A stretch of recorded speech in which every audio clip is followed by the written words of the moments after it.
Head coach. Yeah, head coach, please. Head coach. Head coach.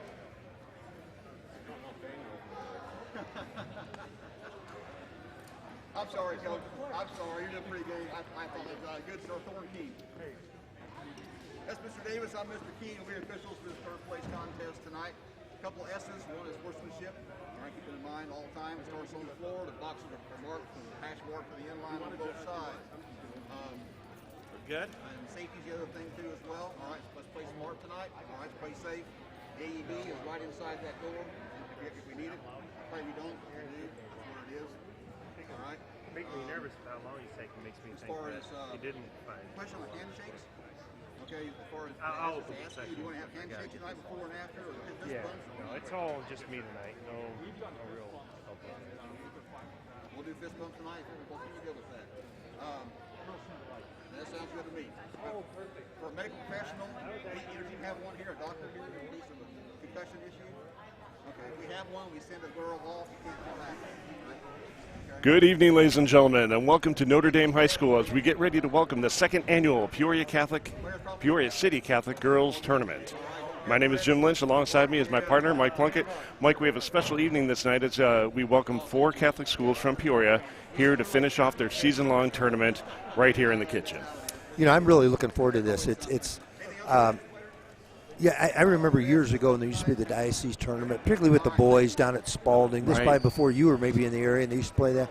And it's just, there's something special about kids getting into a high school gym and be able to do some things, and I think it's great for the high school coaches to see these kids, and the fans have some room to sit, move around, and I just think it's great exposure for our school and really just showing the good things going on in the Catholic grade schools. So what a wonderful night we have ahead of us. Completely agree. Folks, we're going to get things started here in just a couple of minutes. Don't go far. We're going to do our regular routine of saying a prayer, playing the anthem, and we'll be back with you for tip-off in just a couple of minutes.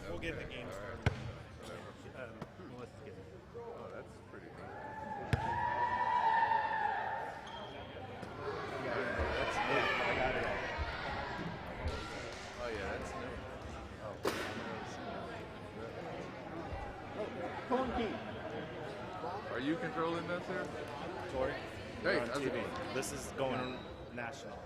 National, okay. All right. Well, I mean, Yeah. technically. So do you show replays on this? You do? All right. So Not for high school, but that wasn't my idea. all right. They're going to get a longer wire, but I'm going to do the announcements No, here. no. So And then I'll move to the table once they give me the longer announcement. Right. On any of my questionable calls, I'm just gonna look at you and go like this, so don't show the replay. Oh, I don't control it. There's a guy in the back that controls it. Oh, well. That's the guy you got to talk to. Oh, we gotta get a signal for that guy not to show the questionable. Well, without that, I would say yes. There's no questionable.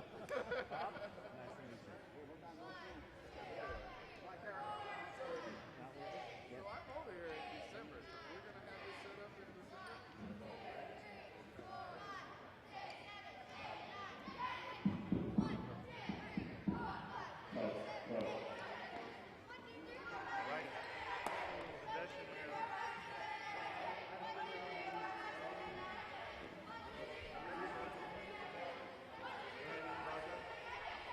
If this is going to be used, in any game, I would get some type of padding. Yeah. We have it on order. It just didn't show up today.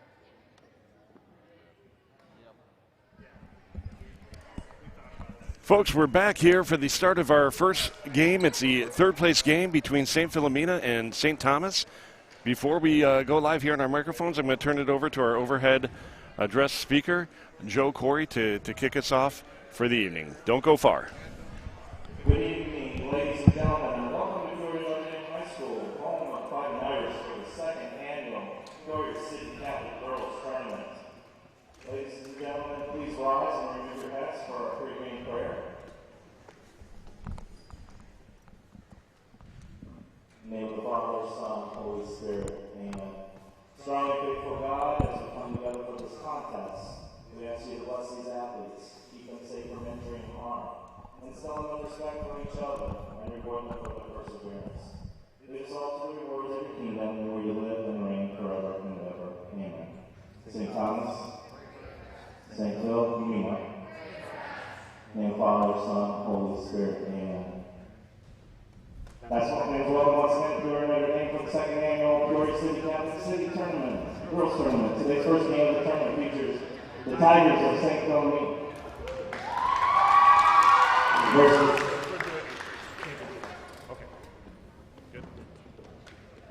versus the Comets of St. Thomas.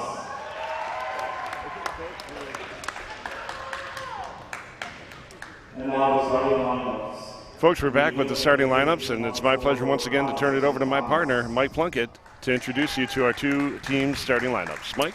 All righty. We'll do the best we can here. We're starting with St. Thomas. Got number 20, Ava Daniels.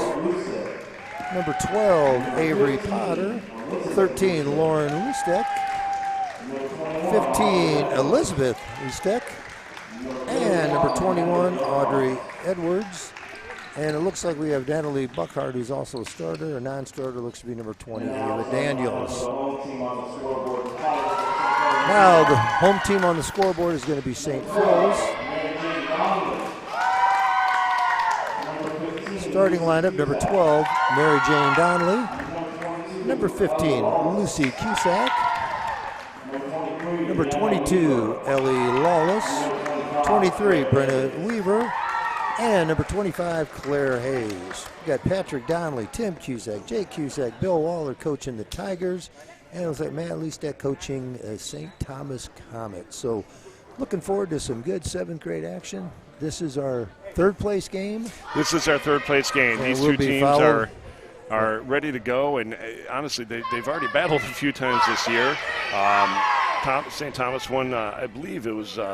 No, I apologize. Philomena won the opener between the two of them, and then they beat him again later in the season as they traded courts. But then in the Peoria area the Peoria area school tournament, St. Thomas grabbed that one, 21-17. So I think we're in store for a fantastic game. Yeah, and what a contrast! St. Phil's has, it looks to be every 7th grade girl in the building on their roster, and St. Thomas has 6. So just difference in what you have with enrollments. Oh, yeah, they had 8 minutes on the clock. We're going to go 6 here. These are grade school games. We've got to get used to these things. And, folks, we look like we're ready to go. Yeah, 8-minute quarters. We'd be here till midnight. We don't Ball need is that. up. Philomena controls it, and away we go. Brenna Weaver brings it up for the Tigers. Kicks it wide to Donnelly. Got a quick travel call, and we're going to go the other way. Now, I mentioned before that these two teams have met 3 times already this season, each one being a super fantastic game, and I expect nothing different tonight.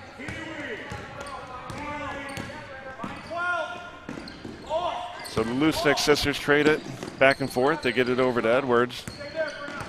Back to Elizabeth Lustek, over to Edwards. Edwards loses control, keeps it.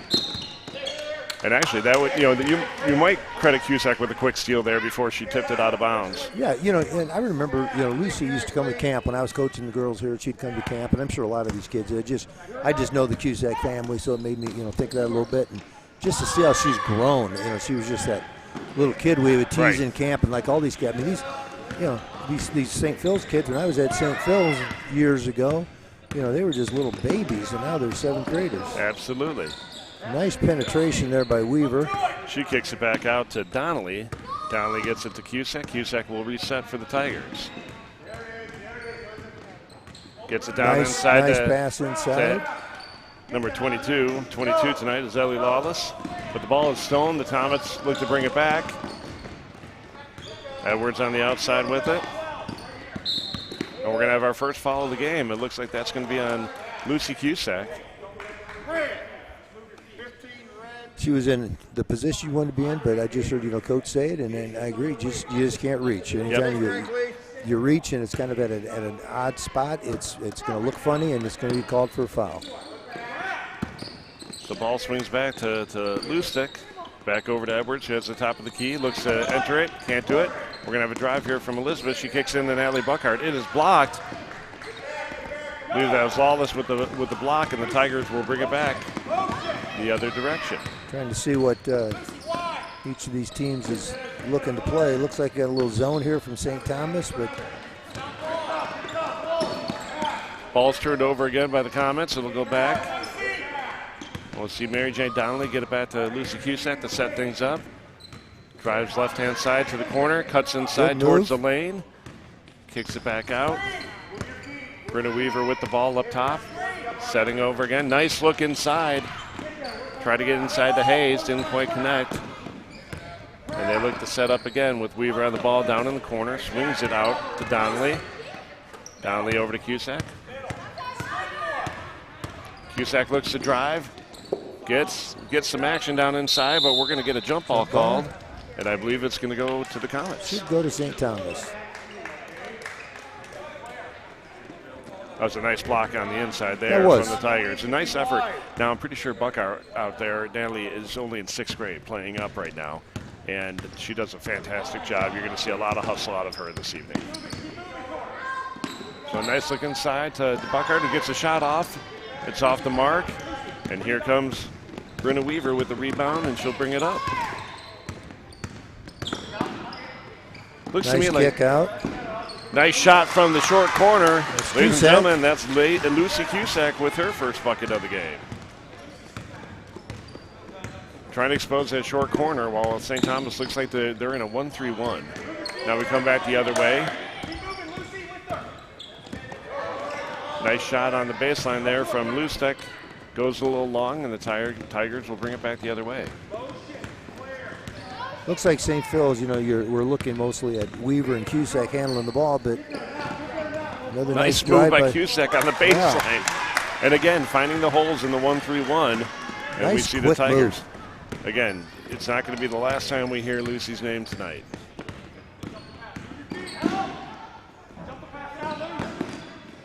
Nice defensive effort. Jump shot from the short corner again from Edwards. Bounces off the back iron, and here come the Tigers. Now this floor is, I would imagine, some of the gyms. St. Vincent's got a nice sized floor. I don't know what all of the gyms look like, but this is probably a little bit bigger than what they're used to. Going to be a little bit of conditioning as an issue, I would think. For these two teams, it is definitely longer than both of these schools' Exactly. And width-wise, it's bigger than Thomas and a little bigger than Philomena as well. Nice jump shot there from number 21, Audrey Edwards. Gets the Tigers on the board here. We're under 2 minutes here with the Tigers leading 4-2. Edwards, has launched it up a couple times and looked pretty confident shooting the ball. Nice entry pass by Cusack. I think we're going to have a foul on the ground. That's going to be on number 31, Natalie Buckhart. That'll be her first and the team's first. And, folks, that'll bring us into our, I believe, first mass timeout tonight. Now, folks, as you know, some schools are live streaming games and some are not. We are still enforcing masks on the players, which require a mass timeout after the 3-minute mark. High school, we're at the 4-minute mark, but about the halfway point, the first dead ball, table or the referee will call the mass timeout.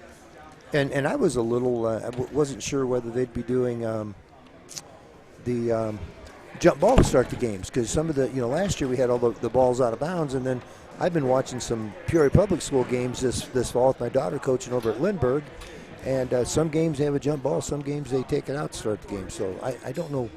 Now, the rules say that I think you have the option to do both, but most schools, every game that I've been a part of or have seen throughout the community this year, it's been a jump ball. Yeah, I don't know what the difference would be as far as germs or contamination, whether it's a jump ball or you're taking the ball out. I mean, I don't know what the logic behind that was to begin with.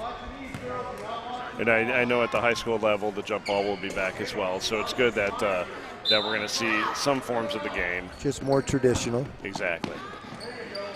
Nice look. They took that whole defense with them. Tigers fight for the rebound. Quick steal by Cusack again. She's going up with it. It's going to go long.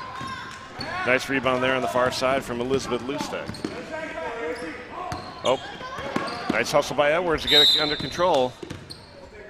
And we're going to get a full timeout called by Matt Lustek, head coach of the Tigers.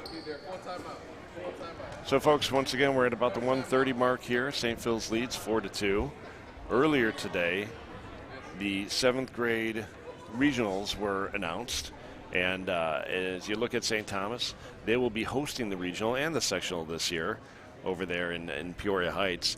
And they have the 3rd seed in that region. They have they're in that, it's a small regional this year with Monmouth Immaculate Conception is going to make the trip down, and then Williamsfield. Williamsfield has a 2 seed, Monmouth the 4 seed, and then St. Jude is the 4th team in that one with the 1 seed, and we'll see St. Jude a little bit later this evening. In 7-2A, we see the Tigers bracket come out as well, and they have the, if I'm not mistaken, 6th seed, and they'll open up next weekend against Illinois Bluffs, or Illini Bluffs. So both teams ready for postseason, and we're just about 8 days away from that. That's just hard to believe. We're just getting the high school season kicked off, and the postseason's beginning in the ISA. But that's how it works when you're sharing officials and facilities. In some cases, a lot of things going on. That's how it's gonna play out. But good luck to all the teams. Absolutely. It's just fun to see it, and kids get. It's just nice to have kids have a chance to play for something this year. So Lustek gets it in. See Edwards take it over towards the nice mark. help on defense. Lustek looks to drive, kicks inside to her sister. It's a nice shot there. Very nice from pass. Lauren, just off the mark, and here comes Lucy Cusack back the other way. Good job by the Comet stopping the ball. Cusack drives left, kicks it out. We're going to have a foul travel. here. I thought, it looked like she shifted him just a little bit.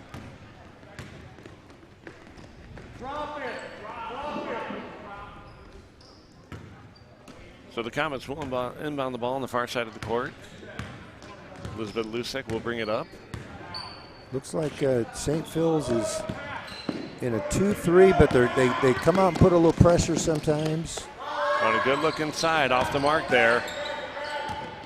I believe that was Lauren Lustig with the shot in the lane. Tigers control it. You can see Coach Donnelly giving the instructions to Lucy as she brings up the ball. Ball goes right at the short corner. That's another been the shot. spot they've been getting and the they shots. hit it again. Number 23, that's Britta Weaver getting on the board for the first time tonight. Just that nice little penetration, just draw them enough to make the pass to the corner. And again, folks, I believe the score is 6-4. They just haven't gotten it up on the board yet. Or, I'm sorry, 6-2. Yeah, I think they put it on the wrong spot. Looks like they're correcting it. They got the 6 up there anyway. Absolutely. Here it comes. Folks, we're about 20 seconds left here in the quarter. St. Phil's lead, 6-2. Lucy Cusack with a slow walk up, looking to take a last shot here. She drives left, cuts to the middle, loses a handle on the ball, and here come the Comets. Oh, ball is overthrown. Tigers are able to steal it. Love the fact that Donnelly grabbed that ball with 2 hands. Didn't try to dribble out, just grabbed it with 2 hands. That's such. You try to teach that constantly, even to high school kids. And the shot at the end will be weighed off, and it looks like Lucy Cusack's got a little hitch in her giddy up as she walks off the court there. I hope she's okay. We'll have to see if she needs any attention here. Folks, we're at the end of one. St. Phil's 2. St. Phil's 6. The Comets 2. And Coach, initial thoughts on the first quarter? You know, it was kind of what you thought. You know, you get out here and you get the bigger floor, different atmosphere, and teams are a little bit timid. And I think once. Particularly when Cusack came down and knocked that first shot down, I think it just kind of opened things up for both teams. And they're playing a little looser. I think St. Phil's just causing a little problem. They're playing that, it looked like earlier they were matching up a little bit man-to-man, or at least, coming out some man-to-man stuff out of a 2-3 zone. But they move pretty well in defense and not giving St. Thomas some great shots. But, and what's with the grade school games that I found out, these 6-minute quarters go by fast. Right. And so you really, you don't want to get yourself buried in these games. There's not a lot of time to get back in it. And even though St. Thomas could only make 1 basket, they're only down 4. So, so we got a battle here. So, folks, it'll be Tiger ball as they come out of the first quarter break. Looks like we got maybe a couple new bodies. Number 0, Bryn Sherwood, was she in earlier for St. Phil's? Or? No, I believe she's just coming in. 35, I don't have her listed. I'm not sure who that is. We'll have to find that out. I'll have to look that up. But with Cusack out with a little bit of a limp going on, not sure what's going on with her. Hopefully that will not be a long drawn out there. Yeah, they need her. There's no question. Right now they have, she and Weaver are the primary ball handlers, and now it's down to Weaver. And as I'm saying that, there's a turnover. You force some people to do something you're not used to doing because you're down a player. Absolutely. So the Tigers, who continue to use their length to try to keep the Comets out of the lane. But Very here's a nice pass. shot from the baseline. That's number 12, Avery Potter. Potter with a nice shot on the baseline. Comets in, pressure on defense. A little bit of I think we're going to get a foul little here. bit of a push. That'll be number 22, Ellie Lawless, who will get called for that one. Just a little. But that last play, the shot knocked down by Potter, but Edwards just made little penetration and kicked it down the baseline. I like how unselfish both these teams are playing so far. A tough pass inside. We're going to see a steal here from number 23, Brenna Weaver. She attacks the hoop, misses on the shot. Rebound again is missed. There's a jump ball. That transit, I was talking to Tim Cusack before the game. I said one of the things in girls basketball, as they mature, and young boys basketball as they mature, is can you finish on a breakaway? Right. And the kids that can do that are the ones that are going to really be successful at the next level. And the kids that can't do it now, they just have to learn how to finish. And that just takes practice. It's not easy. That's a very nice crossover by Weaver. Nice steal. And My Weaver's goodness, that was a just nice off the play. mark. She goes back up after getting her own rebound. Another putbacks off the mark. One thing we're seeing out of the Tigers right now is attacking the offensive rebounds. Yeah, they are. Her shots off the mark for number 13, Lauren Lusick, and the Tigers will slow things down as Weaver brings it up. Little Miss Weaver's going to sleep well tonight. She's up and down. She's not going to get much of a break tonight, I don't think. I don't think so. I believe it's a shot that was off the mark there. It's blocked, essentially, and we're going to have a timeout called. That's a good timeout by Coach. They're a little tired, just a 30, just to regroup them a little bit. Yeah, absolutely. So, folks, we'll be back in 30 seconds.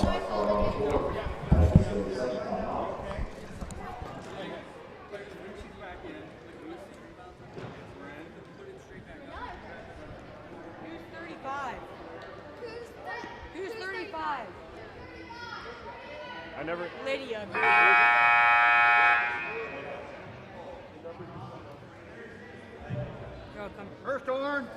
First on white.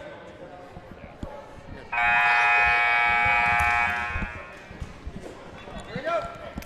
Folks, we're back here following the St. Philomena timeout. Heading in for the Tigers, we have Hayes, Donnelly. Cusack appears to be back in the game. It's good to see her. Moving well. Lawless is on the court, along with, I believe that's Donnelly out there. For the Comets, Potter, Lustick, Edwards, and Buckard all on the floor.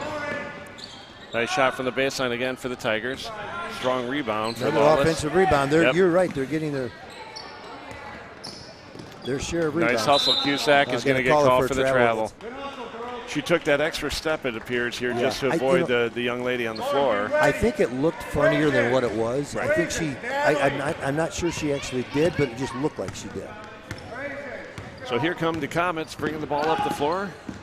And we're going to have an illegal screen here from number 12, Avery Potter. Just got into her a little too much, and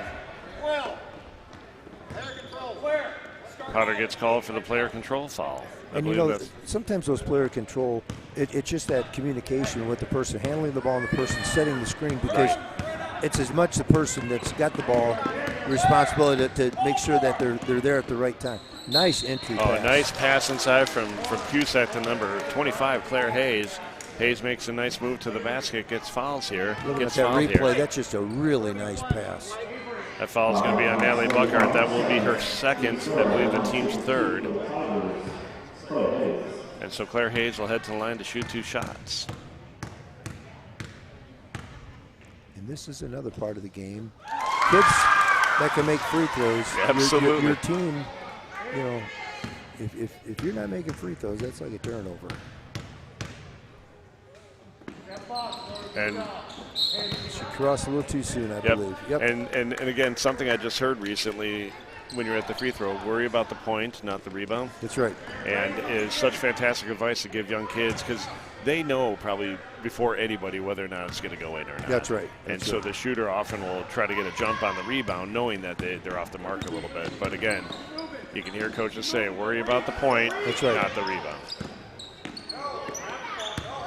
So again, good intensity. Nice hustle there from number 23, Britta Weaver. Almost gets control of it. It does go off the Comets. But these two guards, they create a lot of problems, don't they? They really do. So Cusack will bring it up. Thomas still in there 1-3-1. Cusack back around, gives it over to Weaver. Weaver looks to set things back up again. Gets it to Cusack. Drive towards the short corner. And we're going to get a jump ball called. Nope, they called a travel. Called the travel before she got tied up. I don't know if she dragged it a little bit. I think she got there. She pivoted. Yep. Yes, she did. She Yep. picked it up. And so, folks, this game is timeout. moving like the wind. We've got a second quarter mass timeout here. The Tigers are leading 7-4. Again, we are just under 3 minutes. And so far, a very good game. I'll tell you, one of the biggest differences I'm seeing right now is that offensive board work by the Tigers. They are just really getting after it. And then again, on the defensive side, making it very difficult for the Comets to penetrate that lane. Yeah, St. Phil's is, they have a pretty good overall size. Right. They move well, but their guards put enough pressure on the St. Thomas guards that it's hard to get comfortable and to look inside if you can get anything in there. So that's, guard play. Yeah, it's that way at the high school level. Now, if you have great inside players, but if you don't have a guard, that's going to neutralize a little bit. But if I had one or the other to choose from, I would take a great guard over the great inside player at the high school or grade school level. Now the way that the game's being played, That's right. It certainly seems like the fast guard who can handle the ball incredibly is what coaches really desire. But you look at our girls program here at Notre Dame. Coach Langhoff became a lot smarter when Maya Wardle became a player here, and same up on the boys' side. We've had it makes your life easier when you have the good guards, and we're seeing it out here. I'm really impressed with the Cusack handling the ball right and left-handed. She gets it over to number 12, Mary Jane Donnelly. Yeah, she's going to get caught for a travel. Little happy feet. And prior to that, we saw a nice shot from the baseline once again from Audrey Edwards. Edwards, who's got a beautiful shot from that baseline. If the Comets can utilize that more here in the early part of the game before the Tigers transition to covering it, they'll do well. Again, fantastic defense. Nice steal from Cusack. This is the finish that you were looking for. And again, just off the mark, that's going to go off the Comets. We're going to stay here. We see a lot preached certainly at the upper levels, and we know Coach Langhoff will, should these girls end up here, talking the 2-foot stride step layup to get under control. And that's a nice shot there. I believe number 22. Ellie Lawless getting her first points of the game and extends the lead here as we approach the 2-minute mark. And next year when we see Lucy Cusack out, and she's going to make this one right here, because we're going to see her that one winning, because she's going to get better. She's going to get better at this. Absolutely. So I believe that was number 15, Lucy Cusack, with that shot, was it not? Oh wait, no, that was a one before. That was a replay on Lawless. then, now this is Cusack. Now, she almost went a little bit, but that one crept in for her. Just a little much on it, but I tell you, she is a complete player out there creating.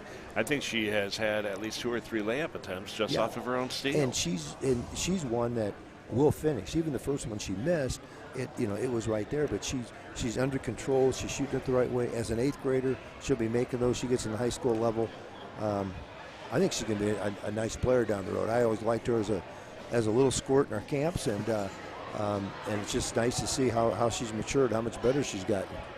I had the pleasure of watching both of these teams play at St. Jude very early in the season and see the way that they've improved.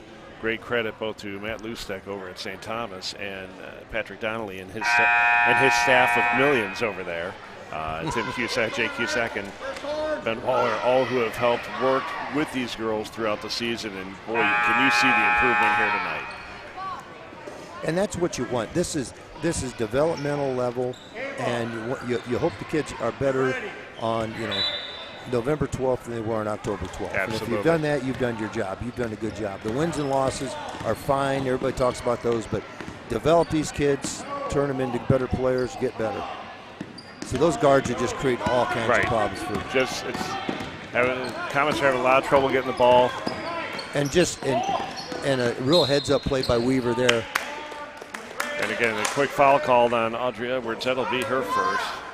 We always say, and I just missed it there on the replay, but I always say, you know, when the ball can't see you, and they're back to, that's a time to come and trap or knife in, and that's exactly what Weaver did that time. Now we're getting a little pressure here from So the Comets are going St. with Thomas. It looks like a man zone here, or I'm sorry, man press. Uh-oh. And Lucy Cusack just saved our lives here over on the sideline. We can't thank her enough. They just got a little flustered there, you know, and that's what that press is designed to do. Speed you up, make you do some things you don't want to do. Good move by St. Thomas. Good move by Coach Lustek, I think. Nice quick shot there from Potter off the inbounds pass. And the Tigers with the rebound, and we're going to come back the other way. Weaver loses a handle on it. Another good play by Cusack. And again, you can hear Coach Donnelly talking about settling down, taking their time. Just what we were saying, you know, that when they pressure you, they're just trying to. Oh, what a good look! Nice look inside. Shots off the mark for Hayes, and it's going to be off the Tigers and come back the Comets' ways. But like you said, that was a great look inside there. Lucy Cusack again, finding ways to penetrate and get it inside the block. She's made a few of those, and she's done a really, really nice job with them. And again, it's a matter of, as the years pass and kids get better, they'll finish those things around the basket. Those will become buckets, but she's making the right play. So another Tiger steal. And again, Coach Donnelly telling him to settle down. Yeah. Run their offense. Good shot. See, she's drawing a little bit. Went probably dribbled too far. Oh, she was able to get the pass off. Yeah. And Lucy again, said, just give it to me. I'm going to make it. Kicks it out to Cusack. Cusack knocks it down. She's got 8 for the night. And we're going to get a block call on number 23, Brenna Weaver. It's a tough call. That is. That's kind of a tough break. It's a. So that foul is on Brenna Weaver. And we're going to. We got a substitution, but I don't think she's coming in. No, she's going to. They want to wait till the next. So in a minute here, we're going to see Lydia Gruber check back in for the Tigers. Ball's tipped. Again, great hustle there from Hayes. Comets are able to get it penetrated. Ava. Nice rebound by Daniels. Ava Daniels hustles down and gets in, just kind of shuffles her feet a little bit, get called for the travel. But that's fantastic hustle there from Ava Daniels. Yeah, she's in the right spot and got to the ball. Now we'll see how this pressure. Oh, great move by Cusack to come up, get control of it. Now we've got took a look at the clock too, and another good look inside. She hustles after the loose ball, gets the shot up. It's off the mark, and we're going to head back towards the Comets' way. I think sometimes they look at the clock, and this even happens with high school kids, and they see 20 seconds. They think 20 seconds is like boom, just a snap of your finger. Right. It's a long time. It is a long time. I always tell kids, just hold your breath for 20 seconds. Right. You'll find out it's a little longer than what you think. Pick it up. That's a good play. Oh, nice work there by Hayes to stay controlled with it. Exactly. Yeah, now let's see if she. It's going to count. No, it's not going to count. It was waved off, folks. It was waved off, and it didn't go in anyway, so there's not much controversy. But here, folks, we're going to head into the halftime break with the Tigers leading 13-4. Good defensive effort by St. Phil's. St. Thomas has had some shots, has missed them, but I think the guard play for St. Phil's has been pretty dominant, thus far. But there's a long ways. This is, there's a lot to go here. So absolutely. So as we look at some of the stats from the first half, Lucy Cusack leads all scorers with 8. Ellie Lawless has a bucket. Brenna Weaver has one as well. And Claire Hayes rounds out the scoring for the Tigers with her free throw. On the Comets side, Avery Potter with a nice jumper from the baseline, and Audrey Edwards with 2 as well, almost from the exact same spot. And again, they've gotten some shots, just haven't been able to make them. Some of the turnovers have led into transition buckets for St. Phil's, which has been kind of an issue. But overall, it's been a very competitive game. It's just, St. Thomas just needs to knock a couple shots down and cut into this lead. So, folks, once again, it's 13-4. We're just over 6 minutes before the third quarter here in our third place game of the second annual Peoria City Catholic Girls Tournament. We'll be back in just a few minutes.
Never mind. Yeah, never mind. So I had to wait till Mo next week to shoot over. Hey, Condoma's is better though. It is, yeah. That's better than going to Yonah. So you guys are ready to roll Tuesday night? What, 29th? Finally, are we? Oh, God. If you're done. Right now you're done with practice. I mean, we're live here next Thursday. Maya went home sick. She went home sick? Yeah. Her brother was sick the other day. And she's apologizing the whole way out. I'm like, saying you're playing JV Tuesday. So then practice got a little quiet. She is so, you know how she is in the court? She's that way in the hallway. Oh, I bet she is, yeah. So Ryan and I joked yesterday. I mean, other kids talk, but she just, yeah, and I'm like, we're just going to tell her one day, hey, you can't talk the first 20 minutes of practice. And she'll go like 4 minutes without talking. And what she says is pretty good. She knows what she's doing. Well, last year, she took it. She said, hey, can I see it? And she drew on the play. And Ryan, right by her back last year. Oh, yeah. And she's going, you're here, you just go part of the corner and occupy the position. And I don't know, what do you think? She goes, I'm just going to do it.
All right, folks, we're back here for third quarter action at the Peoria City Catholic Girls Tournament. We're here in the 7th grade third place game as the St. Thomas Comets and the St. Philomena Tigers are squaring off. The Tigers have a nice lead here, 13-4, much on the back of Lucy Cusack. But again, as you look at both teams, it's really a complimentary effort of all 5 players for both teams. It is, and now we'll look at, the first 2-3 minutes here. St. Thomas get a couple buckets, knock into this lead. All of a sudden, it becomes it becomes a different game. And again, a nice dribble penetration from the Tigers, kicked it out to Cusack. Yeah, good shot, just didn't go, but that was the right drop. shot to take. Good defense. So it looks like the Comets are coming back a lot more aggressively. Shots off the mark there for Lustig, and here comes Brenna Weaver back to get the Tigers set. Pass in the short corner. Dribbles out. We're going to see Weaver lose control, come back the other way.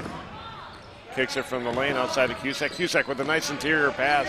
Shots off the mark for Hayes, and we're going to have a foul here.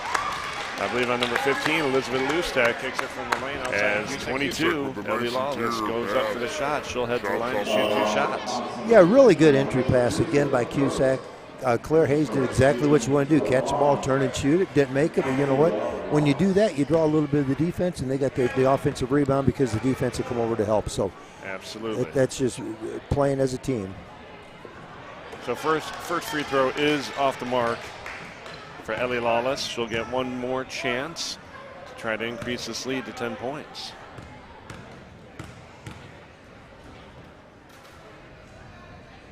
Lawless's free throws up. That went everywhere but in. Yeah, and both of the free throws look good. Nice rotation. She didn't miss either one bad. A good miss is a little bit short, a little bit long. Tough shot there, but a nice rebound from Claire Hayes. Hayes, who has to be pushing about 5 or 6 rebounds already in this game. Weaver dribbles up, looks short corner for Cusack. She kicks it out to the wing. Shots off the mark there for Weaver. A nice rebound underneath from Lawless. Ball comes back out. First half. Yeah, she's got a little confidence shooting the ball, and they got to try to get her some shots, I think. And here comes a pass out to Cusack. She loses control of it, and out of bounds it goes. It'll be Comet ball. And Lawless gets a rebound, and she knows she has nothing. Oh, there's a replay of that bank shot by Lucy. Those little things. And then here's Edwards with her baseline shot. Jumper. Nothing but nets. Nice to see the kids shooting with some confidence. Oh, nice move inside from Lustig. We're going to see a jumper from Edwards again off the mark. We're seeing the Comets attack the rebounds a lot more. But again, Claire Hayes gets control, and Cusack dribbles in, goes inside to Hayes. Very good pass again. Number 13, Lauren Lustig picks up her control and first foul, I believe. Don't take my word on that. But a nice move once again from Hayes inside the paint to go up strong and try to draw that foul. And what I like with Hayes too, she gets to the block in a hurry. She's down there, and she's ready, and she's getting good position, and she knows she's got a teammate who's going to give her the ball, and they're playing the game the right way. Absolutely. Ava Daniels will check in for the Comets here, giving Natalie Buckhart a breather. We have 3:46 here in the third quarter as Claire Hayes takes her second of 2 free throws. That one's just off the mark. Nice rebound by Elizabeth Lustig, and she'll bring the ball up for her team. Very good defense. You're just aggressively coming after the ball. Zero hesitation on the part of the Tigers right there. Right. Brenna Weaver, who certainly running the offense on the Tigers side of the court, but right there just being very aggressive on defense, and I think you used the word earlier, just causing enough chaos. The chaos that's keeping the Comets on their heels. Well, because Lustig had the ball and looked like she was comfortable with it, and all of a sudden you got somebody coming at you, and she just completely was taken out of her comfort zone. She'll just have to adjust to that. Nice jumper out there close to the wing, but a big rebound there from Lawless. They look to get inside. I suspect we're going to have no jump ball out of that one. That's good impressive hustle by the Tigers. And Cusack's the beneficiary, but Not sure who was on the ground. Was that 23 Weaver that was on the ground? It was either Weaver or Lawless who was mixing it up down there. Lawless does so many. I don't even know if she scored tonight. It doesn't matter. She does so many nice little things for her teammates. That's a good jump shot. Oh. Good jump shot just off the mark. Nice Big rebound from Lustek, but the return shot is off the mark. There's Daniels with another rebound. And we're going to get a jump ball call, and it's going to stay with the Comets. Out of that one. That's impressive by the Tigers. Folks, we're going to go into our third quarter mass timeout. I think we're seeing a little heightened effort here from the Comets. Not to say that what they did in the first half was low, but certainly turned it up a notch. Looked like they just feel a little more comfortable on the floor. Kicks it from the lane outside of Cusack. Cusack with a nice interior pass. Shots off the mark for Hayes. And again, there's some questions right here in front of us about whose ball will be. I don't have the answer for that. We're not controlling the possession arrows here. There's a big nice shot. Claire Hayes. And it's nice. It's nice that I don't have to worry about it. Yeah, exactly. I'm this year. I'm working ACC men's games. I'm running the clock and the scoreboard. I'm doing the scoreboard at Bradley men's games. I'm doing the shot clock at Bradley women's games. So when I come here and do this, I don't have to worry about any of those things. I can say something stupid and somebody tell me about it later, but it does not affect the outcome of the game. So this is pretty relaxing to do this. Well, we appreciate our cameraman putting on the screen there. And what I like to say about the camera is some people say it adds 20 pounds. For Mike and me, it takes off about 30 years of hair.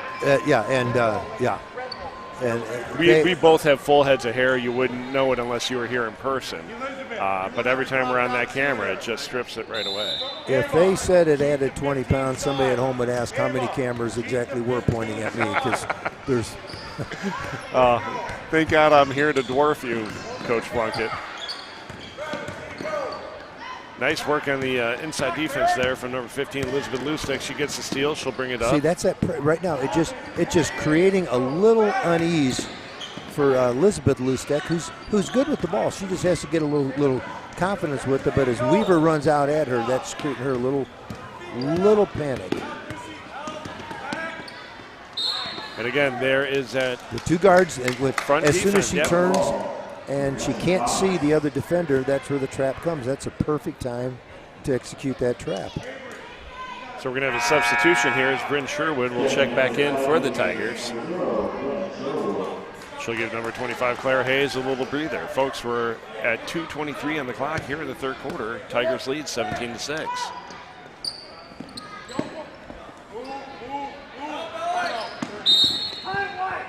And we had to be at about 4.5 seconds there on the inbound. And Coach Matt Lustek takes a 30-second timeout here. Folks, I'm going to try to take a minute here to share with you some fun stuff going on here at Notre Dame. And I just want to pull up my notes in front of me. But I'll turn it over to you, Coach, to first talk about what special event was going on today here after school. Yeah, as one of the moderators for the Soldier Club, along with Val Schiefling and my daughter Jill, who is no longer in the building but still helping out some. We have a big fundraiser each year that we work in with the Run Office and ALSAC, the fundraising community, and it's called a No More Cancer Rally. And we get our kids, we've got about 20% of our student body here at Notre Dame in our St. Jude Club. And this rally is something that we coincided with finals. Finals ended at 10:45 today.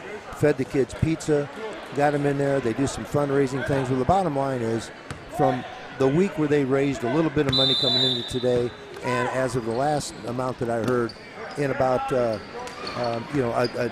day or two, we raised $25,000 for the kids of St. Jude, and the money's still coming in, and people can still. And so at our next break, we'll share with you a little bit more information and how you can donate to this incredible fundraiser going on today here at Peoria, Notre Dame. Once again, it's the No More Cancer Rally. We'll share more shortly. We're back here in third quarter action. Tigers have the ball. Brenna Weaver pulls it back out near half court. She drives right, gets quite a little bit of an opening, and the ball gets tipped. Yeah, good defense by the Comets that time. And here comes Lustek. But again, there's Weaver just comes out enough just to. Now see, when they turn them, which is what Cusack does a good job of, Weaver knifes in, or vice versa. And we're going to get an over back call. again, it's the Tigers are doing just enough to disrupt what the Comets are hoping to do, and it all happens on that front part of the court. What they may want to try to do is before that initial pressure comes, make that first pass out to a wing and get things started. Nice cut. Crossover from Cusack. Jumper is good. Lucy Cusack looks really, really good tonight offensively, but part of it, too, is, she's got 4 other players that are really help. But as that pass or that defense comes there, boy, Weaver just is she's a hawk on defense, isn't she? We're going to have a substitution here as number 31, Natalie Buckhart, will check in.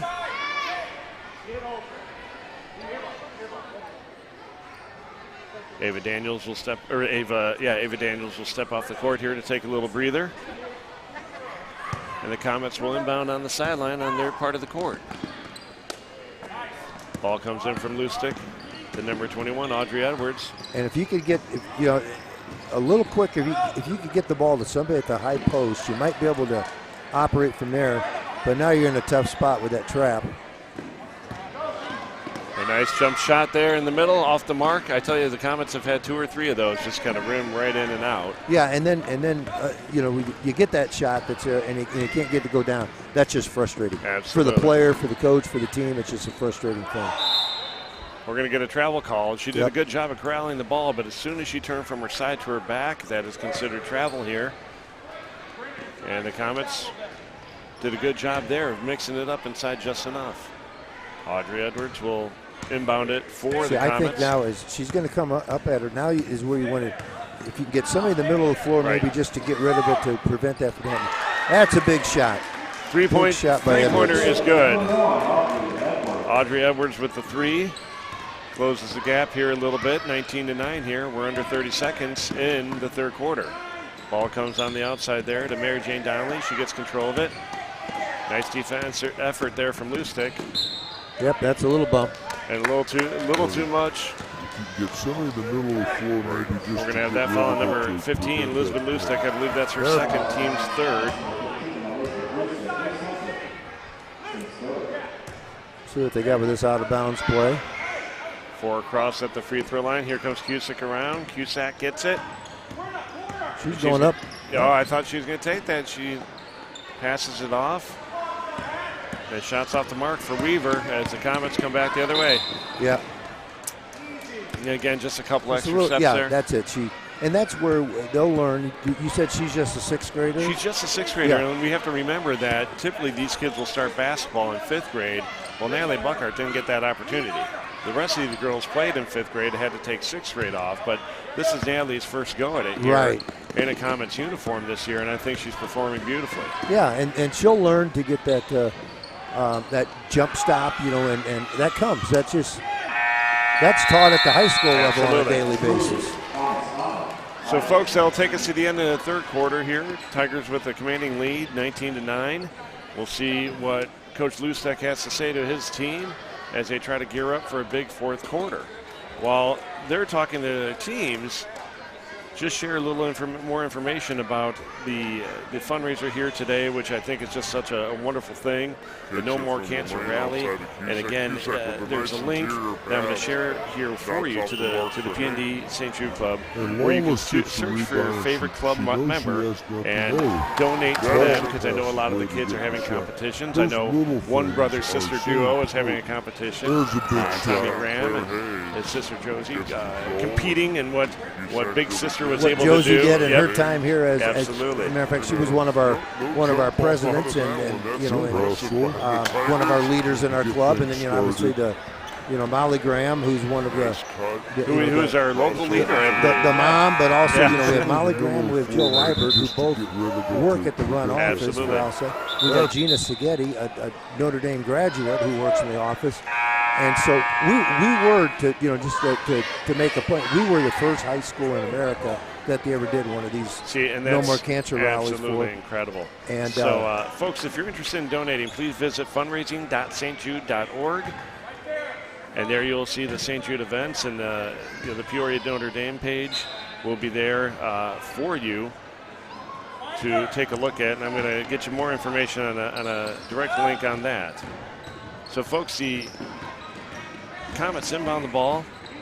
Bring it around towards top of the key. And again, Weaver is just hawking the ball all over the floor. Absolutely, she is absolutely everywhere. Absolutely everywhere. So they'll inbound the ball. Comets will inbound the ball. From our side angle, looks like Elizabeth Lustig will inbound it to her team. Is set up straight in front of her. Comes inside to her sister. Shots up for number 13, Lauren Lustig. It'll fall short, and there's Hayes with another rebound.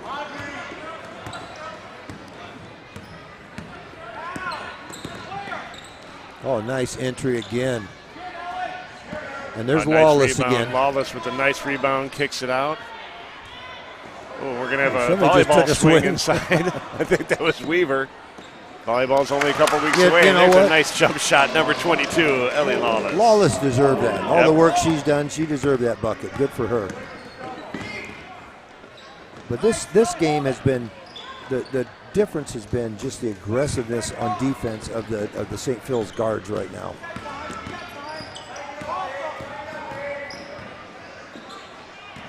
Shot. Looks Once like again, Hayes lost it a little bit, but who comes up with it? It's Lawless again. Now she's going to get herself another shot. Just needs to square up a little bit. A little bit more leg underneath it, and that would have been a bucket, but she did a great job getting the rebound. There's Weaver creating problems again. And it looks like we're going to go into a jump ball here. Lauren Lustig made a really nice play, getting the ball back. But didn't give Donnelly a chance to catch her breath and just tied her up. Possession is to the Tigers, and so they'll inbound it. Weaver will bring it up. They're trying to, St. Thomas is really trying to isolate on Lucy Cusack. It's almost like it's a box and one, but you know what? She finds the open person. So again, that was Hayes on the bucket. And Comets are going to have to get to work here if they're going to hope to close this gap. But as we can see, this Tiger defense just not letting them get inside whatsoever. Yeah, very aggressive. I'm anxious to see these next two 7th grade teams because as good as I think St. Phil's looks here, you know, in this particular game. Again, I've seen them once. You've seen these teams play more often, but I'm thinking, you know, those other teams beat them. You know, so these other teams must be pretty darn good. We're looking at St. Vincent and St. Jude. So I think we're gonna be in for a treat this next game. I think you will be. So Comets look to get it in. Ball's thrown into Daniels as she is tied up by Hayes, forcing the turnover, and the Tigers will bring it back up.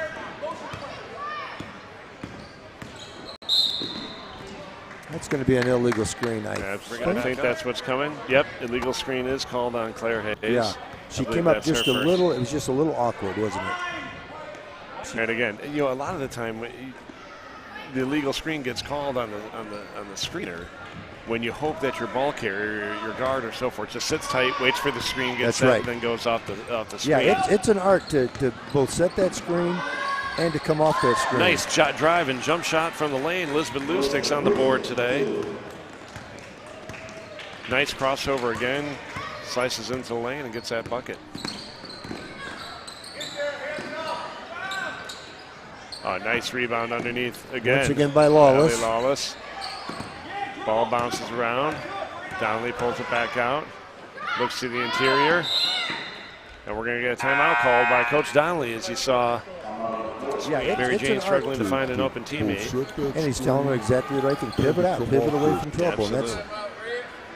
And following this timeout, this is not our mass timeout. Following our timeout here called by Coach Donnelly, we'll see number 21, Audrey Edwards, check back in. So, folks, I was trying to look for that thing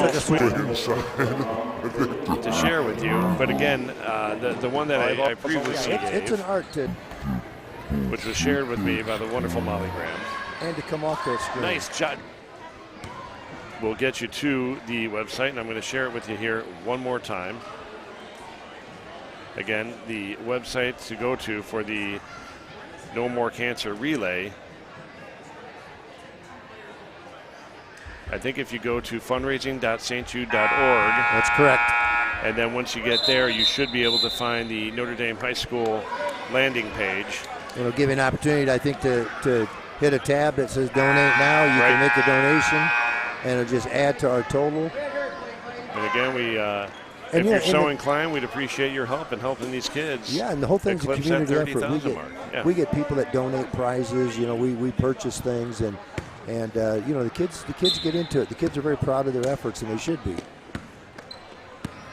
So Cusack inbounds it to Weaver. Weaver looks to set up the offense. Nice look. Sherwood's shot blocked on the interior, but she's able to get it back and kicks it back out. Hayes with the rebound, off the mark on her putback. And nice effort there from Lydia Gruber, both on getting a nice shot off and trying to save the ball. She just blocked out, tiptoed on the line and got called. So we'll see number 15, Elizabeth Lustig, bring it up here for the Comets, looking to get something going here as we pass the 3-minute mark here in the fourth quarter. Nice look inside. Again, there's Cusack filling about every role that she can here, and she's going to take it coast to coast. Shots off the glass and good. You know, really nice play on the sideline because she met the defense. She had a little hesitation and backed off, and then went by him. That's a nice skill to have. So Edwards with the ball near the top of the key. She dribbles left. And again, this defense from St. Philomena is about as tough as I've seen them all season. Nice cross-court pass over to 15. Shot. Yep, 13. Nice again, rebound. Nice shot by Elizabeth Lustig. It was off the mark. Sister Lauren was there to rebound it and get the putback. St. Thomas is not giving up. They're down 12. They're full court pressing.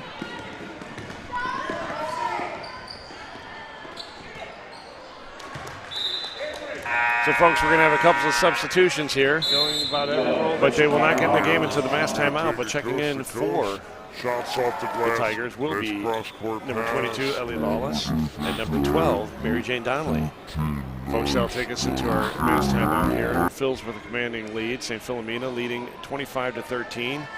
The Comets have certainly played a much stronger second half here offensively. But yeah, that swarming it's an art defense to from both set St. that Philomena has just been tough and for to them come off that. It has been. It creates a lot of problems. You just don't get real comfortable with the ball. We're seeing here, you know, as the second half has progressed, they're getting some shots. There's not going to field them down right now. But just excellent guard play on the part of St. Phil's all night has just created some problems for the Comets. But you know what? 2 minutes ago, they cut it to 12. They need to score. If they can score, they can now set up their full court pressure. If you can't score, it's a little harder to set up that pressure. And they set it up, you might get a chance to turn it over once or twice. Folks, coming up next, we will have the 7th grade championship game here for the Peoria City Catholic girls tournament. The 7th grade championship game features our number 1 seed, St. Vincent, and our number 2 seed, St. Jude. Now, those two teams played last night with Vincent walking away with the W, which gave them the number 1 seed. But a wonderful effort from those two teams. We're going to have a nice game coming up next. Looking forward to it.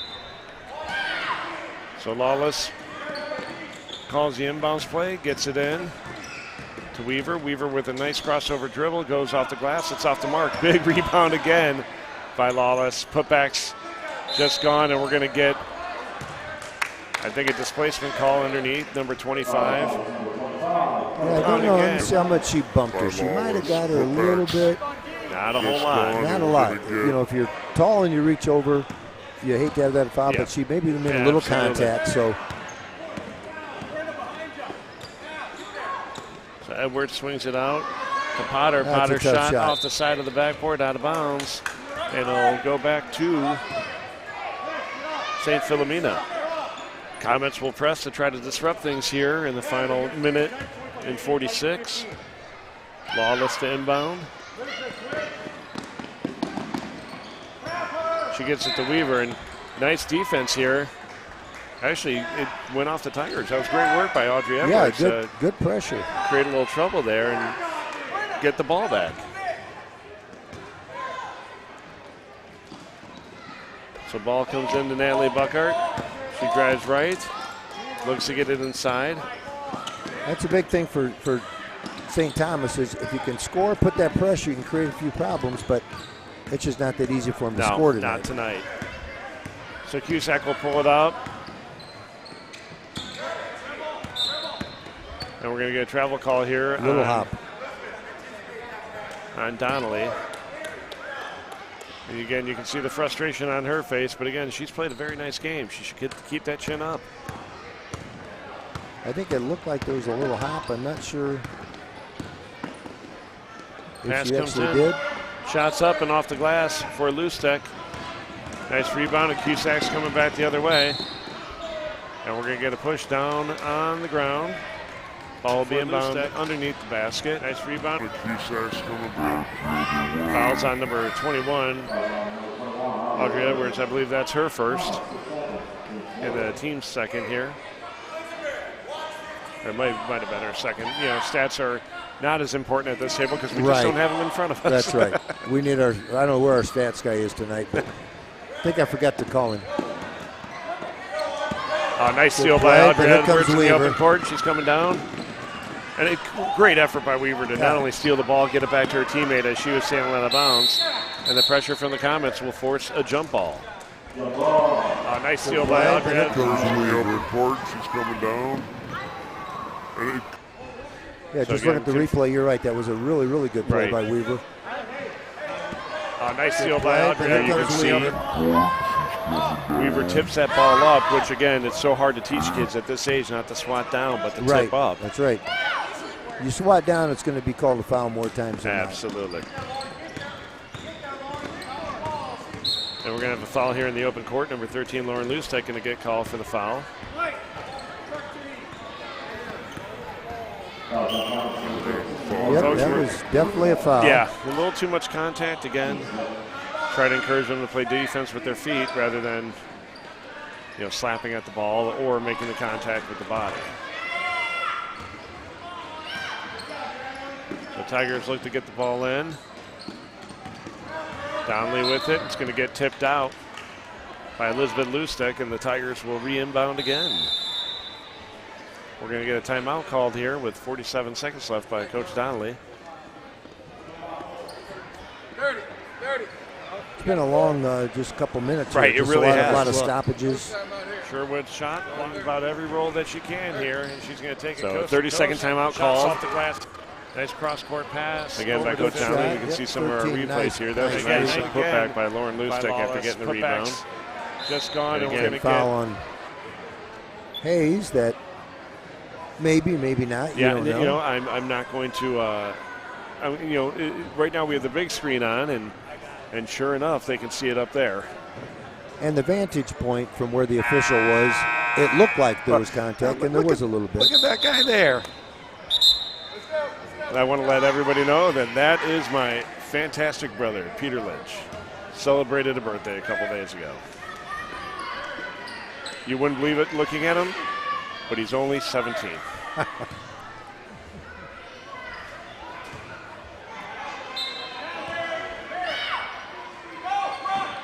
So Tigers look to get the ball in.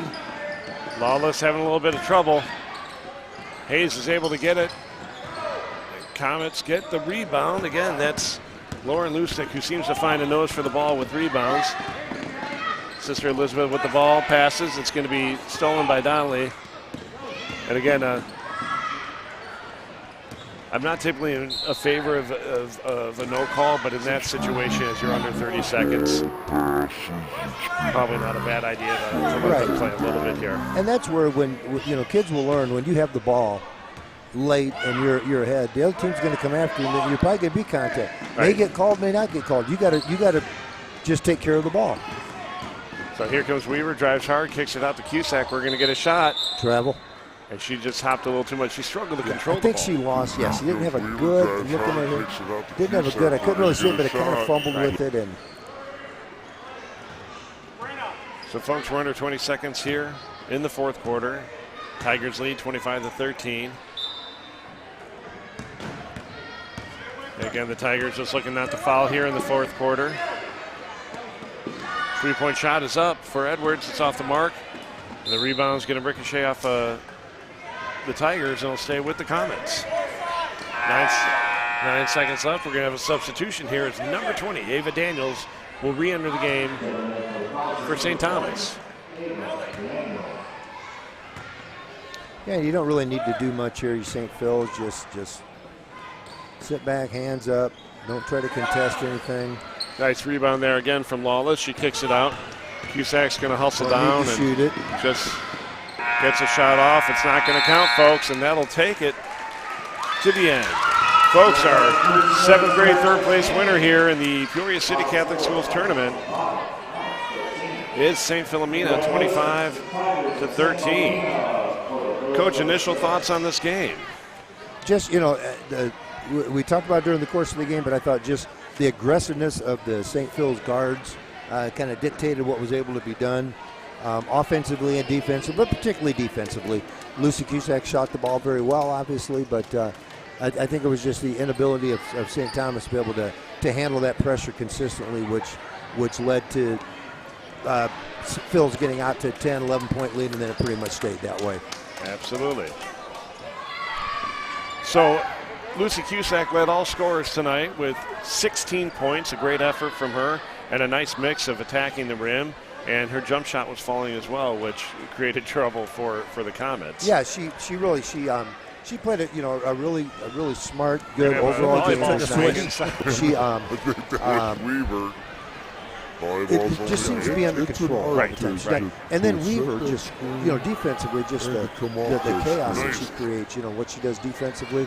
And the two of them handle the ball well enough that they're able to do some things offensively. They get the ball inside. And then kind of the glue player, I think, was Wallace with how many weak side rebounds and loose balls that she come up with. And those are the things I love. As a former coach, I love those kind of players that are going to make those plays for us. They're looking for basketballs that are back in the room.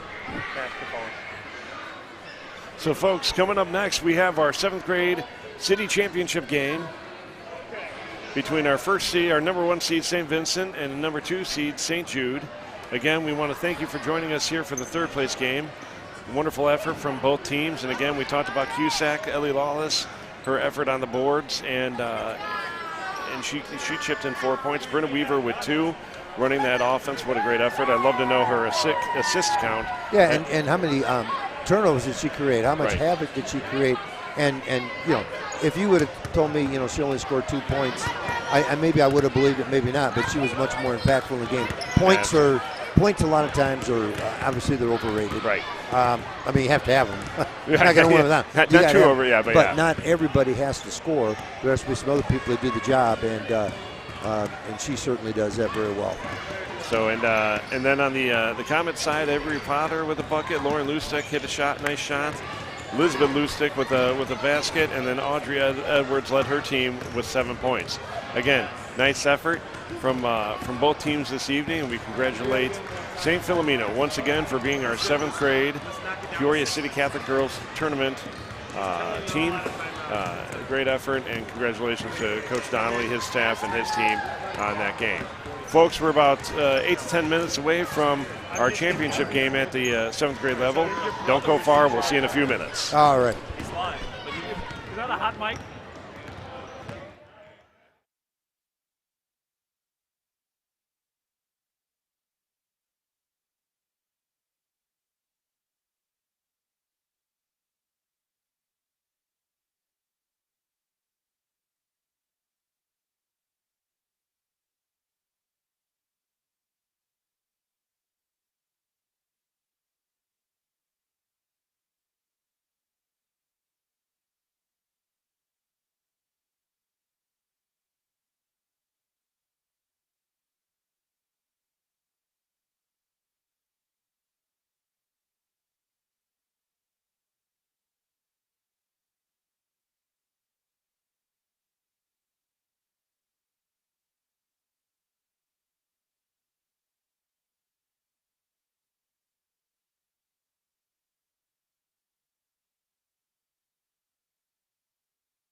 Good evening, folks, and welcome to Notre Dame High School.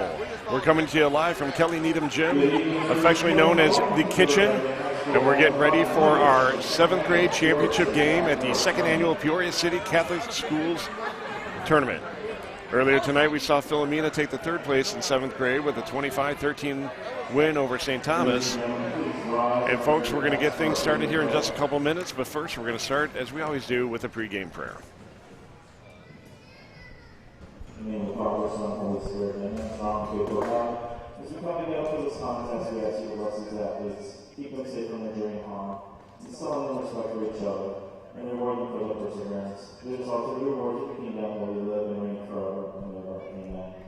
St. Vincent, St. Jude, in the name of the Father, Son, and Holy Spirit.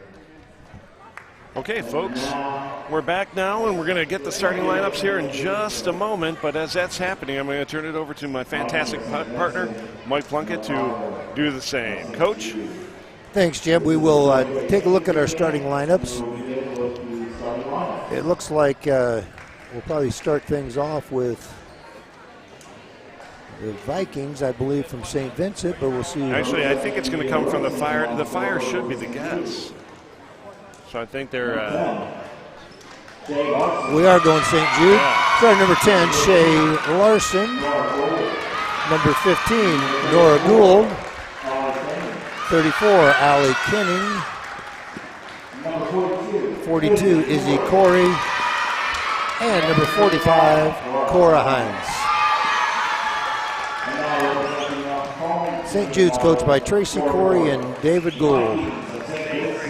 For St. Vincent, some familiar last names here. Number 3, Lily Dries. 14, Delaney Rizak. 21, Kate Ament. 23, Mabel Holden. And 51, Effie Williams. Vikings are coached by Tom Dries, assisted by Tom Deluski and Zach Ament. So I'm looking forward to this one. I think the 3rd place game, for 2 teams playing for 3rd place, but they were, very, very impressive looking teams. And so we'll see what we have here. And I think we're in for a little bit of a treat here to see how these kids perform. Absolutely. The Fire come into the game with a 12-5 record. They've secured the #1 seed in their regional, which will start next weekend. The Vikings are 15-2. They're in a class above at 2A, and they have the #2 seed in their regional at the 2A level. So between these 2 schools, they only have 7 losses. We're going to see some good ball. The tip is controlled by the Vikings. Effie Williams will bring it up. She's guarded by Corey. Nice screen on the outside by Kate Ament. And the Fire will get their first steal. A little size on the floor of this game, isn't Absolutely. there? There's some long bodies here. You got Cora Hines, I noticed, in the starting lineups. You look at Mabel Holden.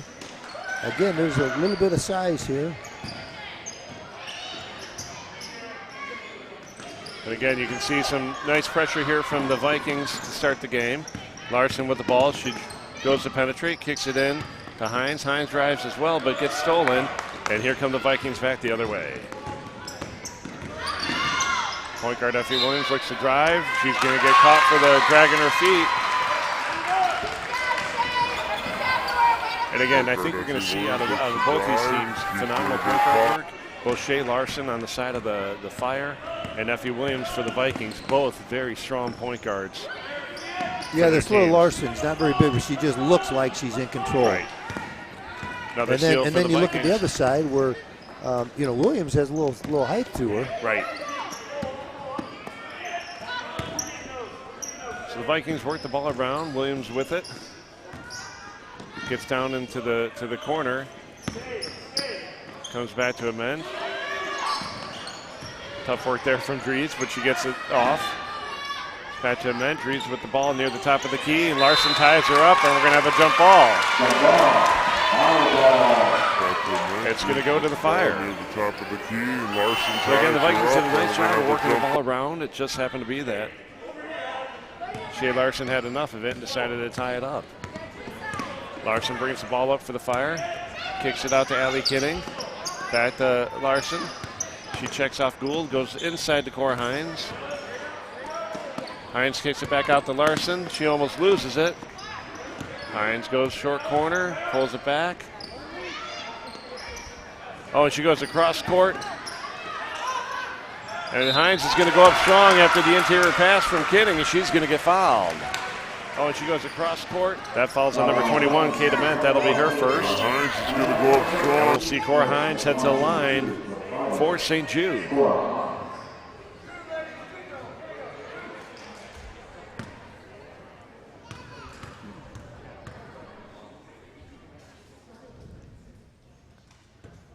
First free throw's off the mark for number 45, Cora Hines. She lines herself up and gets ready again to shoot.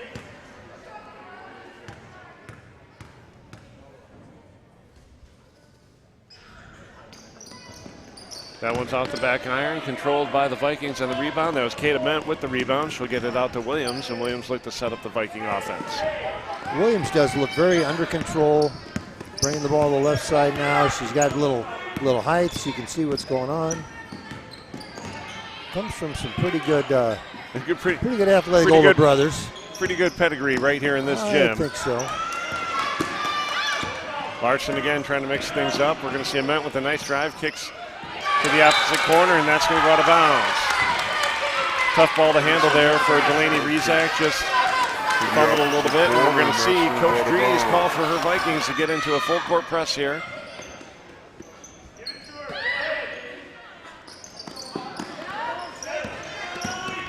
And Larson's going to go with it. She backs out, looks to set up, goes over to Gould. She goes inside to Hines. Good job getting the ball inside, and I really like the way Hines didn't panic, didn't rush things. Williams, good aggressive play. Oh, and we're going to open court foul. Panic, didn't rush things.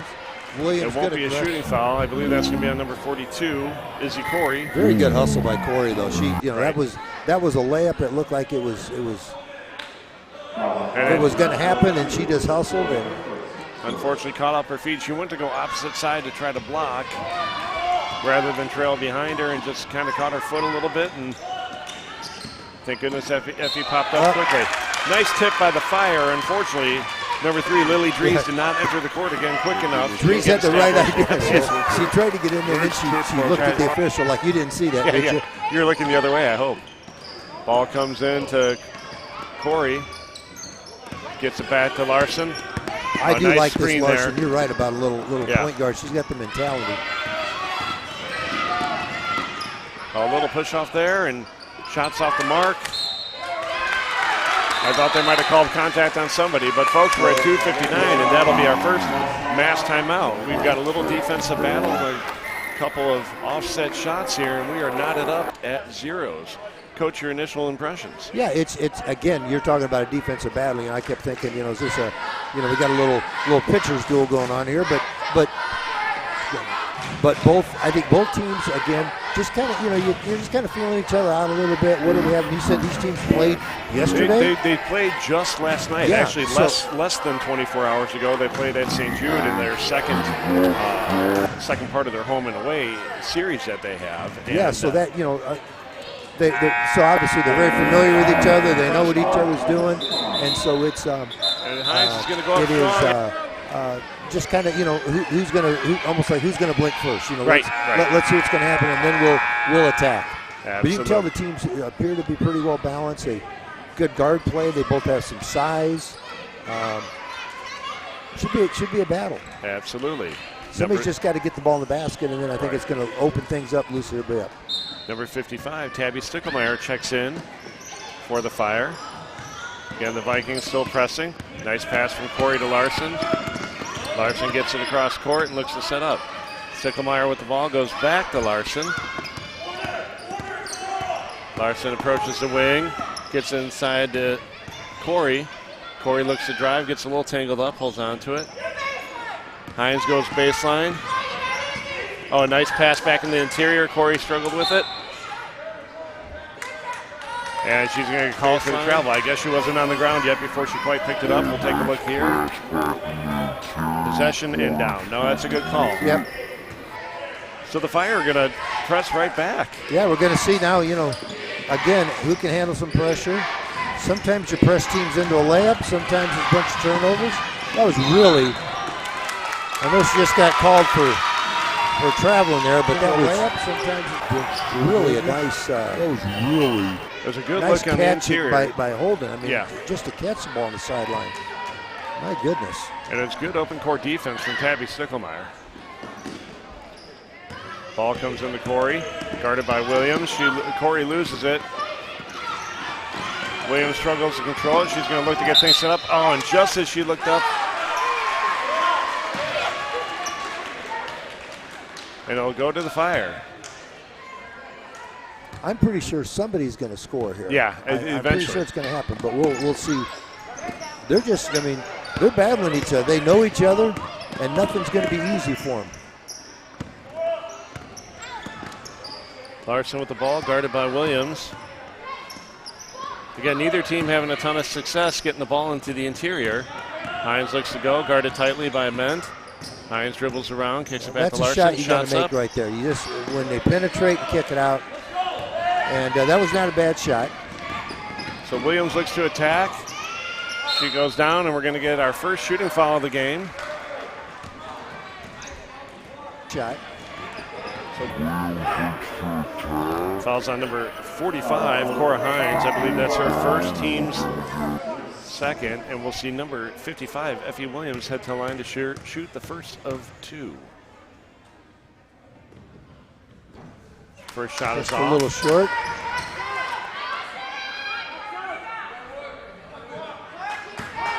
Williams will line up for second.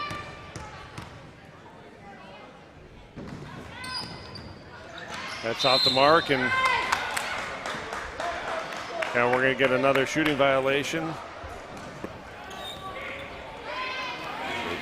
Number 10, Shane Larson, crossed the three-point line before the shot hit the rim. It's the old Michael Jordan move. That's right. One of these is going to fall. We just know. There it is. So the Vikings are on the board. They lead 1-0 here. We under a minute 45. Nice pass. Good move. Good move by good Hines. Shot just fake. Couldn't get it off. A nice rebound underneath there from Rezak.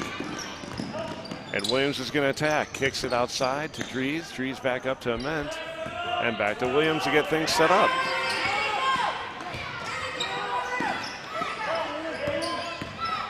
Dries with the ball, almost picked by Corey. Williams goes outside to Holden. And Holden's pass gets picked by Izzy Corey. Fire looked to slow things down. Stickelmeyer goes down towards the baseline to Corey. Corey gets a shot off the mark. And there's Kate Ament with a nice rebound. Keep an eye on Kate Ament. Watching her play last night, she is all hustle, and she will clean up the boards beautifully for you. Oh, there's Williams doing a great job of hustling after her own shot, but the putback is off. And Ament is another familiar name. Yep. You know, familiar with that name here at Notre Dame. Oh, we're going to get a foul here on the Vikings. Familiar name. Yep. You're familiar with that name here. Fouls on number 51, Effie Williams. That'll be her first, team second. And Allie Kidding will inbound for St. Jude. 36.8 on the clock. Corey looks to feed Hines. She Hines with a nice move, just gets tangled up. And there's Ament with the steal. Effie Williams is not messing around. She wants to get that ball up. Trying to create. Oh, Kidding does a good job going after it, but Ament gets it back. Nice pass inside to the Mava Holden, and number 45, Cora Hines, is going to get called with her second foul. Kidding does a good job going. That was just a good pass. Might have been a little bit on the hand down below. You know, the thing that Holden, I think, will learn is, and again, these are seventh graders, is that one next dribble there, and she'll finish that and maybe get an and one on something like that. Kidding does a good job. Free throw for Mava Holden. As we look right there, she takes that one shot fake, one power dribble, and gets it. Mava Holden to the line to shoot her second free throw. First one was off the mark. Allie Kinney with a nice rebound. She's moving. Yeah, she got down the floor in a hurry.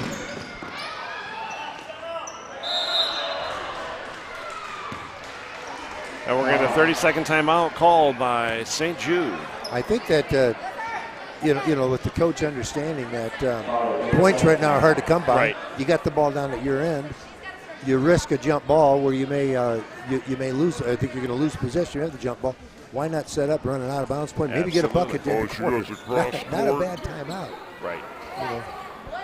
And Hines is going to go up. So last year, this tournament was done Williams looks to attack. in a much more condensed fashion, given that the season was about half the length, and each of the teams played 2 games a night over the course of 4 weeks, with the final night being this championship setup.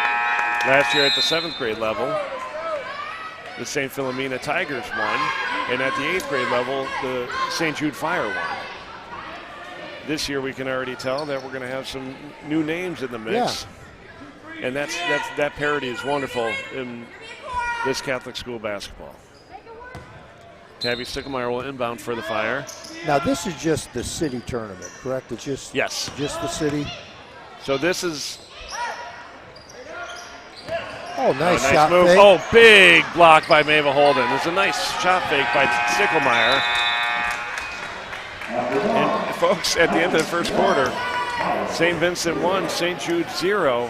We have a defensive battle going here, Coach. Yeah, you know, you come back and tell your team, you know, the bad news is we haven't scored. The good news is we're only down by 1. Right. So, you know, we're 1 basket away from taking the lead here. So, but, you know, both teams are playing hard. Both teams are playing well. It's just that, again, they know each other. You know, like you can hear the coaches saying, you know, number so-and-so, this is what she's going to do, because you know it. And coming fresh off playing last night, it makes it very, very obvious that that's the case. So, it again is just a matter of, you know, somebody loosening it up, somebody getting a little bit hot, maybe creating a couple turnovers, getting some breakaways, some easy buckets, and then things start to change she goes a little across bit. court.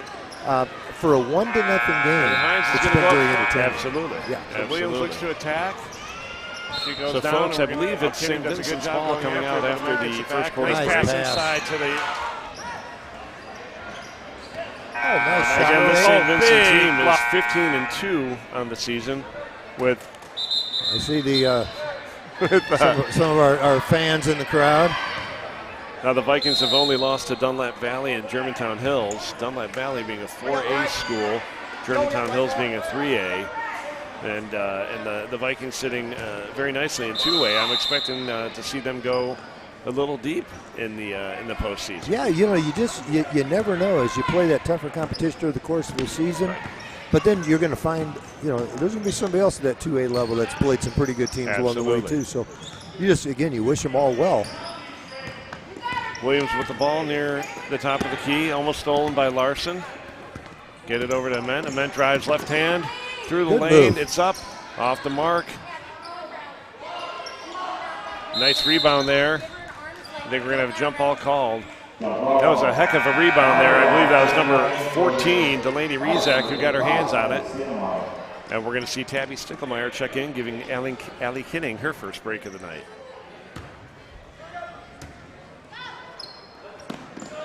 Sticklemeyer gets it in. It's tipped off of Williams, and out of bounds it goes. Now, talking about the Vikings earlier, they are in a regional with Elmwood, who's got a very tough team this year. So I think that regional is going to be a lot of fun at the 2A level. Yeah, and some of those smaller schools, that's a nice play. A nice steal there from Kate Ament. She attacks the hoop, and the bucket is good. And the Vikings increase their lead.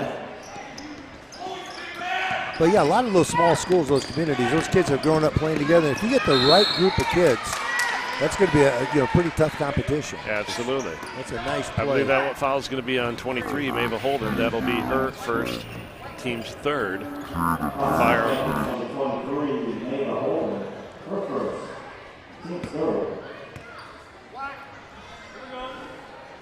And we'll see Tabby Sticklemeyer inbound it from the sidelines. We've got our share of Sticklemeyers right now at. We sure do. At Notre Dame, and you know what? Nothing wrong with that. They're all good ones. We sure do. So that foul is going to be on number 30, Cameron Cooley. That's her first offensive foul.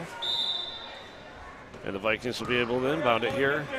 Folks, we're under 5 minutes in the second quarter. St. Vincent leads 30 to nothing, or 30 to nothing, yes. 30, not 33 to nothing, sorry. Nice interior pass. Holden's going to travel, and it'll go back to the Vikings. I'd like to see that again. Well, yeah, you know what? She pulled that foot back. Yeah. She did. That was a good call. Holden's going to travel. She made her pivot, and then she brought the foot back. Referee Tori Davis on the call. Does a wonderful job. That ball went through the hands of Ament, and Larson's going to take it all the way. Shots off the mark, and we're going to get a jump ball here. And again, that's one of those situations where you take it all the way. Cameron Cooley's wide open on the block. You almost want to give it up there. Yeah. And that's okay. She'll get another chance. So Williams brings it up, gets it over to Ament on the wing. Back to Williams near the top of the key. She'll back it out towards half court. Swings it over to Chloe Rizak, who's checked into the game. Williams out to Kate Ament. She'll drive right side, back through the lane, and she's going to get caught for double dribble. She had the right idea, going to make the right move. Just kind of got ahead of herself and got caught up a little bit, and I think it almost looked like the ball stuck to her, and she put it back down. Is that? Number 30, Bella Deluski, will check in for the Vikings. And I tell you, St. Vincent's doing a good job with this pressure right here. Izzy Corey dribbles it over and loses the handle on it. And we're going to have a substitution here. Number 15, Nora Gould, will check in for Notre Dame, giving number 12, Shannon Zopo, a little break. Stay wide, Bella. Stay wide a little bit. Williams looks to set things up. Goes out to the wing to Kate Ament. She backs in, kicks it out, and they swing it back to Williams. She'll look to drive. Back to Ament. It goes through the lane, dumps it to Holden. Nice jump shots off the mark. Holden with her own rebound and put back, and it's good. Mava Holden's on the board here. That penetration really makes something like that happen. You just change the defense, move them around. Pressure's causing St. Jude a little trouble. That should be white ball. Yeah. It goes through the. No, he's going to change his call. I thought it was off of St. Jude. I think our down judge was going to switch it. Sometimes we're not sure how Tori Davis feels. Maybe we'll get him on the microphone here shortly to see what he's thinking. I didn't think he could hear you from there. Oh, that's right. They can't see. They can hear. Right? Oh, boy, I'm not going there. I'm not going there. Okay. No, that's one thing we need to mention here. The officials that have come out here. These guys are good officials. We're lucky to have them here. Yeah, absolutely. We have two high school patch refs working this game today, and what a nice luxury it is. And that's just nice effort there by the Fire to attack Holden, who's certainly got some height on the floor, and good effort from Williams to try to save it.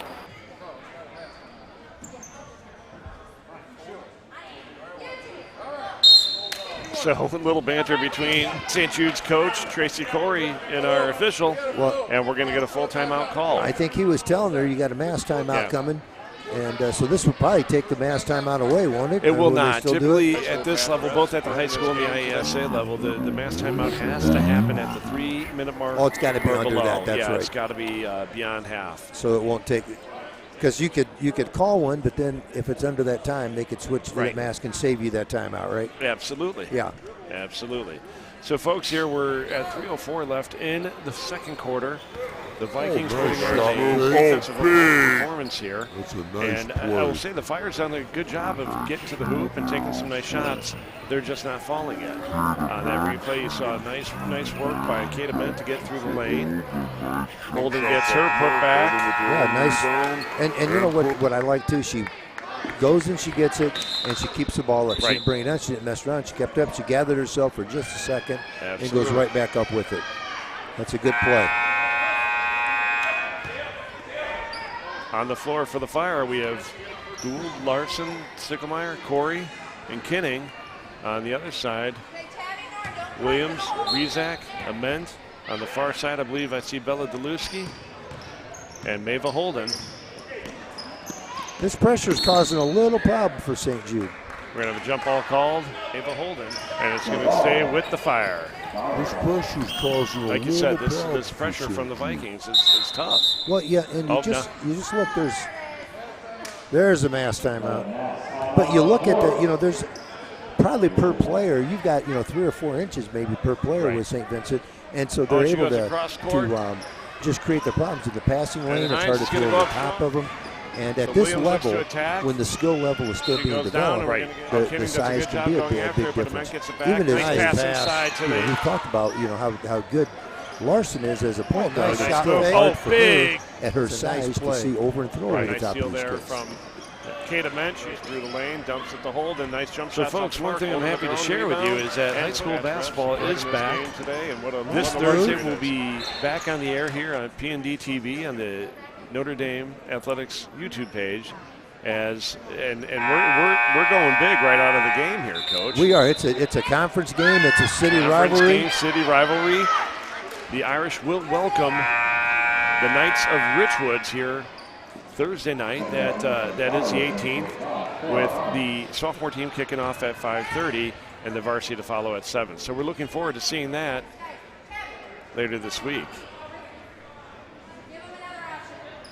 And what's fortunate for our girls is at Notre Dame is they do get to play a game on the road Tuesday up at East Moline against United Township. So you're not going into this game cold. Richwoods is. I ran into one of the Richwoods assistant coaches this morning, and he said they wish they had a game beforehand because it's not. And they're young. They're a very young team.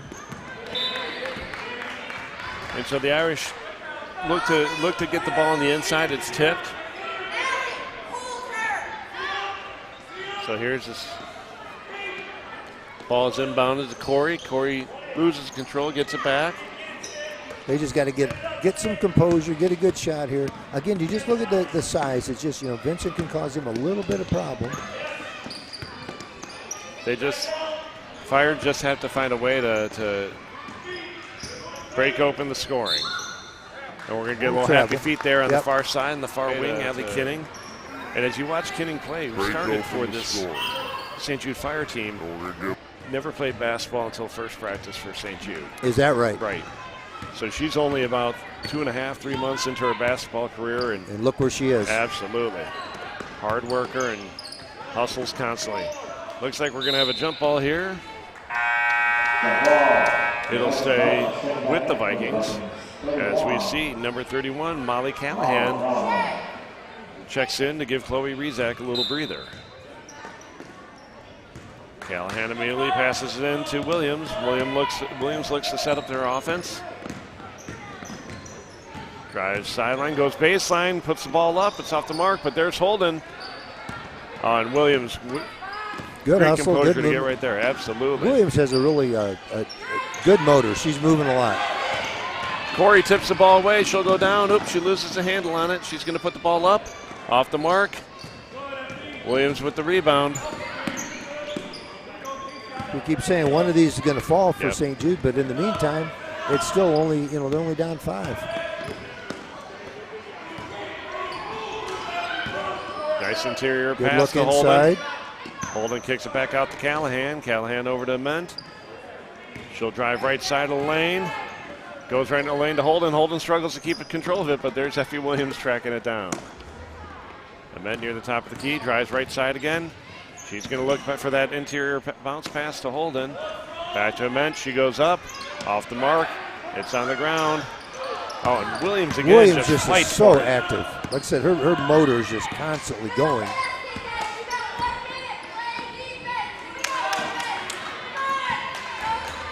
So again, Ament kicks it out to Callahan, swings it back to Williams. Williams backs it out. She doesn't like what she sees. Ament back with the top of the key, goes to Callahan. Callahan almost loses it. Holden drives, puts the shot up off the right side. There's Williams with the rebound and the putback. Yeah, that's just being in the right spot at the right time.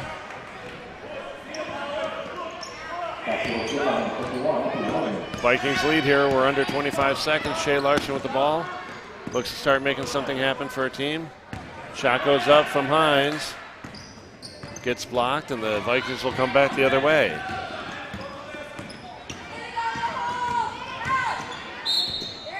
we're going to get a foul called here. I believe that's going to be on number 34, Allie Kinning. Is it shooting or on the drive? Off the right side. I think he's going to call it shooting. Yep. Get number 2. Rebound and so Allie Kinning picks up her first. That'll be the team's 5th. As we see number 51, Effie Williams, shot goes to shoot.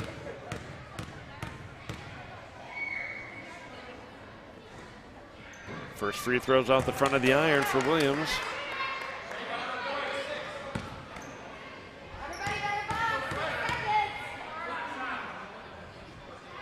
It's important for St. Jude to get this rebound.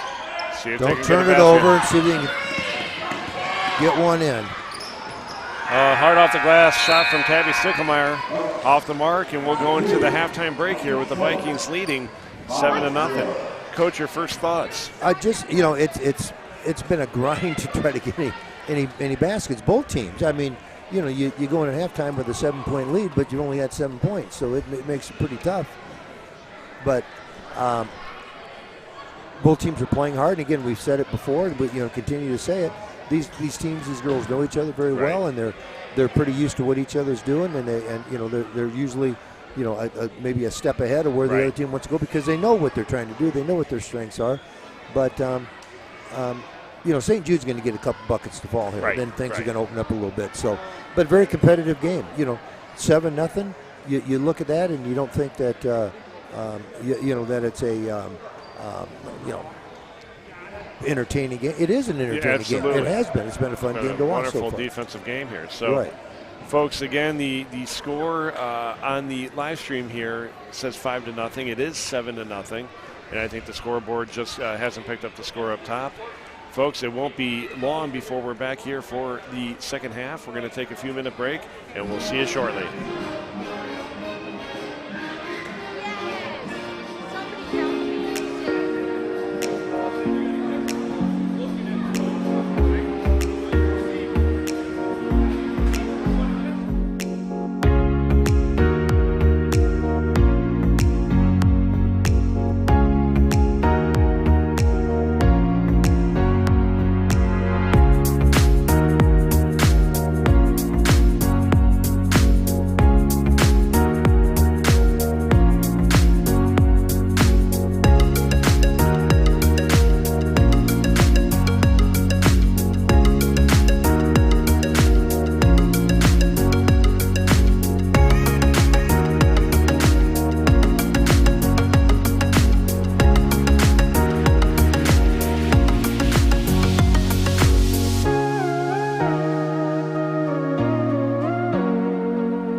You heard that at home? Yeah. That was all played on a 1984 Casio keyboard by our very own soccer coach, Mike Baer. There it is. Oh. And we're going to get... I'm not sure they can get him a much better shot than that. It just didn't fall. Absolutely. Great play. They ran a fantastic play there. So the fire inbound will come to Izzy Corey. She looks to drive. And Cora Hines gets blocked by Mava Holden. I tell you, you're not going to get many shots over Holden. No. Holden is she's long and she's right. athletic. But that was a nice move by Hines. I liked her footwork there. Somebody's going to get one of these to go. Kate Ament with the rebound there off the missed shot from Corey.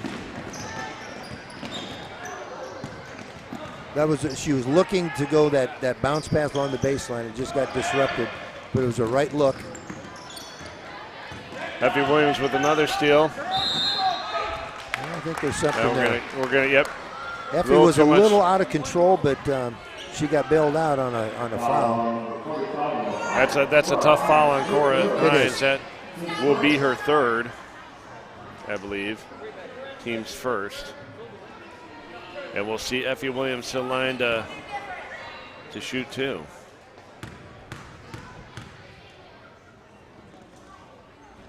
Shots off for Williams. She'll get another chance. Again, the Vikings lead 7-0 here. We're under 5 minutes in the third quarter.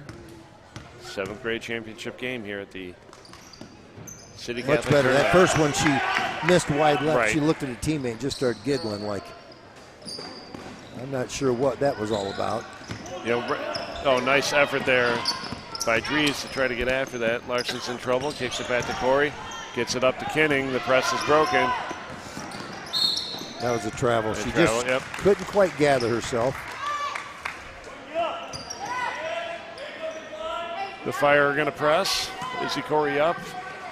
Dries inbound, gets it to Kate Ament. Nice little fake, gets an opening. And a good job there by Rizak to just slow it down and put it in Dries' hands. Yeah, St. Phil's does a nice, Vincent does a nice job of the pressure. They don't speed up. They pass the ball. They space the floor. And they get a nice shot right here. That's didn't go, but that's the right shot to take. It's a good look. Good job by Kinning to tip it out to Sticklemeyer. Larson with the ball. Sticklemeyer drives left towards the wing, goes inside to Hines. Hines with a nice pass to Corey. Corey with the fake. Shots up off the mark. Gets tipped around, and Rizak comes up with it. Delaney Rizak doing a nice job today here for the Vikings. Ball comes into Rizak. Nice pass into the interior. It's going to go off Holden, out of bounds. That was a great look inside from Delaney. Yeah, it was the right look. It was the right place to go with it. 45, Cora Hines did a good job just getting a hand in there, and I think the ball went off of the leg of Holden. Oh, a nice job by Williams to steal that ball and go up strong, draws the foul. I believe that's going to be on Allie Kinning. That's her second. Team second. We'll watch Effie Williams go to line.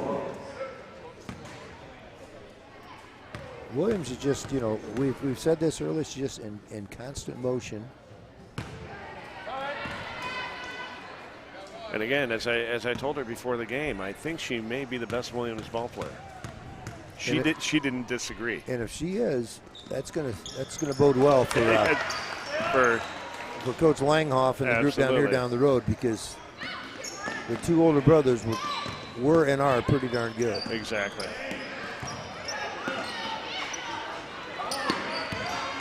Nice job by the Vikings to almost get their 10-second call. Hines goes across court to Sticklemeyer. Nice fake from Sticklemeyer. She'll drive to left wing. Swings it back to Corey. Corey goes across to Kinning. Kinning goes across court to Sticklemeyer. Corey looks to drive. Nice move, and she's going to get hit on the way. On the ground. There's no continuation at this age. And Mava Holden She picks up her second. It'll be her team's first foul here in the second half. Ball comes into Corey, shots up, off the mark. And Holden and Ament will share a rebound, and Williams is not messing around. She's going to attack. She will push the ball down the floor. Absolutely. Oh, great job by Larson to get after the ball. That really was. That ball was just bobbled a little bit, and she jumped on it.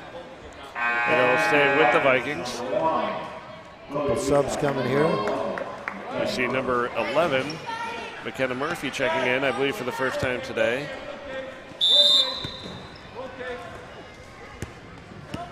And Chloe Rezak has checked in. So Rezak, Murphy, Holden, Ament, and Williams on the floor for the Vikings. Shots up for Holden, off the mark. It's going to get tipped. Oh, it's saved. Kinning comes up with it, and she's on the move. And she is blocked. Maeva Holden's has to have 4 or 5 blocks today. Corey with a nice move up. Off the mark, we're going to get a foul here underneath the basket. I believe that's going to get called on McKenna Murphy. Really nice job by Holden, just sprinting down the floor, making a good defensive play. Mass timeout coming up here. And folks, that'll take us to 2:58 here in the third quarter. St. Vincent leads 9-0 over the Fire of St. Jude. And again, as you know, we can tell that the Vikings are playing a nice defensive game, but you can't take anything away from the Fire. They're doing much of the same. They are. They've given up 9 points in 2.5 quarters. Right.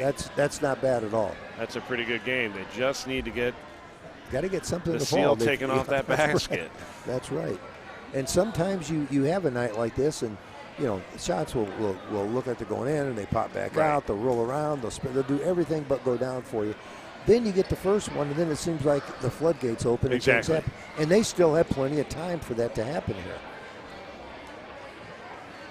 So, folks, I'd like to remind you that coming up next, we have our 8th grade third place game as we welcome St. Thomas, our 3rd seed, against St. Jude, who is in the 4th seed. And Tabby Sticklemeyer will inbound the ball.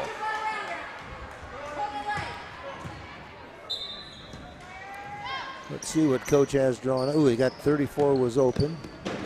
Shot goes up for Hines, off the mark again. Kate Ament with another rebound. And Williams will look to push it. Actually, you can hear Coach Dries calling for her to set it up. Motion offense being run by the Vikings. Passes on to the interior to Ament. Nice turnaround jumper. Big rebound. Nice rebound there from McKenna Murphy. It's just her legs fell out from under her, and down she went. Folks, we promise there's no sniper in the rafters here. These girls are not, you know, it's. And I don't think the floor is slick. I think it just happens. Well, I tell you, you put everything into getting that rebound. You don't have much left after you get the rebound. Got 2 shots. Let's see if Cora can knock one or both of these down right now. So Maeva Holden will pick up her 3rd foul here. Team 2nd in the second half here. Cora Hines, number 45, 7th grader at St. Jude, will take the first of her 2 shots here. Just a little off the mark. And we're going to have a substitution here as we welcome Bella Deluski back to the game, giving Holden a little break, given that Holden's at 3 fouls now. So I think Coach Dries just wants to be safe. Yeah, sit her out for the quarter and let her come back fresh.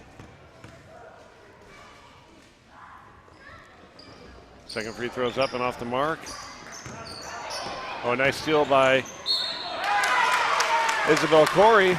They're getting opportunities goes up strong, now. gets hit. We're going to see 2 shots here for Izzy. That's a good, strong move. Fouls on number 11, McKenna Murphy, her first. And as you hear the overhead microphone, that is Izzy's father, Joe Corey, athletic director at St. Jude, taking care of overhead mic duties today. And the Fire are on the board. First free throw is good. As you can hear Izzy's mother shouting from the St. Jude St. Jude bench that they've gotten one. Let's see if Corey can knock down the second. Just off the mark, and there's Kinning with a strong rebound. Shot's a little strong off. Nice effort there from Murphy. And, you know, just like that, you get a bucket, and now all of a sudden it's a 6-point game. I mean, that's how, just get that one. And I know the TV says 9-0, folks, but the Fire are on the board. It is 9-1. Shot comes off from Corey off the backboard, just off the mark.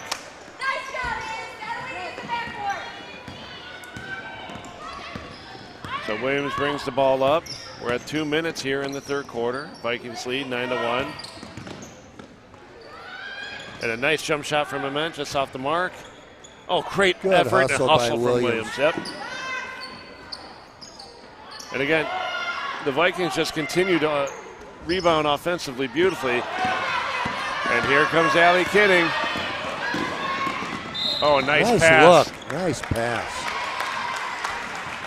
Nice job there. I think this foul is going to be.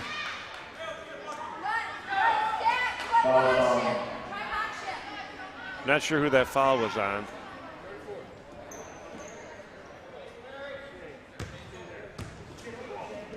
We got some confusion on the foul.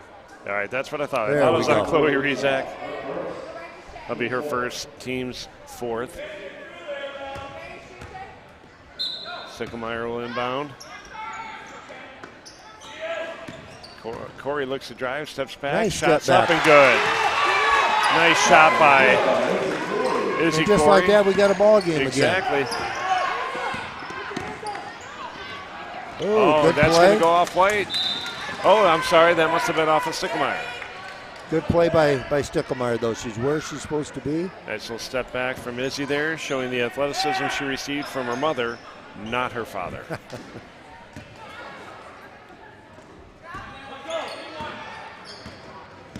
Williams brings it up near middle half court. Kicks it out to Kate Ament, who looks to drive. Oh, great job by Corey to attack. But Williams will bring it back. Gonna hide double screen here. Ament's got the ball in the wing. Good job by Corey to get up. And the rebound and putback is good by Chloe Rizak. Tough break. Might have been a travel there. Don't know for sure. Good move. Nice move just off the mark. Sticklemeyer gets it. Nice pass inside. Off the mark, we'll get a foul called here.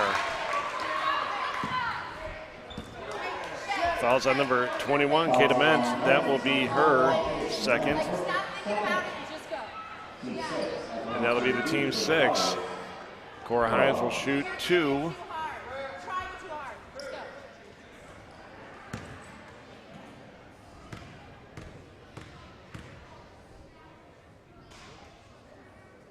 Hines free throws up and good.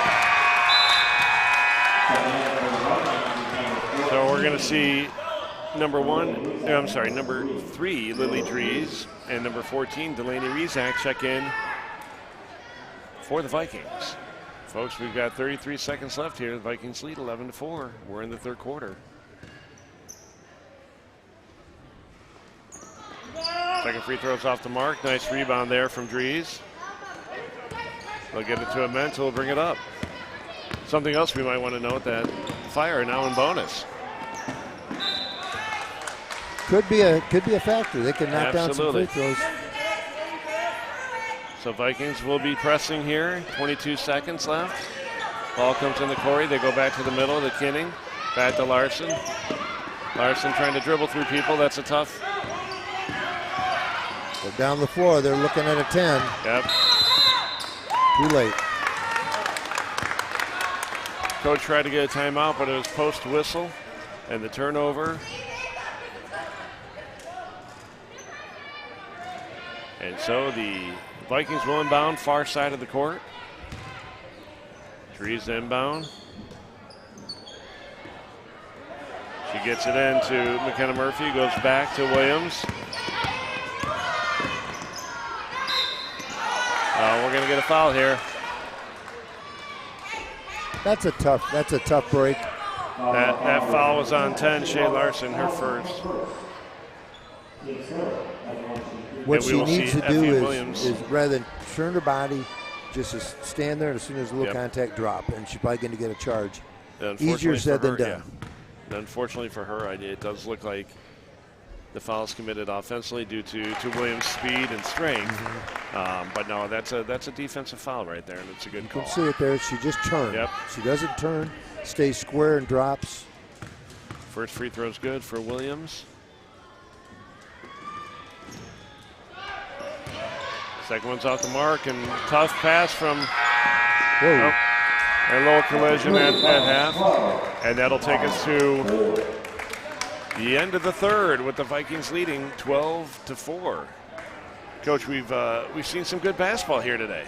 Yeah, this is a really a good competitive game. And again, somebody knock in a few shots and get a couple turnovers or something, and you get a little run going. You don't know, you could either widen the lead for the Vikings, or the Fire could come back in and make this a close game in the last couple minutes. So it's just a matter of getting the ball in the basket. But this has been a game where points are hard to come by. Absolutely. And you look at it and you say, 8 points in a quarter. Yeah, you can make up 8 points in a quarter. But when you've only scored 4 in the first 3, that all of a sudden that task goes a little more. You start to feel that pressure on your shoulders. Exactly. A little bit, and all that weight. Folks, I'd like to remind you that today at Notre Dame High School, following the last day of finals here, the Peoria Notre Dame St. Jude Club hosted the No More Cancer Rally. It's a student-driven fundraiser where they each have kind of a inter-squad competition, inter-club competition to see who can raise more. And again, they had a fantastic day here, eclipsing their previous record of 19,000. They are past 25, on their way to a goal of 30. I'm not sure where the number stands right now. But it's one of those things that keeps growing because sometimes, geez. We just lost our monitor, folks. And a basket is good for St. Jude. Great assist from Coach Corey. And we'll get a travel call. We have too many wires here. Yeah. Too many wires here, Mr. Bear. If it was set up properly, it probably wouldn't have fallen. A nice tip there from Dries. Hey, look, it's all good. Mike Bear to the rescue once again. Absolutely. That's right. We are 5.5 minutes, 6-point game. And we missed a basket there from St. Jude. I'm sure they replayed it, but the monitor was laying on the floor. So I didn't get a good look. Everybody on the ceiling had a great view. Sicklemeyer down to the corner to Corey. She looks to drive. Nice that's a great pass. To Corey.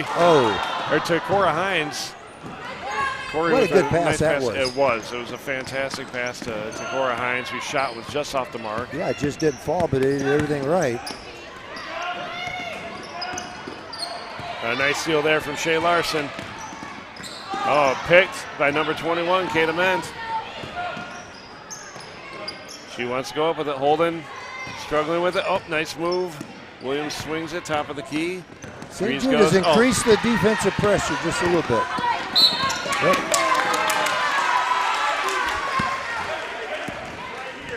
We're going to have a foul on number 51, Effie Williams. That'll be, I believe, her second, team 7th. Little fire out of Effie Williams there. You know what? Yep. That's all. Do you don't want anybody to try to show up in the fist? But she's a competitor and she's playing. I like to see that. Absolutely. Free throw's good for number 34. That is Allie Kinning getting on the board this evening. Fire have closed the gap to 5. In a short period of time. Right. It's gone from 8 to 5. And now if you think about it, every time they score, it's with the clock stopped. Well, Corey fights for it. We're going to have a jump ball. That's going to go to the Vikings.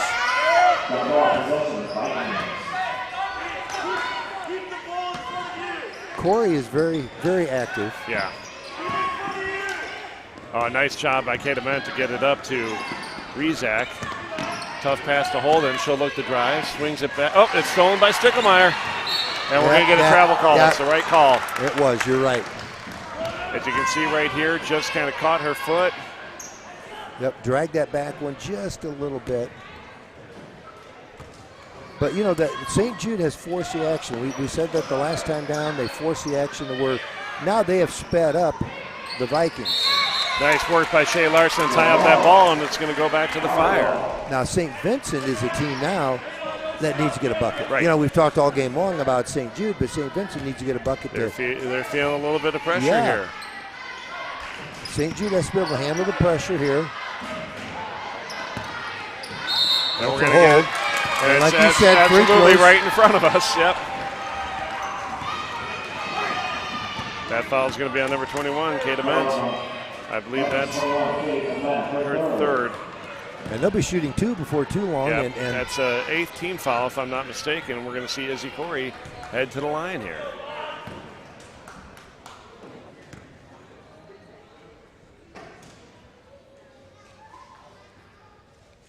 Corey's first free throw's up. A little bit short. Nice rebound from Ament. She kicks out to Williams, and here come the Vikings. And like we said, they need a bucket now, and that's there a great place to get it. Maeva Holden misses her first shot, grabs the rebound, puts it right back up. She has her 4th point of the game. They needed that.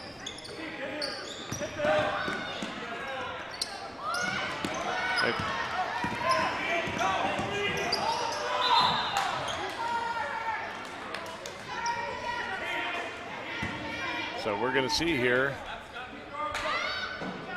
Allie Kennington on the ball. Fire it down by look 7. Down. That's the good look right there. That's a good pass to make. Good pass down there to Izzy. Allie is going to inbound.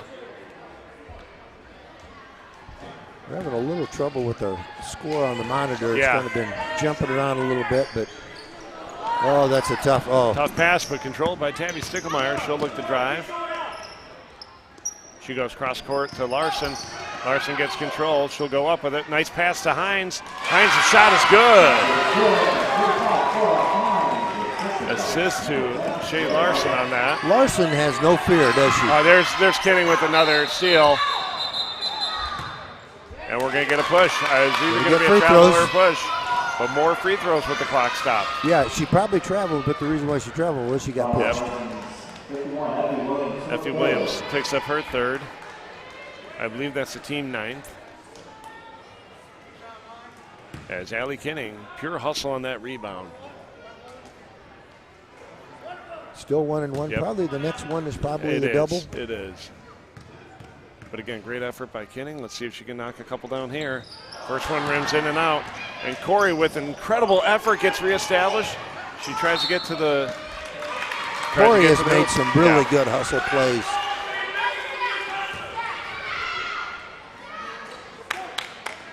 Tabby Stickelmeyer will inbound it. Boy, wouldn't a bucket here make things interesting? Yeah. Shots up. There and good! Number 42, Izzy Corey with the basket. The Fire continuing their pressure. I suspect we're going to get a timeout call here in any second. No! Oh, and Stickelmeyer with another steal. Stickelmeyer's been a real factor. Defensively, she's made a lot of good plays. So we're at the 3-minute mark. Williams is playing downhill right now. She goes up. Great defense from Hines, but the rebound there from Kata Ament. Putback is good. Ament in the right spot. Oh, there's Williams again doing what she does well. Oh, that's a big play. Just picks the ball, and it's a quick 4 points for the Vikings. The Fire had gotten it down to 3. A kick, so that's going to give them a fresh 10. And folks, that'll take us to a mass timeout. We'll be back in a minute and a half.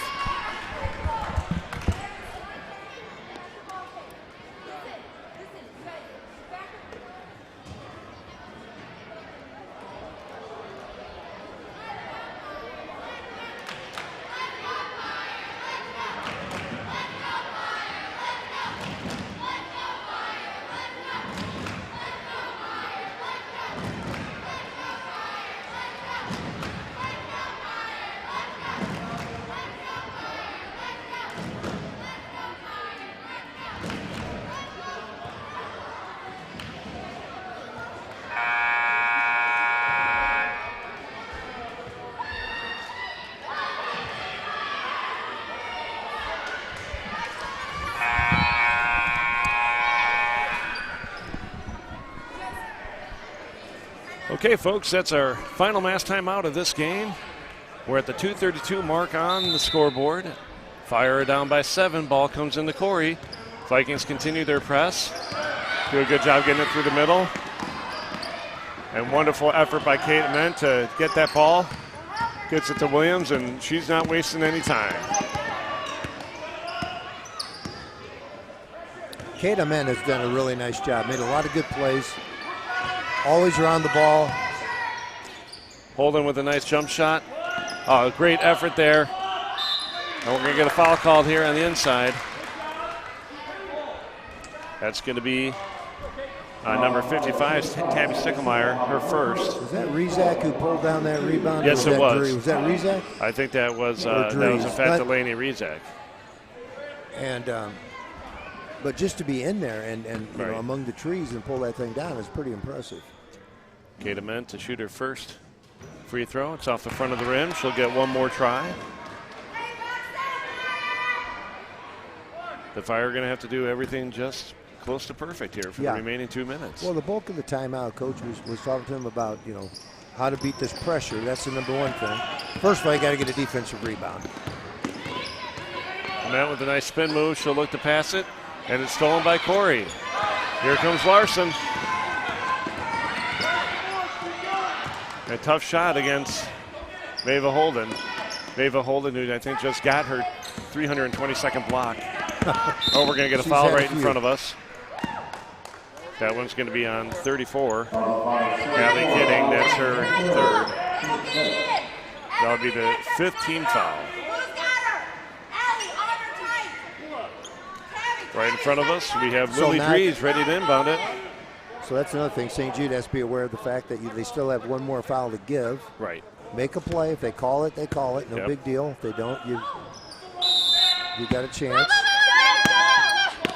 Oh, nice pass from Drees inside. Gets to Kate Ament. Ament drives low, goes up strong, off the mark, gets her own rebound, and she's going to get hit. That one's going to be on number 55, Tabby Sticklemeyer. That'll be her second. Team 6, we've got both teams in bonus. Shooting foul for Kate Ament. We'll put her at the line for 2 shots.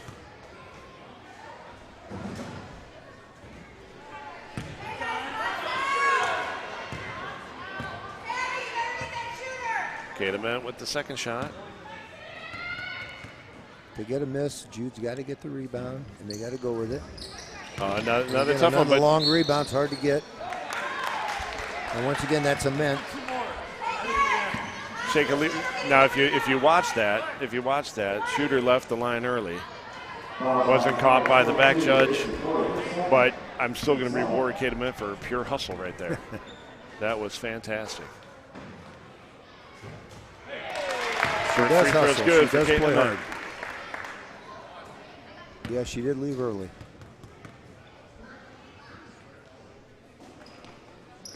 Second free throw is good. For number 21, Kate Ament. Having a fantastic game. That might have been the final nail. I think it certainly could be. And again, there she is again. Yeah, she just made so many plays. I'll tell you, the last 30 seconds right now, Kate Ament has changed the flow of this game. Yeah, no question. And with that, we're going to see number 24, Maddie Cusack, check in for the Vikings. Lily Drees will take a breather.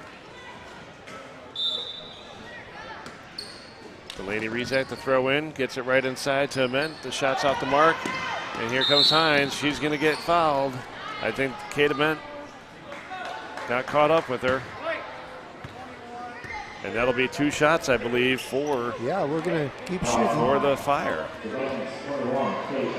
And that's something that obviously St. Vincent does not want to do at this point. Because again, when it looks like it's secure, you know, you knock down a couple free throws, you get a turnover, you can make this a 5-point game in no time. With 2 of those points coming with the clock stopped.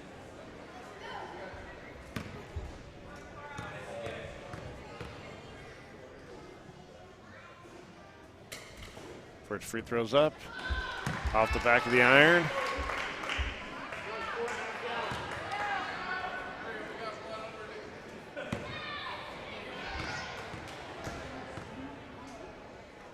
Free throw from Hines is up, and in it goes.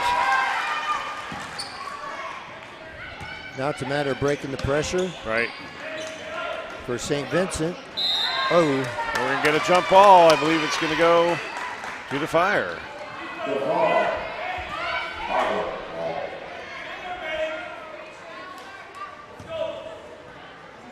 Great hustle there on the part of the Fire to try to keep this going. Comes right into Larson. She looks to get it inside, dribbles out. Back to Sticklemeyer. Sticklemeyer feeds Hines. Hines is going to travel. Not sure. Let's see. I don't think so. No, she didn't. She did not travel. No. Oh, great job by Mabel Holden to see the pressure up front and come up. Gets it back to Williams. Williams dribbles back, swings over to Kate Ament. And a smart move there by Coach Tom Drees to take a timeout. I don't know if he's used but maybe one, if any. Yeah, and this was the right time to use it. Right. Just have your team catch their breath and regroup. Folks, we understand we are running late tonight, and that's okay. It's a Friday night. We'll be here a little while. But. Absolutely. Coming up next, we have the third place game for our 8th grade Peoria City Catholic Girls Tournament. And there we welcome St. Jude and St. Thomas. Fire and the Comets coming up next. But before then, we got 1:11 left here in the 4th quarter. Vikings hold a nice lead, a nice 8-point lead here, 20-12. It's Vikings ball under the Fire basket. Fire will be pressing as Delaney Rezak looks to inbound. Ament and Williams are up front. Oh, nice work by Kenning to steal that. That was a double dribble. Call for double dribble. Yep. Almost got away with it. Yeah. It's kind of a late call. And it was one of those that you had to think for a minute. Did she have to dribble? You know, it's not. It just looks weird. If she had used a controlled dribble, that would have been one thing, but she dribbled it 2 or 3 times before. That's right. She picked it up.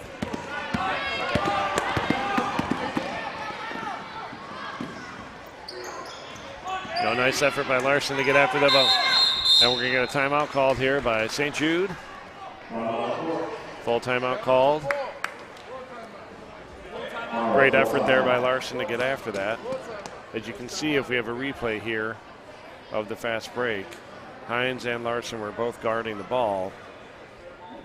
And Shea Larson knew that the pass was going to be entered to Mabel Holden and broke off. And it's good that she did. And the Vikings did a really nice job of breaking that pressure and getting the ball to Holden. She just couldn't make that first shot. But they got it right where they wanted to get it. And again, the Fire had it within 4. I think it was at one point. Oh, I think it was 11-14. 11-14 before. Yeah, I think you're right. You know, before a basket by the Vikings and then a quick steal from Effie Williams and putback increased it at the time 18-12. Yeah, it went 18-11, then it went 20-11, and then the Fire's able to make one free throw. They just can't get that little run going where you need about 2 or 3 buckets in a row. Oh, we're gonna have a loose ball here. Oh, Kate Ament she gets to everything. Just hustling beyond compare right now. Nice pass down to the corner. They get it back to Williams, and Williams is going to try to slow this down significantly. A foul puts them on the line. Oh, I thought that would have been a jump ball call. Oh, Sticklemeyer does a wonderful job to get after the ball. I believe it's going to stay with the Vikings. Sticklemeyer's been very aggressive on defense as well. She's made some plays. And her father was no stranger to this court at all. That's right. Mike Sticklemeyer, very successful Notre Dame player, went on to play, I believe, at St. Ambrose. And with that, we'll see some substitutions from both teams. For the Fire, we see Kidding, Sopel, Sticklemeyer, Cooley, and I believe Gould is in the game. And then checking in for the Vikings, I think I saw Molly Callahan sneak in there. Number 31, yep. 31's in there again. And then number 30, Bella Deluski, checked in. And the basket's good there. Effie Williams with another basket. And the Fire will try to get one more shot off, but it's not going to make a difference. Shots off the mark. And folks, that'll end it. Our 2021, our second annual Peoria City Catholic League or Catholic Girls Tournament goes to St. Vincent. Final score 22-12. Coach, your initial thoughts on the game? Well, you know, the scoring drought for St. Jude for a long time, and then once they scored, they got back to a 3-point game, and just you get a little tired, Sherman to come back, and you just couldn't quite get completely over the hump. And credit to St. Vincent, they withstood that little run there, hung in and finished the game. So entertaining game, good fun game to watch both teams, and I enjoyed it. I enjoyed watching it, and it's nice looking at some of this talent. Hopefully this talent's going to come through and end up at Notre Dame someday, because we're looking at some good guard play and some good overall size. Absolutely. And the kids are being coached the right way. You can tell they're playing the game the right way, which is really important. So again, folks, final score is 22-12. St. Vincent's over St. Jude.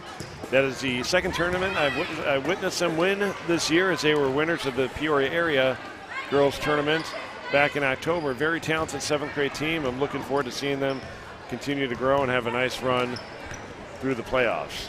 Great effort tonight from Effie Williams, Mabel Holden. Kate Ament was, I think, a game changer there. Yeah, she's just that glue player that absolutely that every team needs to have somebody like that, and she does a great job. But both the Rezac sisters, Lily Dries, also contributing quite a bit, and nice effort there throughout the stretch by Callahan, Deluski, Cusack. Very talented championship team now. On the Fire side, you can't say enough about the wonderful duo between Izzy Corey and Cora Hines, both of which fought all game. Close baskets not drop, and you could see the frustration, but they certainly never gave up. No, they played hard all the way through. Just a little outmanned, right. Just a little bit more size on the part of St. Vincent. But, a good effort, good overall performance by those young ladies. Absolutely, and a wonderful tip of the hat to great effort from point guard Shea Larson, both on the defensive and offensive side. Again, we talked about being outmatched. She certainly isn't in heart. And again, wonderful supporting roles from Zopel, Gould, and again, Tabby Stickelmeyer is only a 6th grader coming in, playing a good chunk of the game. Yeah, did a good job. Absolutely. We're looking forward to seeing them continue to grow as a team as well, and we wish both teams luck as they, a week from tomorrow, will start their regional run. Now, folks, it's not every day that we get so lucky to have such a celebrity with us. We're going to have him get mic'd up here. I'm not sure if he is completely plugged in here. But give us a second here. We've got Coach Lane Langhoff with us right now. We're going to see if we can get him on the microphone. And if we can't, I'm happy to give up my mic, or are we going to be good, do you think? I think we're going to be good. I think Aaron's got us. Aaron is a magician among men. Well, it's a good thing we have Aaron, because he counterbalances what we have with Bear. And that's a big load to overcome. Right. So, folks, just give us a second. All right, here we go. Coach Langhoff, can you hear us? We're going to encourage Aaron to just put Coach on the camera. Just put Coach on the camera. Are you good, Coach? Can you hear us? Yes, I can hear you. All right. We're fortunate to be joined by Coach Langhoff, the head girls basketball coach here at Notre Dame. And as you have watched these first couple 7th grade games, what are your thoughts here before we go into what your season is going to look like? Well, first of all, it's nice to see fans in the stands again. Isn't that the truth? And not over there. Nothing against you guys, but not staring over here at you guys for games. Believe me, it was just as just awkward as bad for us. Yeah, looking that way. No, but it's really it's probably pretty cool for these kids to be here in the high school gym, and thankfully it worked out for the schools. It worked out, it's the busy time for us and the boys just getting started. It's just good to see kids out here playing basketball. Hopefully we'll get, a lot of these kids will be, future Lady Irish basketball players, and I recognized a bunch from these first 2 games from the camps. And, Right. So just it's exciting for the kids, to have a city championship here, I'm sure, and it's good for the head coach to have. We got a couple current players here that came out and watched and got siblings, and so it's just been a cool evening, and I don't know if I'll make it through we have 7 a.m. practice, so I don't know. I might be watching the next couple on the couch. That's all right. You can watch and critique. Yeah, absolutely. Just turn the volume down. I'll tell you that much. Yeah, right. I learned that last year. 7 a.m. Yeah, no kidding. 7 a.m. practice, which will really be the end of the first 2 weeks of practice. The long gruel of getting everything going. Yeah. Season opens next week. Tell us what to expect. 2 weeks of really solid practices, but it's the point where the kids are tired of each other a little bit. They're really tired of us. So we got a few more practices, and we go up to East Moline Tuesday to open our season. And my first 4, we didn't have a tournament last year, but my first 3 years here, we practiced that whole next week before we went to Limestone. So it was really good. Dave was good about let's find some games. I said we need to play before we go to that. Nothing good happens at 9 o'clock in the morning in a basketball tournament, but at least we'll have at this point a couple games. Right. And I'm excited. We had what season we had last year was really really a good showing for a lot of young kids without a summer. A lot of kids are back. We lost four seniors, but the bulk of our scoring's back. Obviously, we've got our ball handling back. We've added a couple new kids with Delaney Cook finally being able to play for us after sitting out last year. I'm excited. I think we can play. We've got 11 varsity players right now. I think we can play all of them without much drop-off. And, beginning of the year, it's you're going to need a longer bench till you get yourself where you can play and, really extend some kids' minutes. Right. It's kind of nice coming into a season and you're not teaching all these things. You're just kind of refining these things where kids, they know how to play. You've had a summer. Yeah. They've gone through some things. I popped into JV practice the other day just see what some of those kids look like, and wow, they look almost like a varsity team with the size. There's some size with the freshman kids coming in, and we're down on sophomores, but the ones that are here still are committed and want to play, and the staff and myself have been really happy with the 2 weeks, and we're excited to get started next week playing real games against other people. Coach, we know every game is going to be your favorite. You look forward to every game. You prepare it the same way, maybe tweak it for who you're playing. Sure. But can you give people watching at home an idea of a game or two that is going to be special? I mean, we open up this year we open up on the road, but our first home game is against crosstown rival. Yeah, that was a surprise when I got the schedule. I don't know, but I talked to Tom last week. They played Richwoods very early in the season too. So you get a game, and then you get your rivals coming in. That's always going to be a big game, Peoria, Notre Dame, and Richwoods. But Peoria High is going to be very good. We didn't get a chance to play them last year because they went out, right before we were supposed to play them, and we didn't see them in the postseason conference tournament. But they've got some really. I mean, they're good. They're going to be really, aggressive defensively, and they're going to, cause a lot of teams problems. So that's a game. We might play them 4 times. We're in 2 tournaments with them, and then the 2 regular season games. So those will not be those will be games kids will look forward to, and we will look forward to. But those will be some good ones. We go to Morton right before Christmas. That's never easy. I did that for 17 years in Canton. We actually opened with Dunlap at Limestone Saturday in our tournament. They'll be one of the top teams in the area. So our schedule's pretty solid for the regular season, and we actually picked up Nazareth Academy, who's wonderful, been pretty consistent. They're not state bad. final. They're not bad. They're okay. So we got them the last week of the regular season, going up there, and so that that's a long ways down the road, but hopefully we've played well enough to put ourselves in a situation that game still means something for us. Right. Well, Coach, we can't thank you enough for joining us here. Appreciate We're getting ready yeah. for our 8th grade third-place game as we welcome the Comets and the Fire, St. Thomas and St. Jude. And I have no doubt we have several future Lady Irish members on the court here in the next 2 games. But again, it's such a joy to be with you and to talk with you, and we look forward to a fantastic season. All right, appreciate it. Appreciate See it. you next week. Okay, right. thank you. You bet.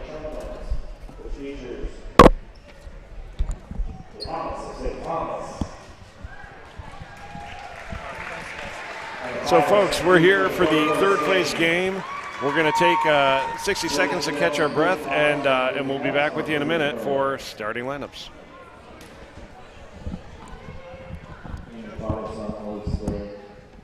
Strong faithful God, as we come together for this contest, we ask you to bless these athletes, keep them safe from injury and harm, instill in them respect for each other, and reward them for their perseverance.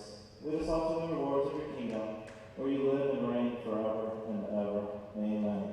St. Thomas, St. Jude, name of the Father, Son, and Holy Spirit. Amen.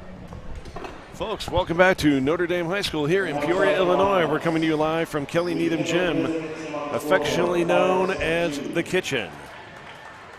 It is time for starting lineups here in our third-place game for the 2nd annual Peoria City Catholic Girls Tournament. And it's my pleasure to turn it over to my partner, Mike Plunkett, to introduce you to these starting lineups. All right, thank you, Jim. For St. Jude, got number 13, Maya Zopel. Number 23, Millie Jeanette. Number 33, Kayla Kenning. Number 44, Sophia Skym. And number 45, Cora Hines. We just saw her play, didn't we? And St. Jude is coached by Megan Jeanette, Tracy Corey, and I see young Addie Jeanette on the bench as well. For the Comets of St. Thomas, number 0, Gracie Anderson. Number 11, Riley Bear. 24, Haley Beck. Number 32, Ella Edwards. Number 50, Julie Watts. And the Comets are coached by Kyle Anderson. And that is a typo in the book. It is actually Julia Watts. Julia. So let me get that right. Yeah, absolutely. Because I will make enough mistakes on my own.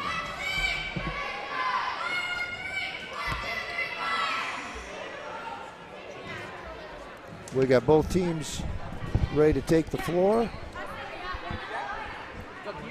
All right, folks, so we are ready to roll here, aren't we? We got a bucket of balls out on the that probably need to come off. And there's Joe Corey.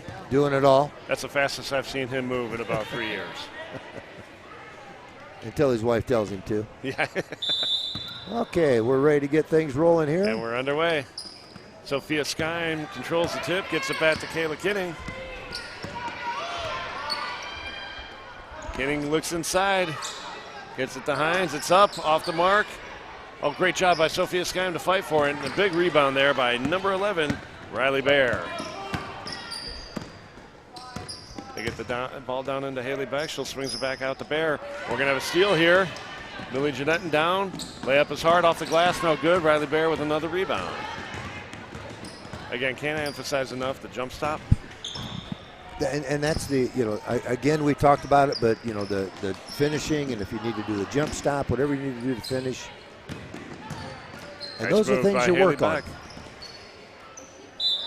So we're going to have a jump ball here, which I believe will stay with the Comets. Well, Julia Watts must be the younger sister of Sydney Watts, That's who exactly is one of who it is. Nicest kids to ever come through Notre Dame. Fantastic family, big fans. Haley Beck's shot is tipped. There's Riley Bear to rebound, but it's controlled by the Fire. Here comes Kayla Kenning to lead the Fire offense. High screen for Millie Jeanette, and they look to get it inside the Skym. Nice pass over to the top. There's Zopel with it. It gets blocked by number 32. That's Ella Edwards. And Edwards will get the offense set up. Shots off the mark from Haley Beck. Good rebound by Edwards. And Haley Beck will look to swing it up top to Bear to get the offense set again. Riley Bear drives right, kicks it down to Edwards. It's going to come back to Bear. Bear looks to shoot, pulls it back, gets it in the lane. Good pass. Julia Watts with a nice shot off the board. Great pass. Watts finishes. Nice patience on the part of the Comets there, not to force it, knowing that'll happen. And there goes my whole view.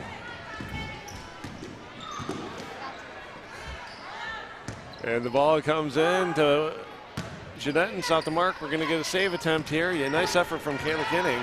Oh, look down. Nice look. Oh, good look. And Julia Watts is up for the layup off the mark. Rebounded by Cora Hines. If I'm not mistaken, Hines and Watts on this court right now are cousins. So we got a little cousin battle. Really, got a little battle going on here. Julia and Cora. Oh, ball gets mixed up inside. Shots off the mark for Skyme. She goes back up a little too far into the basket. And here come the Comets back the other way. Good decision. Very nice decision by Beck. Swing the ball around. Nice move by Edwards. Kicks it back out the back, just inside the three-point line. And there's Hines with another rebound.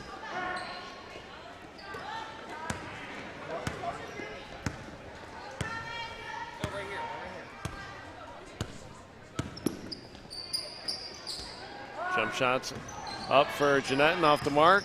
She gets her own rebound, and it looks like she gets hit on the shot. I believe that's going to be on Riley Bear.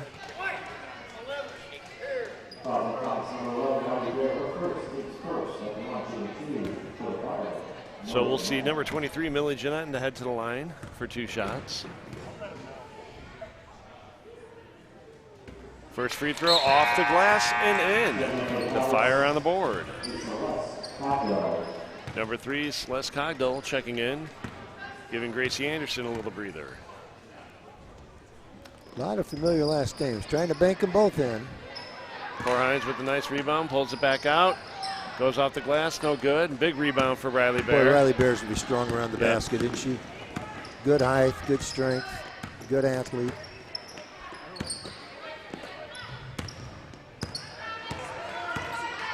Duck with the ball, swings it back up top to Bear.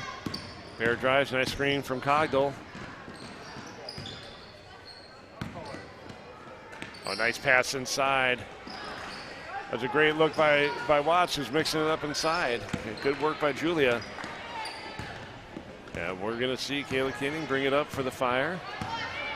We're within the mass timeout time frame here.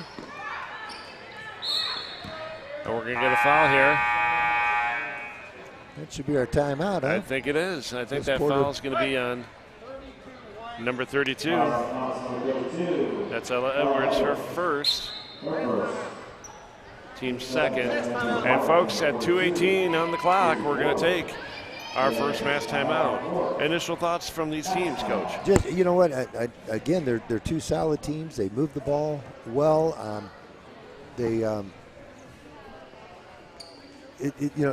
I think they're just trying to experiment around a little bit, see what's going to work. Early on, we're still pretty early on here, but I think I'm anxious to see what happens if somebody puts a little pressure on how are the guards going to perform here, what's going to happen when that goes on.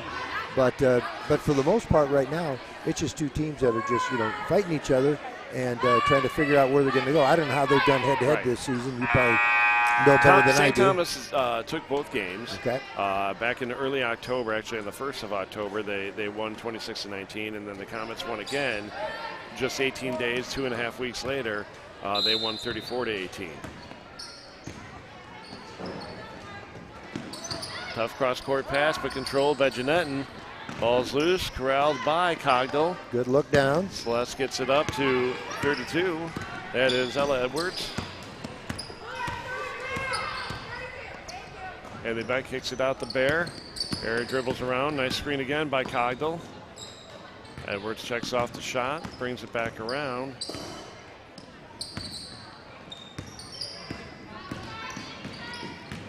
And Comets showing some nice patience here as they work the ball around top of the key. Down to Edwards, makes a nice drive, goes up with the left and good. Really strong first step. That was very nice. And great work with her left. She could be left-handed, I don't know, but a nice job there. If she's not, that was a really good play. Kayla Kinning's going to get called for touching the line, and that'll be a turnover for the Fire, and it'll go back to the Comets underneath their own basket.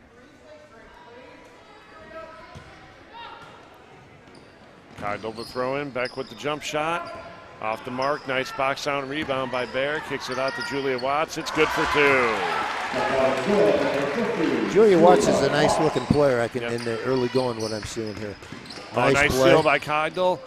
Puts the shot up right away off the mark. Kinning rebounds. Some strong pressure from the Comets. Kinning goes inside to Skyme.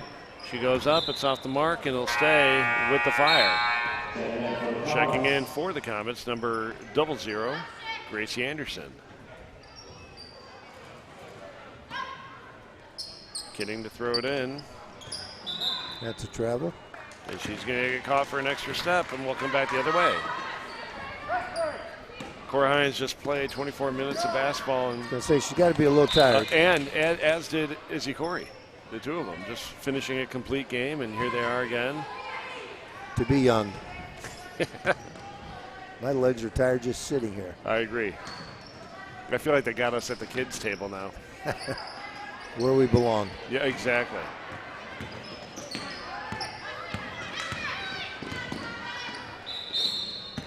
Another travel call on the Fire. Sometimes their bodies are working faster than their brains. And yeah. It was a great idea there from Millie to try to attack from that side and just got her for an extra step. Good feet by Kayla Kinney.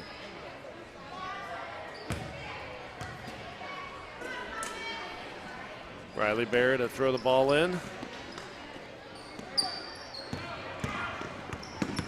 Nice steal by Skyme, and she's going to get hit from behind. Yep. That foul's going to be called on number 24, Haley Beck. She did a really nice job of holding the ground here. Right.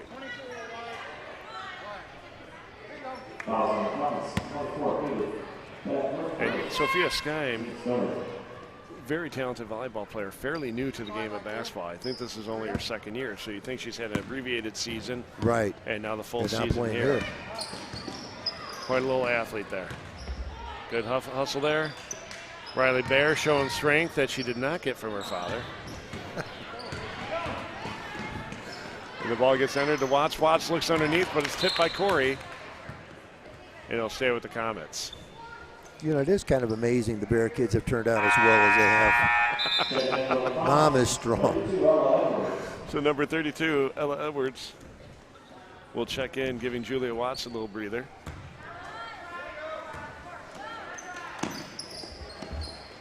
Oh, nice pass from Anderson. Boy, that was inside, nice. off the Very glass nice. and good. Great pass there by Anderson to Ella Edwards, and Ella Edwards has her second basket of the game.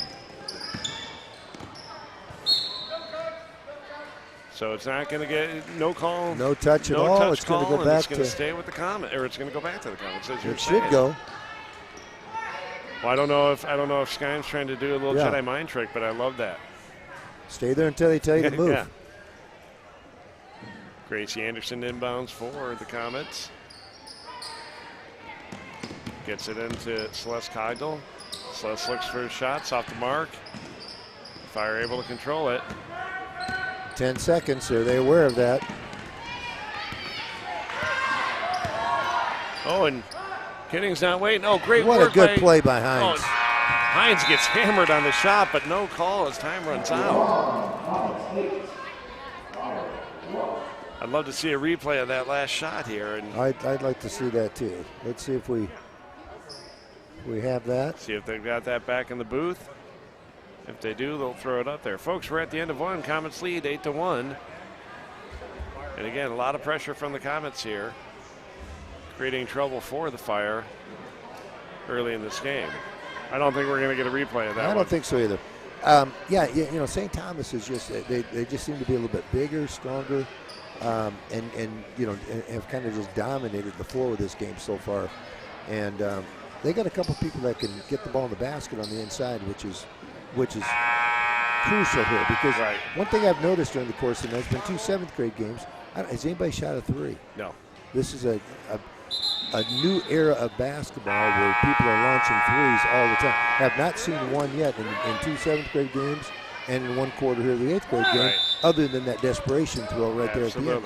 So it's a little different, little different feel. They're trying to pound it inside, and And that's not always easy to do because, you know, kids at this age aren't able to catch the ball, turn, and jump over somebody, you know, so it's Thomas did a nice job. But St. Thomas is strong. Look at the kids out there that are, you know, athletic and pretty physical. Absolutely. They come into this game, if I'm not mistaken, with a 12-10 record. They have not set their regional yet. That'll come later this coming week. They've lost a couple of close games, and as we mentioned before, they've got the Fire's number this year, winning 2, both back in October. Sometimes it's just matchups when you play somebody. Yep. You just don't match up as well against somebody else. They move the ball very well. Bear with the ball near the baseline. She will drive. Kicks it back to Cogdill. Jump shots up. It's short. And Kidding fights for it and comes up with it. Kidding drives. Tries to get the shot up. Off the mark. Yeah, it's a nice rebound on the far side. I believe that was Gracie Anderson who came up with it. Bear gets down the court quickly. Gets it to back. Beck with a nice fake and jump shot. Corey with the rebound. And we're coming back. And like you said earlier, Corey's got to be tired. He played a lot, right. but she's a pretty nice-looking player. I was impressed with how she played. Oh, a nice block there from Gracie Anderson. But Corey Hines gets it back and a little tough off the glass. And Ella Edwards with a nice rebound. 3-pointers up. There's and one. Good. We're for just Gracie talking about Anderson. it. First one of the night. First attempt of the night, other than the desperation. In this game, yeah. So the Comets increase their lead, 11-1. And miscommunication between Kinning and Hines, and that'll sail out of bounds as we welcome Julia Watts back into the game.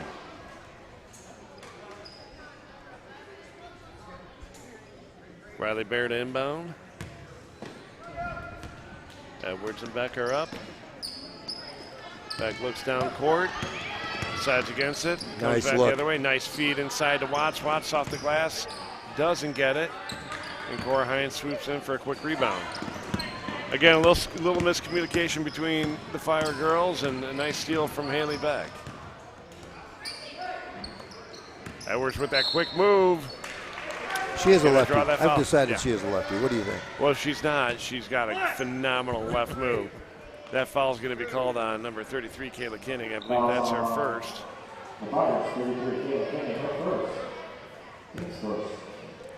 Number 32, Ella Edwards at the line, shooting 2 shots.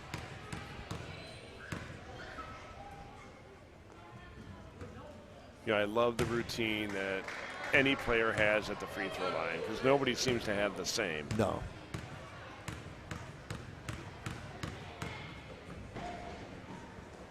Second free throw's up, off the mark.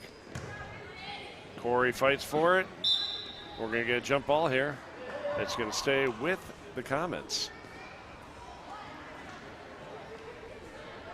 So Gracie Anderson to inbound for St. Thomas.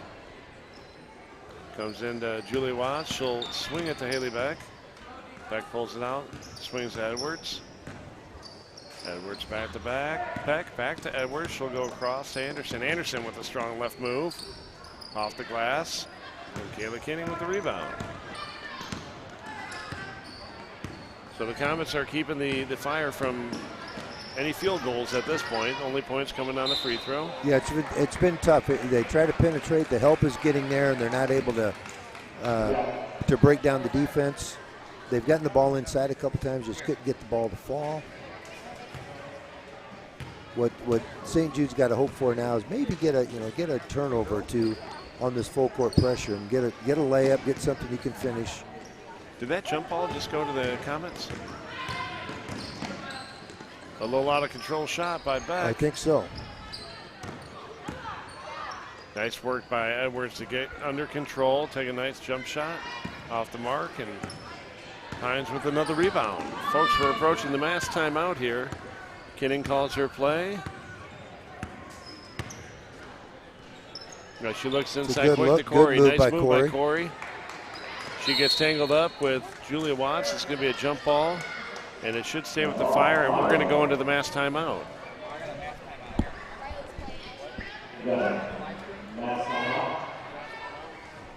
Here it comes. I think he just announced it. So this will be our mass timeout.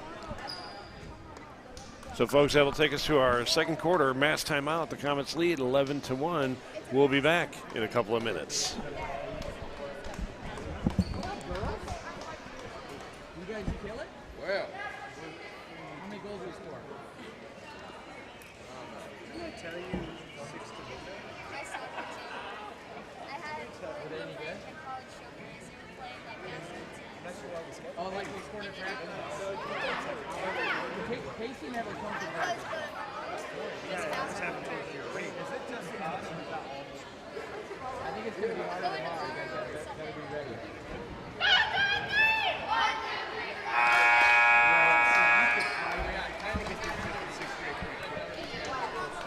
My girls team.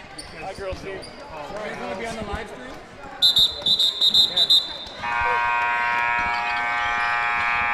As you can see on the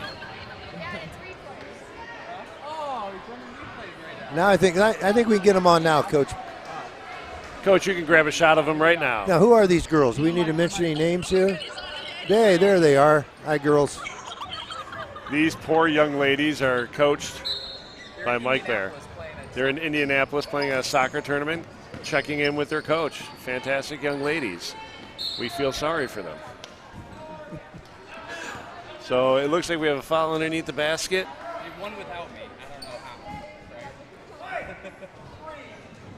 know how. So Coach Bear just said the girls won without him, and contrary to what he might say, I think it's their first win of the year, and he wasn't there. Coincidence? So once again, St. Jude is just having trouble getting a shot, just the overall strength.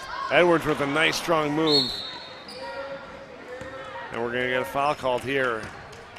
I think Edwards could have gotten a call on this one. A lot of body on that. Yeah, probably did get hit. But you know what? She's so strong that when she gets hit, she doesn't flop. Doesn't fall because she's just strong. And it's what a lot of the St. Thomas kids are like. But it's a nice play by Corey Sears, just body up to try to get position. I love that. Oh, great hustle by Jeanette. They're going to have to get this ball over. Here comes Millie Jeanetton. Oh, a lot of contact out there, but as the later you get, and again, these girls are in 8th grade, they're going to let them play. Yeah, that was. I'm not sure what's going on right there, but we're going to get a jump ball called. I think it's. There's a little bit of a. I think that was a first down run that resulted in a turnover. I think even Corey knew that that last bounce got away from her. And she's just got to be a little tired. Oh, my goodness, she played so hard earlier tonight. Going to get travel there. Pass came in a little hot and too high for Ella Edwards, and just got her feet caught up in it.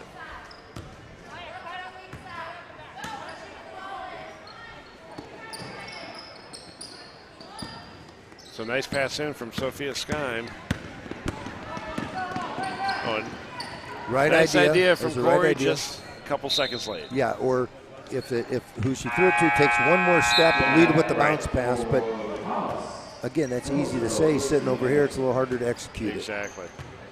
Gracie Anderson is going to check in for number 32, Ella Edwards. We'll see Riley Bear throwing the ball.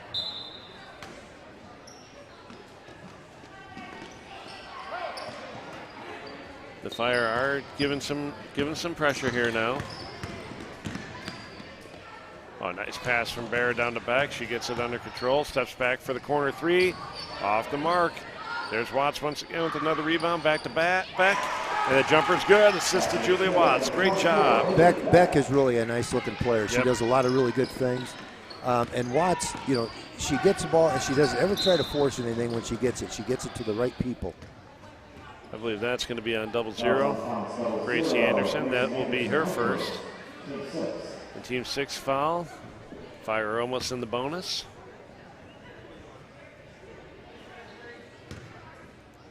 Number 44, Sophia Skime to throw it in. Corey takes it.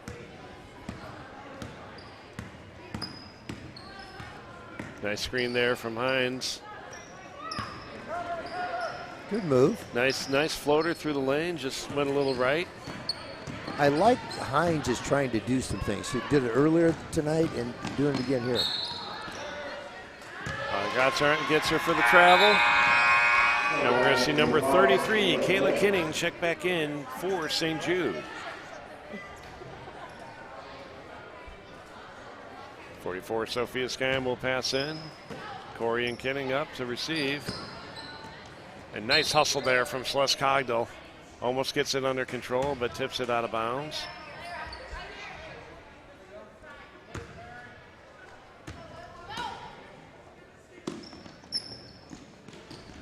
Pass comes in strong to Jeanette. Jeanette looks to dribble up. Tough pass to Kinning, but she's able to get it. Good job of corralling that ball. Yeah. Jeanette with the jump shot, off the mark. I think that was Cogdell with the rebound, but it's stolen. Stolen by Corey and then tipped out of bounds. It'll stay with the Fire. I wonder if I go ask Coach Anderson if he would please sit down and get out of our way. Get out of your way. I'm trying to catch it more here, but I'm still. He's right there. Skym with the inbound pass. Oh, there's going to be no over and back on that call. Yeah, she just needed to control it. Ball's tipped out of bounds by Julia Watts, who will stay with the Fire. The way Watts hustles, you feel like there's 2 or 3 of her out there. Yeah, she moves really well. Yeah. She's always looking around. She's got a pretty good idea of what's going to happen next. Took an extra step, got away with it. We're going to see Jeanette drive, and unfortunately just threw it right behind Zopel, and it'll go back to the Fire. Yeah, they're just having a little trouble. Oh, that's a great look by Riley Bear down That was the a real court to good Gracie look. Anderson. And what Bear can do is she can make that long pass. She's strong. I've seen her make it a couple times. She looks ahead and she sees the floor. They're really letting them play here, but a couple second late call on that one should put Kinning Jeanette at the line. Yep, little check on her. I think what he was looking to make, I think she stepped out of bounds. And once she stepped out of bounds, it was because of the bump. Then he called the foul. If she doesn't step, he probably doesn't call it. I love the way these Comets play. I would take an aggressive, more physical team any day of the week. Yeah, they are. They're all that way. They're strong. They play together, move the ball well. Right. Nobody is selfish on this team. They've got 25 fouls to give on the court at any given time. It's okay to get a little physical. That's right. You can't take them home with you. They don't pile up for your next game. There's no foul bank. No. Edwards brings it up, looks at a quarter to back. Beck with a corner jump shot off the mark. Watts almost has that rebound. She's got control. Nope. It's going to be a jump ball. And it's going to head to the Fire. 8 seconds left. 8 seconds left here. Fire still looking for the first basket of the night. They made a free throw. Don't have a lot of time to do it, but it's going up. That wasn't. She had a little more time than she thought. 1.1 second. I can catch and Good maybe time take to a run dribble. that alley-oop play. I think so. Who would you run it to here? I'd run it right to Corey for a two-hand dunk. Okay. To her and shoot it. Nice job catching it and shooting it. Good job by Zopel to get that ball off. She knew what she was doing. Shots off, and we'll go into the halftime with the Comets leading 13-1. Coach, initial thoughts? Again, it's just been, I think, the physical play, as you mentioned, of St. Thomas. They're making it really, really tough for St. Jude to get anything easy. It's a struggle just bringing the ball down the floor for St. Jude right now. Then once they get it down, and they're giving them one shot. So, they're not getting much on the offensive board. So just the physical nature of St. Thomas, which is, they're low. They're not, there's a reason why they've beaten this team twice. The matchup is not real favorable for St. Jude. Exactly. Yeah. So, folks, again, it's 13-1. We've got 4.5 minutes here in our halftime. We'll be back with you shortly.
Folks, we're back here for the third quarter. We're just waiting on our cameraman. Maybe he has to come back soon. We can't really say what his daughter was saying about him. That would be wrong. I can hear what you guys say. Ellie was saying nothing but fantastic things about her father. That's because Ellie's a good girl. Nice work moving that ball around by the Comets. Shots off, and we're going to go into a jump ball. It'll go to the Fire.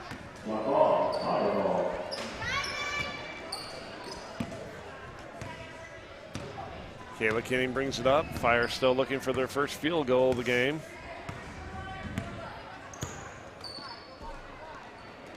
That's a tough pass inside, but it connects. So Corey looks to get it up to Skyme, and it's off the mark.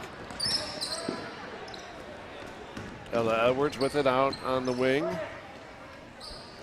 Swings at the Bear. Bear gets it over to Anderson. Anderson will drive right side. And that's the right call, folks. Yep. If you look here at the replay, she you can initiated, see, yep. And she cleared a little space with that arm, just right there. Right there. And she kept the arm tight without that push off at the end. She might have been fine. But Gracie Anderson picks up her second foul, and the Fire will look to get things going again. Corey loses on the dribble, and the Comets will come back the other way. Oh. Looked like we might have had a little travel there. She will look to pass, but you know what? Sell it like nothing happened. Yeah, just keep playing until you hear the whistle. Gracie Anderson, who hit a three earlier, tried again, just out the mark. The Fire's hustling back the other way. Nice fake pass by Kinning, but she moved her pivot foot, or switched her pivot foot, and got caught for the travel. Yeah, they're just having just trouble getting a shot. Just the Comets are everywhere that the Fire wants to be. A strong pass from Bear. Oh, and that would have been. That would have been Fire ball if I'm not mistaken. Yeah. Yep.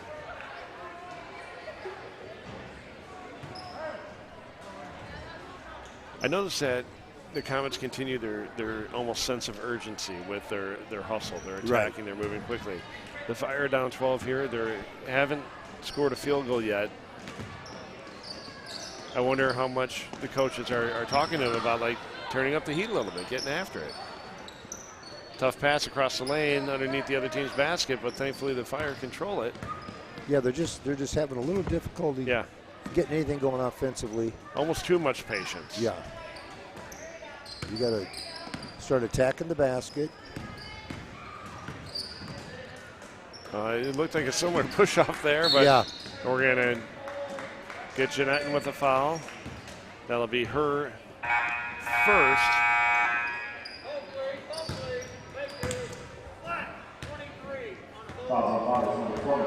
And we'll see a substitution for the Comets here as number 3, Celeste Cogdell, will check in for Gracie Anderson.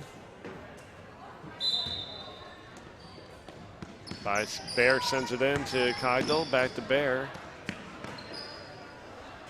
They're just able, you see St. Thomas on offense, just able to create a little more space than what St. Jude can do. They feel the defense coming, they make the defense move. Good, really nice move by Bear. Nice move by Bear, pulls it back, kicks it out to Beck in the corner. She dribbles out. Good patience. Back to Bear.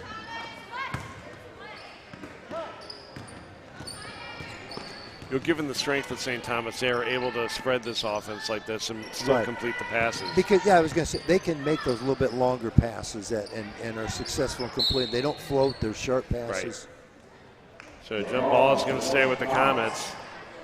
But not every 7th or 8th grade team is able to sail that ball across the court. And again, they're not lobbing it. No, I was going to say, generally, those passes are real soft and Riley Bear with the rebound, brings it down, goes back up. Looks like she gets hit, and it'll be called on the ground.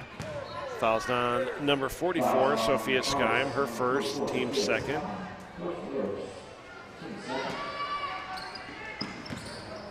Well, good job by Kate getting to foul that pass, and we're going to get another foul here. I believe that's going to be on number 24. That is Haley Beck, her second. They had Bear, right? She was. If they'd have let that play develop, she's got a layup on that out-of-bounds play.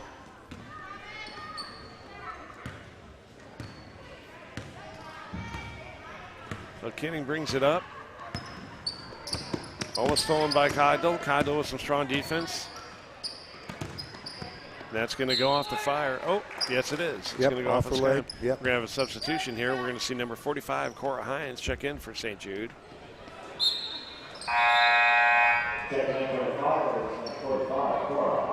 Sophia Skine will take a little breather here as Hines enters the game. Riley Baird inbound. Gets inside to Cogdell. Cogdell back to Bear.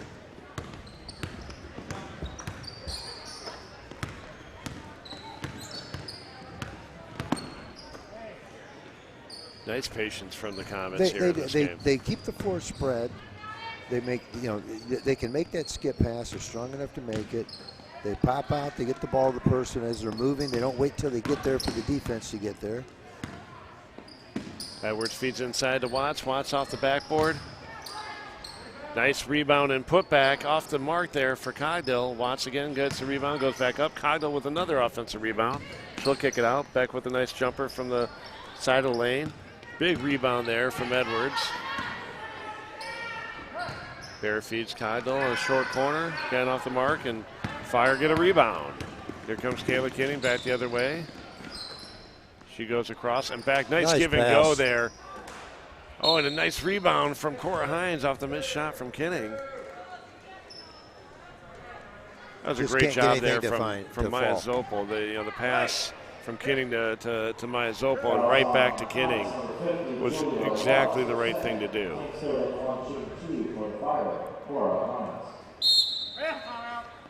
So that takes us to the mass timeout. I didn't catch who the foul was there, but you know what? I didn't either. I was looking at something else. Let's see who it was. I think it could have been on Edwards or Watts based on the replay. Yeah. But folks, we're here. It's 2:22 left in the third quarter.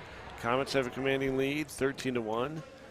Folks, we're looking forward to our next game as well as I tell you, Mike Baird gets me back every time with that camera. When he's got the camera, he has hand. What's that glare? And I know you're going to blame yourself, but that's all me.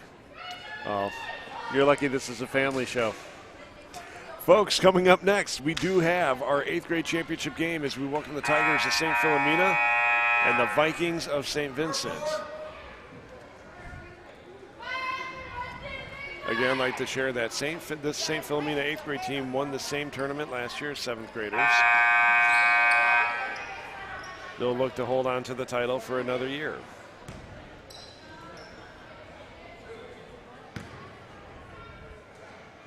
See if Hines can get him in the scoring column for this half. Free throws up for Cora Hines, falls short.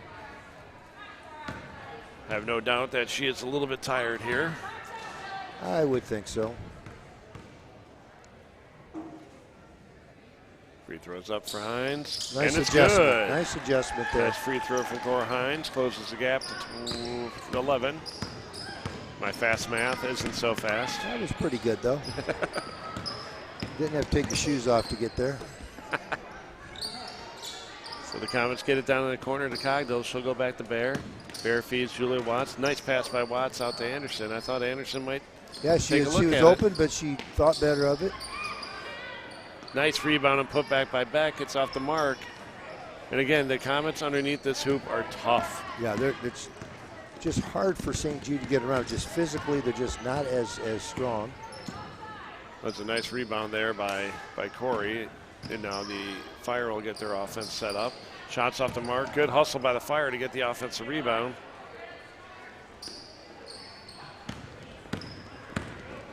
And we're coming back the other way. Beck, short corner shot. She's going to get hit on it. That's going to be on Jeanetton. That is her second, I believe. Haley Beck will head to the line. Beck, who has 2 fouls, or not 2 fouls, 2 points in this game. She'll shoot the first of her 2, and it's good. Nice free throw from Haley Beck. Number 44, Sophia Skime, re-enters the game for St. Jude, giving number 23, Millie Jeanetton, a little breather.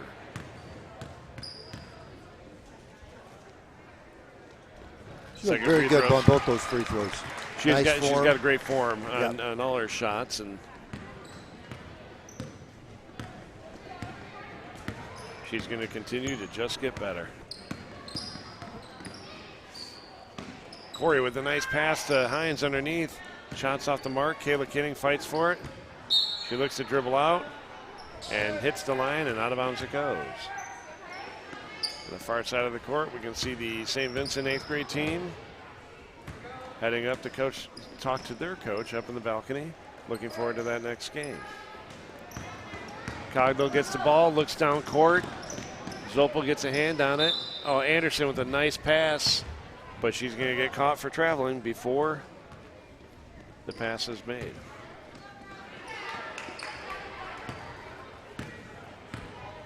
Well, last minute of the third quarter, and you're just kind of waiting to see, is St. Jude going to get any kind of little run here? They haven't scored a basket yet. Made 2 free throws.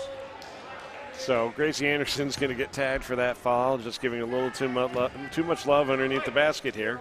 You can see she just gives her a little hug underneath, and I think she's going to have to take a break as she has 3 fouls, and we'll see Ella Edwards check back in for the Comets. Kayla Kinning looking to pass it in. Gets it to Skyme. Skyme with a fake shot. And Corey does drive by, but Edwards able to control it. Gets it into Beck. Beck with a nice fake and drive, and the basket's good. She's good. Beck with 6 on the evening right now. Beautiful fake shot and drive. She does some really nice things. Textbook move from Haley Beck. And again, they are just swarming everywhere. There's not much time to hesitate for the Fire. They have to move that ball a little bit faster in order to avoid this defense. Yeah, I got to be able to spread a little bit more and snap the ball around a little quicker, and just not able to do that at this point. Kayla Kinning to inbound it. Ball's tipped, stolen by Ella Edwards. It was tipped by Cogdell. Oh, nice pass inside to Julia Watts. Shots off the mark, Kinning with the rebound. And Haley Beck's going to get called for a little tip foul here. Not sure if it's a frustration foul. That'll be her 3rd.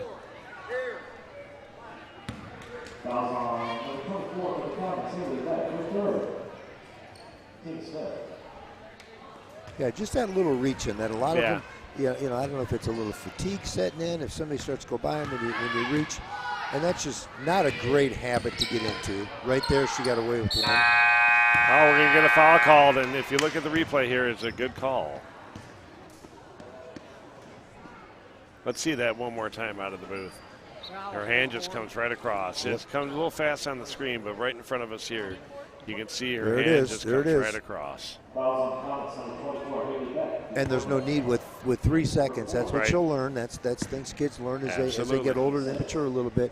You just back up, put your hands up, and let it happen. Yeah. She was about 4 feet behind the 3-point line. Yeah. Even if she'd gotten a shot up and you walled up, nothing was going to go down. That's there. right. Instead, as soon as we just talked about that. As soon as you start reaching, whether you think you did or not, like you said, you could see it right there. Right. It came across the wrist pretty clearly. So I'm just watching Mike Bear work the crowd here a little bit. I've noticed that the fans aren't as excited as being on the our version of the Jumbotron as you might think. Got a smile there. Let's see if there we got Coach Bear, get that group up there. All right, ball's in, down to Ella Edwards. She'll kick out to Gracie Anderson. Shots up and good. Nice jump shot there from the baseline for Gracie Anderson. That'll be her first basket since her first half 3-pointer. Folks, we're into the 4th quarter here. Comets lead 19-2.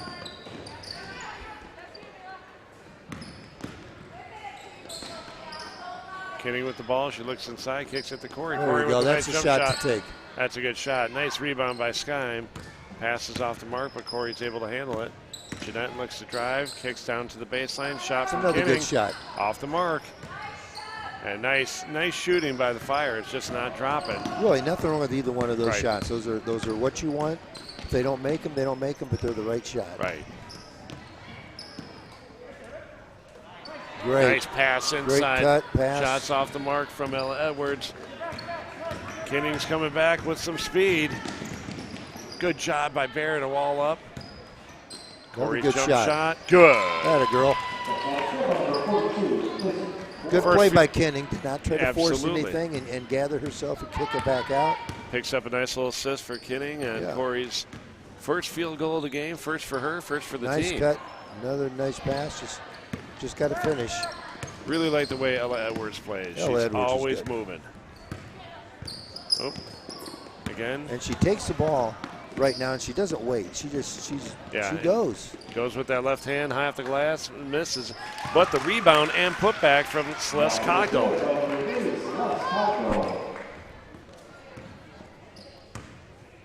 Now, I'd get in trouble with her older brother if I said that Celeste was my favorite Cogdell, but she might be. Favorite one in this game, anyway. Steal from Julia Watts. She's going to head down the court. Got to look for your teammates. Shots off the mark, rebound, gets batted around. They'll swing it to Cogdell, jump shot off the mark. Mila Hines, who's checked in for the Fire, gets the rebound, and we're coming back.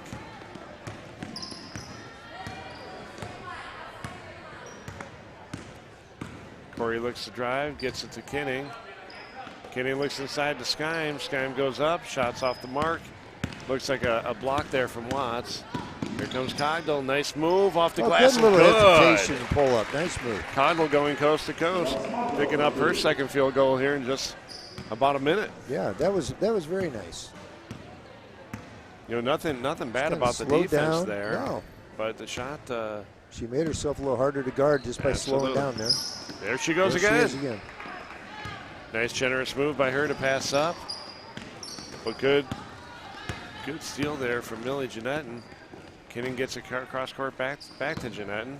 They look to get it in the lane. It's batted around, and Julia Watts comes up with it.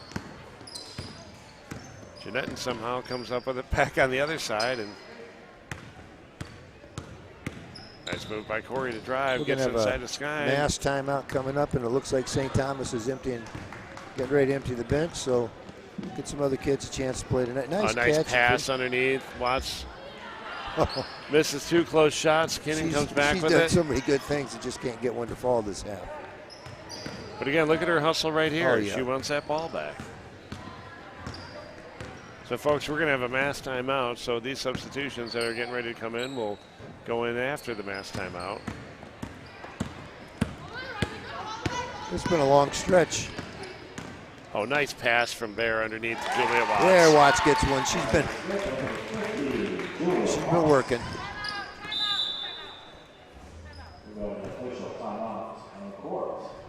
So this will be our mass timeout. And this will serve as our mass timeout, and I think both teams are emptying the benches right now with 2:04 left here in the fourth quarter. The Comets have a commanding 25-4 lead. Riley Bear with a wonderful pass on the interior after Jeanetton committed to the defense. Watts with a nice little shot off the glass, late night bank hours. And there we go. One of the best on the screen right there. It's driving them crazy that we're keeping them late here tonight. And not only that, they're putting him on the screen and keeping him on the screen. Yeah. Now, if only the camera could get Mike's other daughter not playing tonight, Ellie Bear, sits conveniently in a place where the camera can't get. She knows exactly what she's doing. But don't worry, we're going to see plenty of Ellie this year on this court. Looks like we got a lot of new bodies on the floor right now. We do. So we have Lauren Lustig out there, Elizabeth Lustig out there. I believe I see Audrey Edwards. On the far side, we have Avery Potter, and Haley Beck is our lone eighth grader for the Comets. On the Fire side, Arabella Kenny's in. I see Zopel, Jeanetton. We got a substitution. Kayla Kenning is going to check in for Millie Jeanetton.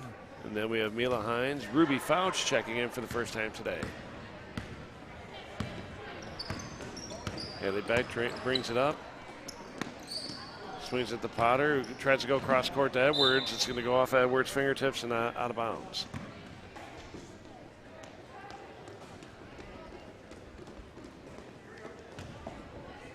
Audrey Edwards, the 7th grade sister of 8th grader on St. Thomas, Ella Edwards. Love to see if there's an opportunity for them to be on the court at the same time. That's a very good pass. There are 3 sets of sisters playing in this game right now. The Lustig sisters, the Hines sisters for the Fire, and then there's also the Edwards sisters. Ball comes back out. Lustig gets it back to Beck. Beck will pull it back out. Goes down under. Audrey Edwards with the baseline jumper is off the mark, and it'll come back to the Fire.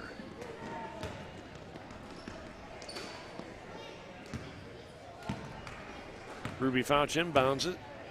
Kayla Kenning will bring it up. She gets it to Fouch. Fouch gets it inside to Kenny. They get the ball into Kenny, or into Mila Hines, and the shot is tipped. Nice look from Mila Hines. Kayla Kenning will pass it in. She goes Arabella Kenny, who goes straight up. It's off the mark. We're going to call that an assist from Maya Zopel to Kayla Kenning. Hey, they'll take it. Absolutely. We're under 30 seconds here. Long cross-court pass. Picked off by Maya Zopel, and she's coming over. Nice little cross-court. Getting a lot of action up top. Ruby Fouch tracks it down. Good Again, hustle. inside of Arabella Kenny. Kenny's tied up. We're going to have a jump ball, and it's going to stay with the Fire.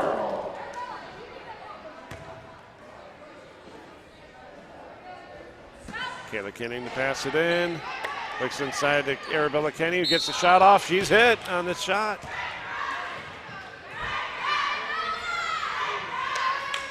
That falls on number 24, Haley Beck. And Haley Beck will have fouled out of this game, and not without leaving her mark on every part of this court. What a great effort from Haley Beck. Very good player. Gracie Anderson will check in for her. And Arabella Kenny back for the first 2 free throws. We've got 4.8 left on the clock. First free throw is just a little bit short.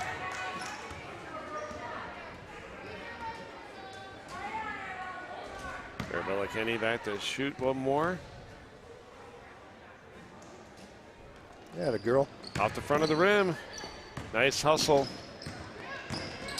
by Kenning to get it up and down as time expires. That basket will count. So, folks, final score, St. Thomas 25, St. Jude 8. I think we saw a tale of two differently sized teams, and that was a game changer. The size and strength of the Comets was just a little much today for the Fire. Yeah, that's a very physical team, but under control physical. They're not right. wild. They're not. They handle the ball. They're just physical. In fact, they're strong. They can whip the ball around pretty easily. Absolutely. Very nice team. Oh, here's our money man right now, who is on the screen. Dave Rudolph, Notre Dame athletic director, does a fantastic job for all of us here, and especially for these children here at Notre Dame. We're grateful to have him, and he was very helpful to me in getting these games set up. I can't say enough about Mr. Dave Rudolph. So, folks, that'll do it for our third place game. St. Thomas is a winner. We'll be back here shortly for our 8th grade championship game. We'll see you in a minute.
Dynamite basketball. It's just been Peoria, fun Notre watching Dame. these kids. We've had a lot of them in camp.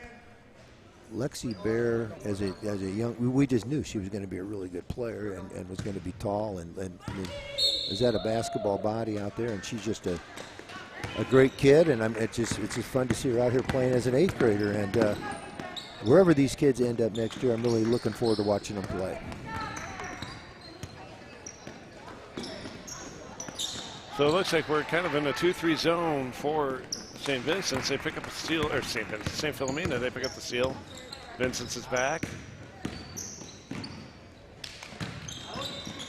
Aiden Maloney drives baseline, kicks it out to Bear. Ball is tipped.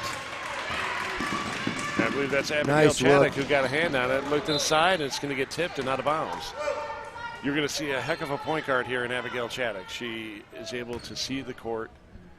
Sometimes I feel like she has eyes in the back of her head when that is such a throwing. If you're going to be a championship team or have a chance to be a championship team, you need that good point guard. Right. We talked about that earlier, the importance of guards. Shot was off the mark there for, I believe Dooley took that shot. And number 50, Adeline Fry, is going to pick up her first. Bear gets it down in the corner. They feed Daly inside. Oh, they go great across pass. Seneca, and that's the first points of the game. As you see Claire Seneca get on the board. Nice assist from Hannah Daly.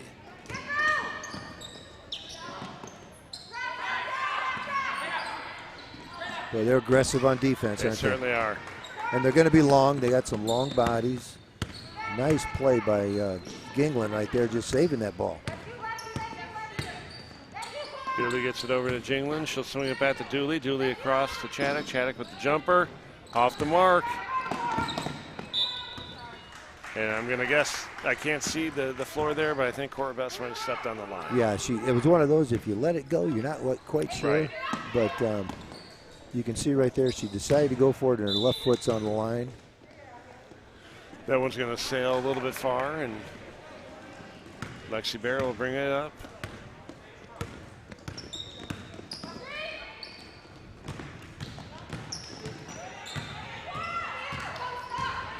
A nice trap in the middle.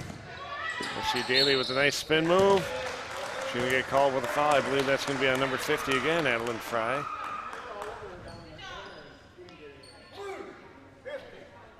Adeline Fry picks up her second, and we're going to see substitution here at the first free throw. I'll announce it then. Hannah Daly is at the line shooting 2 shots. Kata Ment coming in did a wonderful job in that 7th grade game. She played a great 7th grade game. We'll see if she can match it here. Number 21, Kata Ment checking in for the Vikings. Hannah Daly going to shoot her second of 2.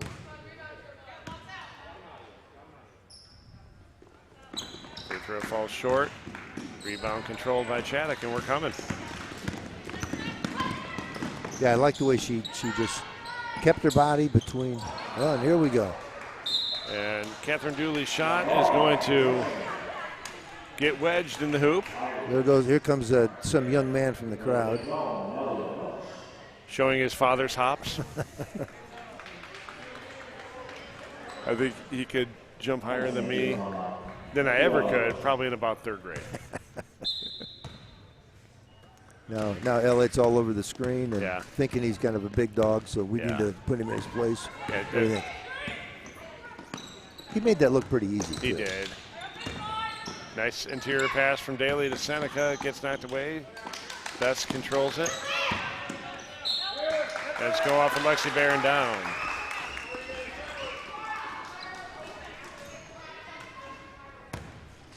Jinglin to pass it in for the Vikings. And this game's kind of got the feel how most of them have been tonight, where it's just kind of, a rough start for both teams. Getting the ball in, completing passes, just like that. Cora Best with the steal gets it up to Bear. Bear looks to penetrate, crosses over, nice pass underneath. Daly struggles to control it. The ball stolen by number 24, Avery Jinglin. She'll bring the ball up herself. Jinglin's a nice looking player too, just a very athletic looking young lady. Nice penetration by Chaddock, but doesn't get the ball to fall. Get it ahead. And here come the Tigers. Nice pass up ahead from Lexi Bear to Aiden Maloney, and Maloney will finish with her getting her first 2 points of the game. And that's textbook for the Tigers. Yeah, they're that's just able to move that ball up the floor quickly. Oh, good. You talking about making something out of nothing. Couldn't finish it, but lost her footing and still made a good play. Nice screen there from Cora Best. Pass from Lexi Bear gets tipped by Jingling. Out of bounds it goes. And folks, we're going to go into our first mass timeout. Following the mass timeout, number 13, Maddie Gibson will have checked in for the Tigers. 2:45 left on the clock. Tigers lead 4-0. We'll be back in a minute or two.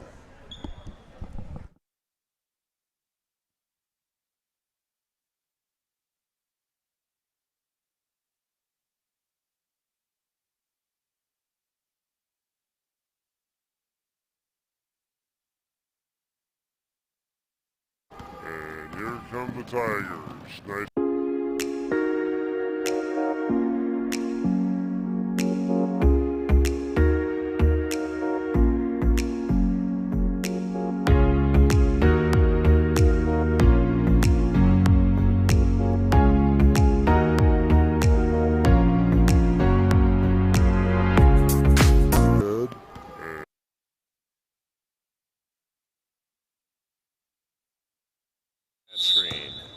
Who they got there? Oh, yeah. My son and a couple of my nephews. Thank goodness they all look like their mothers. Tigers go cross court. Get it to Best. Best to back out to Maloney. Maloney pulls it back out and sets it up. She looks to drive right corner. Gets it back out to Cora Best. Lexi Bear heads over and looks to set things up. Goes down corner. Very nice pass. Nice pass underneath. My view is obstructed, but I think we're going to have a jump ball either way. Once again, our officials right in my way. It's so much better when they can hear us. Or at least pretend like they can. He just... Oh, the charity laugh is my favorite. So Abigail Chaddock brings it up. Swings it to Dooley. Dooley goes underneath to Katie. Dooley with the three. It's going to be off the mark. Jingling there with the ball. Loses it underneath. Seneca does a good job of corralling it. And here comes Lexi Bear. Nice look. Great cross-court pass to Maloney. And okay, Maloney runs the floor very, very well. Absolutely. I always tell the kids, you sprint down the floor, good things will happen. And Lexi Bear found her, which is really a nice play. What I love about Maloney is she's always looking for the ball as she's running. She doesn't turn her back. Three-point bank is good. That's number 10, Catherine Dooley, putting the Vikings. Was that a 3 or a 2? I think it was a 3, and we're going to get a 2 on the other side. I didn't see who hit that one, so maybe we can get a replay. That score probably should be 6-3, I believe. I think it should be 8-3, actually. I don't know who I think you're right. I think it is 8-3 because Maloney's made 2 baskets, and they had one early. Yeah. I think it's 8-3. Dooley's 3 rims in and out. Nice rebound underneath by Maddie Gibson. Bear looks to drive, pulls it back out. There, they got the score up. We don't have it on our screen, but we got it on the board. We'll get it on our screen soon. Nice save, and here comes Catherine Dooley.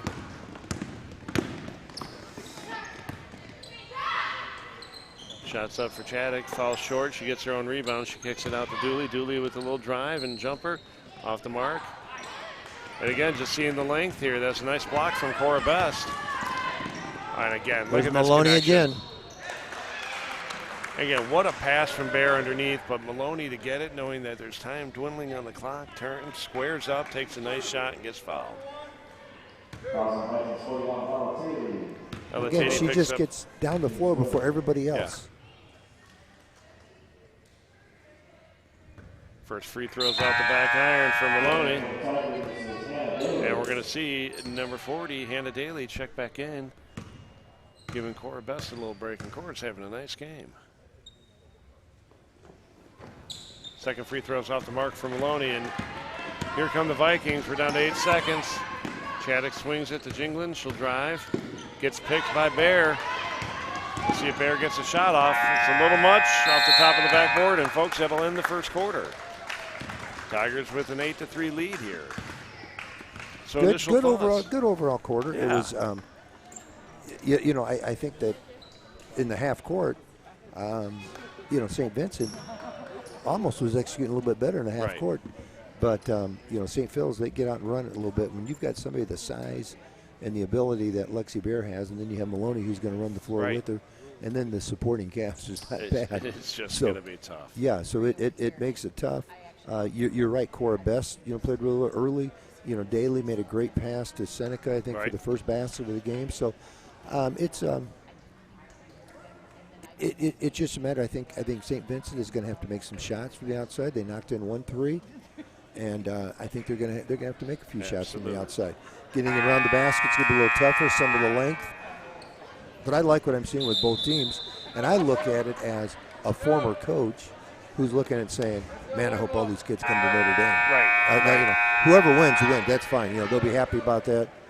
And but I would be very, very happy to see these kids all end up at Notre Dame and continue what this program has going right now. Out of the 4 8th grade teams we saw tonight, there's a lot of talent. There is. So Maddie Gibson will inbound. I see number 51, Effie Williams, is checked in, along with number 5, Mia Ringenberg. They're going to go down to the corner. Gibson's jump shot, good from the short corner. Now, see, if you get Maddie Gibson or somebody else making that shot when they're focusing on Lexi Bear and Aiden Maloney, guess what? Yeah. Now you got some decisions to make.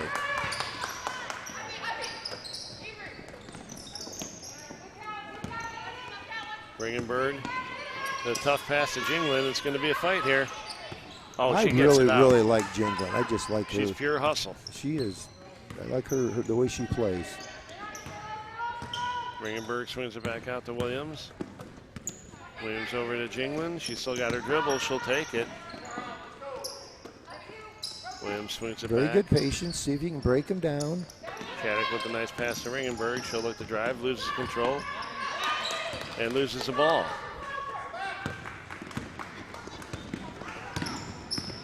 Tigers will look to set things up. They get it across to Maloney. Maloney with a nice fake and feed inside to Daly. Good screen from Seneca underneath. And we're going to see number 41, Ella Tatey, pick up her second foul. I don't know if we're able to pick it up in that replay there, but as that ball went over to Maddie Gibson, there's a great screen underneath from Yeah, there Seneca. was. Because I initially thought the pass was going to Seneca, but she was a screener. And Lexi Bear gets hammered on the shot. She's going to get a chance to shoot too, and I believe the foul will be on number 15, Abigail Chaddock. That's correct.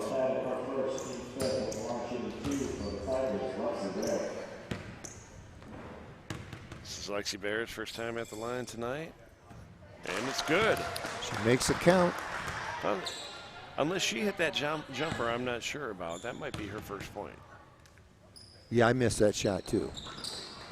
I'll try to clear that up. But she really hasn't looked to score a lot. No. She's distributing, getting the ball to the right people. Just creating. She probably has 2 or 3 assists already. And I'm sure, we watch her enough, she's got that ability to score quite a bit.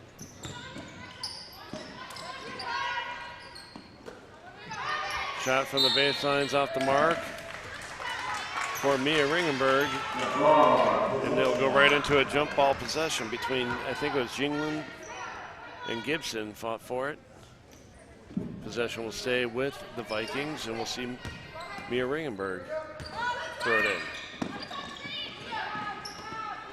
Great hustle there. I believe that was Seneca who tipped it away.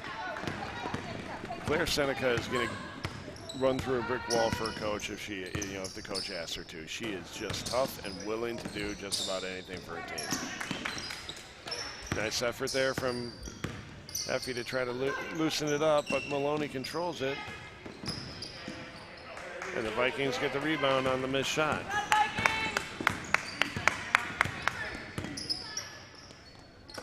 Ringenberg with the ball, swings it back to Williams. Williams over to Chaddock. Chaddock looks inside, gives it to Jingland. Goes to Ringenberg, back out to Chaddock.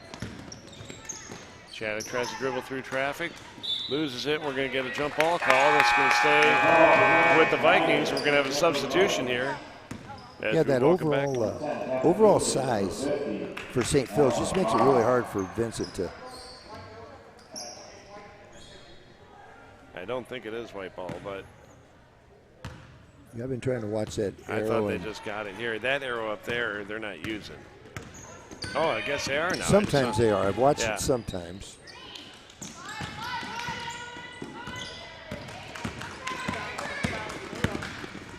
Now we're going to get a foul here, number 13. That's Maddie Gibson with her first. I believe that might be the team first. Push, blue. Thank you.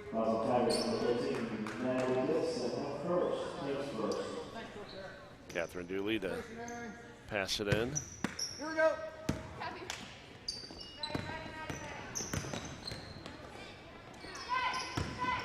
Pass goes inside, stolen by Hannah Daly. I'm sure she'd kill me for saying this, but she has moments that she looks a lot like her sister. Oh, when I see her, just looking at her from that mask up, I'm looking at Biz.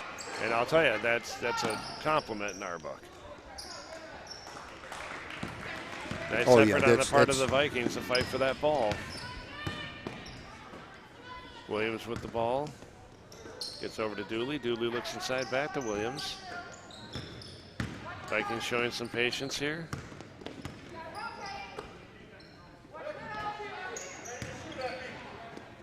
I was just thinking the same thing when Coach said that. They got to catch it, Ray. There it is. It's going to fall short on that one. Yep, maybe just a little deep, and that's what St. Phil's will do. They'll drive you out a little bit.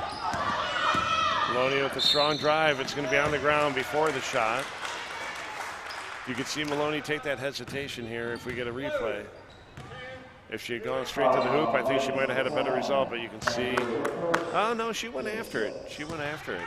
I think Dooley just got to her a little bit quick. Oh, mass timeout. So, folks, that's going to take us to our mass timeout here. We'll be back in a couple of minutes.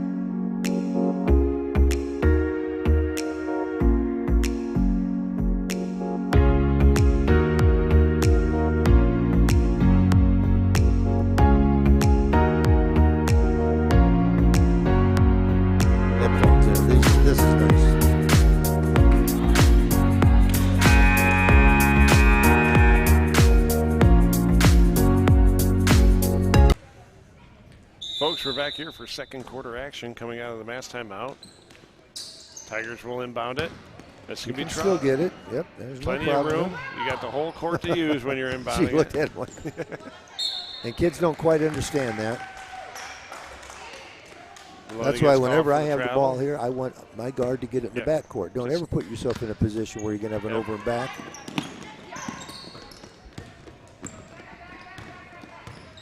St. Phil's going into a little man-to-man here. What are they doing? I think they have. Nice move by Jingland. Gets a little tied up. Kicks it out to Williams. Over to Dooley. Dooley will drive. Big block by Daly. Daly then gives a little volleyball swat right out of bounds. She kept it right out of there. I like the idea that she was trying to tip it to her teammate. Just couldn't quite make the connection.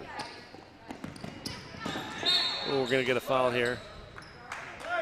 No foul. Oh, there is. I'm sorry.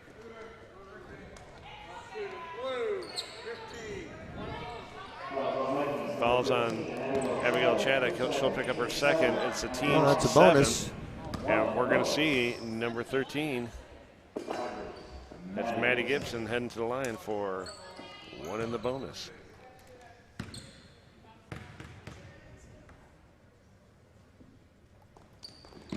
First free throw's off the mark. Jingling gets a hand on it along with Daly, and it's going to be out on Daly. Tigers have gone into press. I thought they might try to just crank a little pressure up, see if they can get some easy buckets, because points been hard to come by both ways. Shattuck sees that they've backed off, and she takes a jumper, and they'll drop for 2. Closes the gap to 6. Ball comes into Maloney, nice fake, and she's going to travel again. Yeah, you could see her eyes. They looked like Christmas morning. She knew she had a good move, and she was looking at the prize, and I think she just caught it with a little hop step there. Again, as a coach, I'm sure she's hearing, go do it again.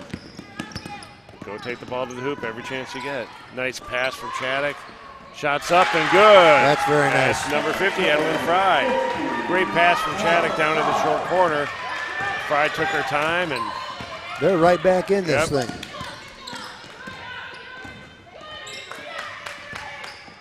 Gibson gets inside to Daly. Daly with the jump shots off the mark. Nice rebound and put back. Aiden Maloney.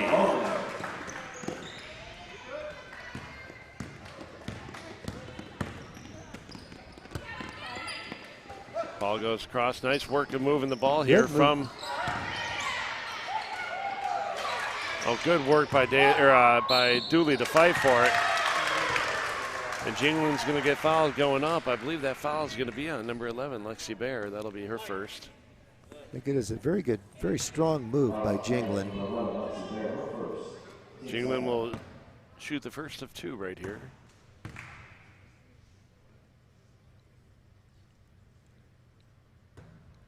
Just off the back of the iron, good form, good everything. And we're going to see a substitution for Philomena. Number 14, Cora Best, entering back into the game.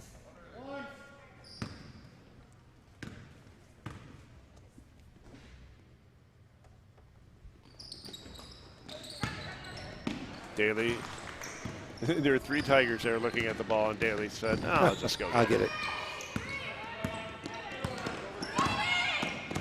Good work by Effie Williams to fight over those screens.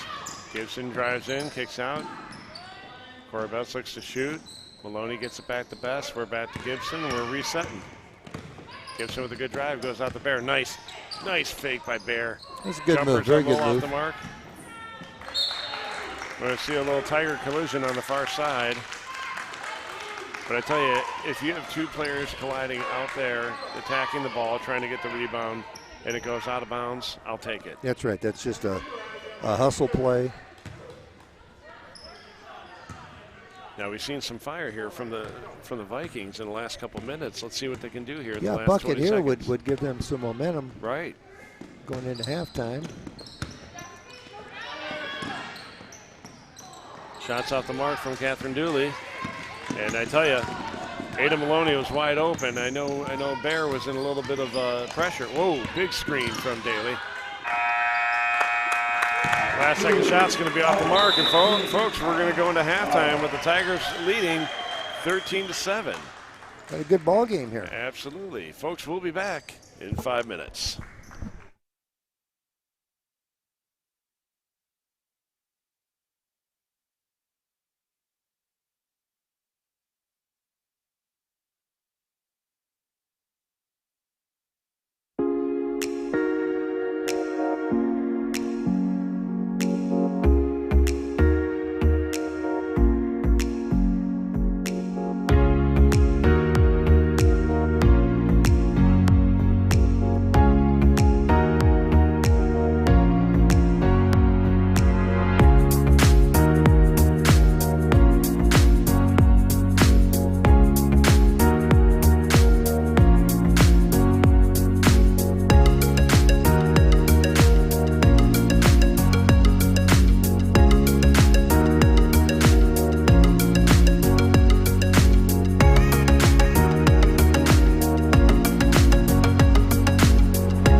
Folks, we're back here for third quarter action.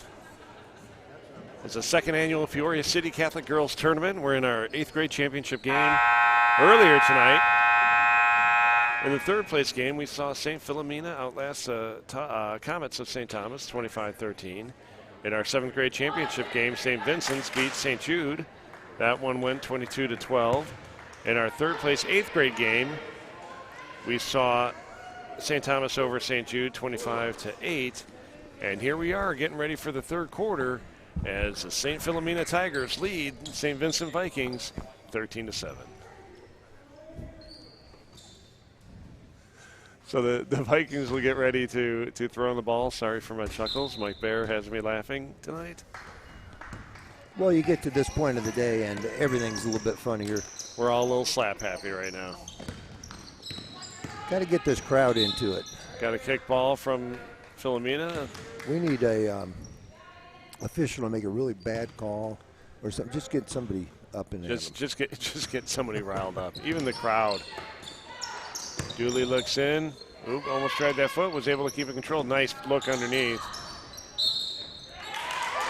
And that's absolutely the right call. If you're not walled up and you're dipping your hands down on the ball, you are going to get called. Yep. That's a very good call. You can't go that way. You got to go straight up with it. Like you said, you just wall up. First free throw is good for number 41, Ella Tatey.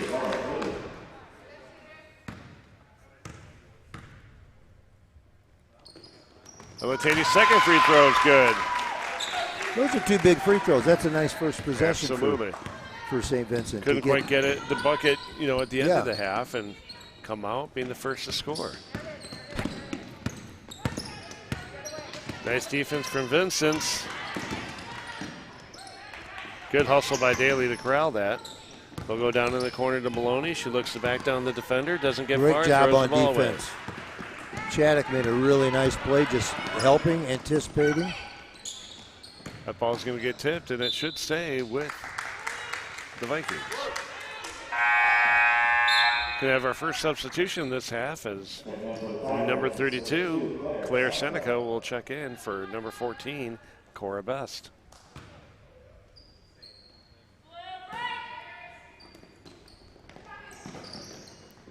A nice pass and finish. I believe that was Jingling. Our view was blocked. That was Jingling. Okay. Yep, I did see it. That was a very well-run play. And the Vikings got a 2-point game. 2. And St. Phil's is just playing a little sloppy. Full timeout. I believe we're going to get a full timeout called by Coach Robin Bear. Wants to talk things over as the Vikings have forced another turnover. And our referee is just about dancing at half court right now. He's having too much fun out there. And what we're seeing a lot is it looks like St. Phil's is consistently just going to the right side, and I think St. Vincent just kind of stepping that out a little bit and forcing them away a little bit. And I think St. Phil's going to have to maybe change directions and knock down a shot or two from the outside. But when they've been able to get the ball in the post and then reverse it to the other side, they've been able to have a little success with that. But they're just pounding on the right side and trying to pound it in. And Vincent has adjusted to that very well. Absolutely. So again, thankfully on the I don't know if we could see on the screen just moments ago, our official issued me a technical, which was done in jest. But again, we're very blessed to have two fantastic officials with us tonight. These guys are working 4 games tonight. Absolutely. That's not easy to do. As Mr. Bear reminded me, they do get paid for this, but it still is not easy. Big three-point basket is they good just took the for lead. Catherine Dooley, and the Vikings have taken the lead 14-13. Three-point basket's off the mark. Jingling fights for it, and she's going to get hammered underneath the hoop. The crowd has come to life a little bit. Fouls on number 40, Hannah Daly. That is her second, team second. This Catherine Dooley has knocked down 2 threes, and they've been crucial. One, to get them on the board to begin the game when they were having trouble scoring, and then here to give them the lead. And I just heard Coach Bear say don't press, regular defense, no more pressing. And it seemed like ever since they turned the press up, Vincent has handled that pretty well. Right. Shattuck pulls it back out, very patient. Nice feed inside to Jinglin. Shattuck looks to drive, kicks it to Dooley. Dooley for 3, off the mark. Who wants it? Jinglin gets it, goes up and finish. That Jinglin, I've said it before, I'll keep saying, I really like her game. I just like the way she plays the game. Bear runs into some trouble. Jinglin hustles after it. There We're going to have a jump again. ball. And it's going to belong to the Tigers. We're certainly seeing a re-energized Viking team right now.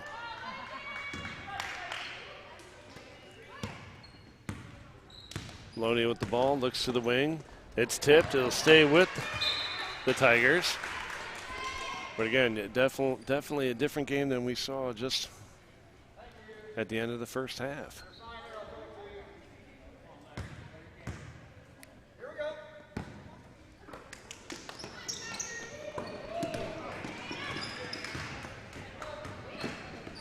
Ball goes back to Lexi Bear. She's in the corner. There's trouble. She dribbles out, gets it to Daly. Daly looks inside. Oh, almost picked by Dooley. 3-pointers up by Gibson's off the mark. Hannah Daly with some good hustle there. Corner 3. Maddie Gibson off the mark. Oh, grab the arm. Yep. Good play by Daly. Daly once again there attacking the offensive rebounds. She gets caught up, and Ella Tatey will pick up her 3rd. That's Tatey's 3rd.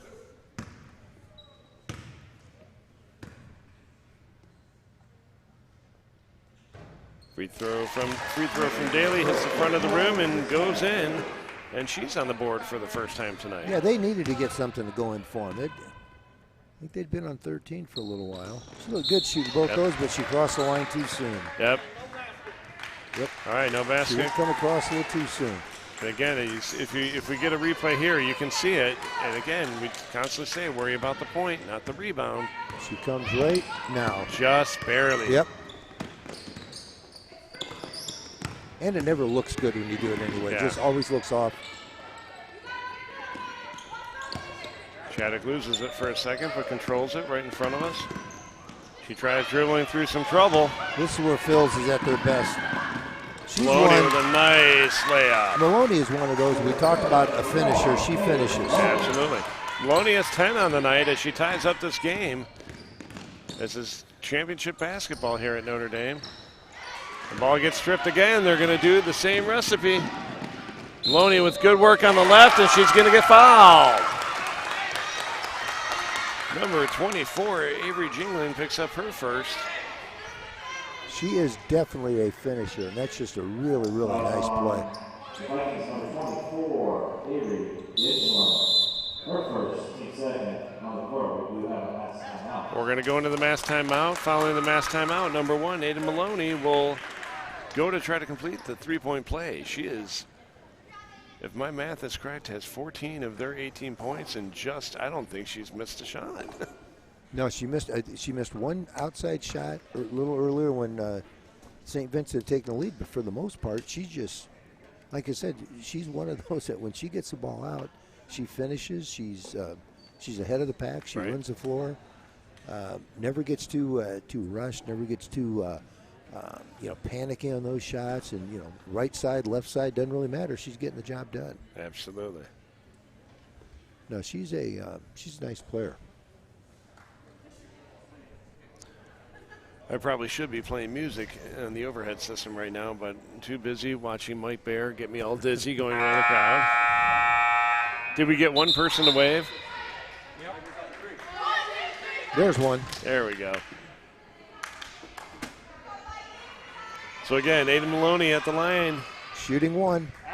Trying to complete the 3-point play, and she's given her team the lead on that last shot.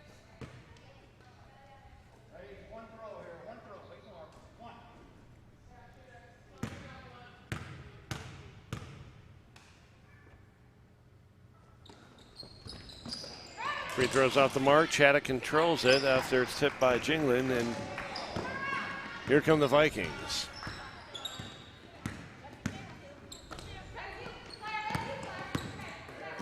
A tip by Maloney, but it goes through. Jingling with a little jumper. It's off the mark, controlled by Daly. Daly gets it up to Bear, and we're coming back the other way. Ooh, little push off, but no call. The ball is stripped. And Adeline Fry comes up with it.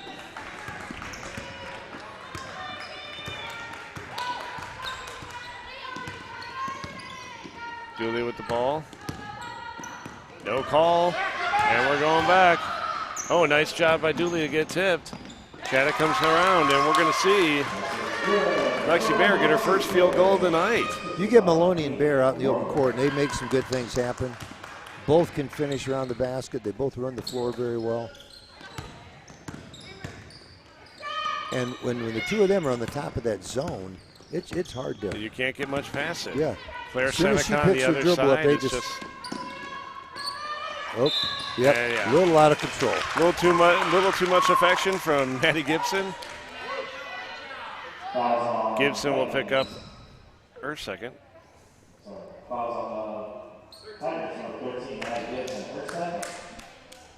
Maddie Gibson picks up her second foul. Will be the team's third.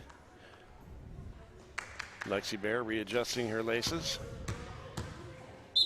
And Catherine Dooley will throw it in.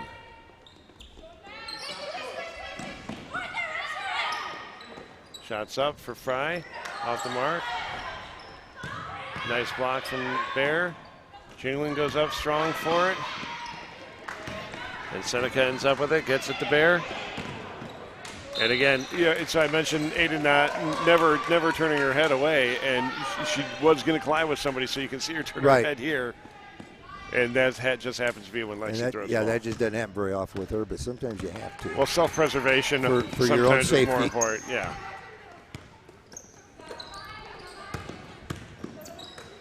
Nice work by Maloney to get after it. She struggles with it, but gets re-control. Gathers herself and finishes. Absolutely. It's a really, really nice play.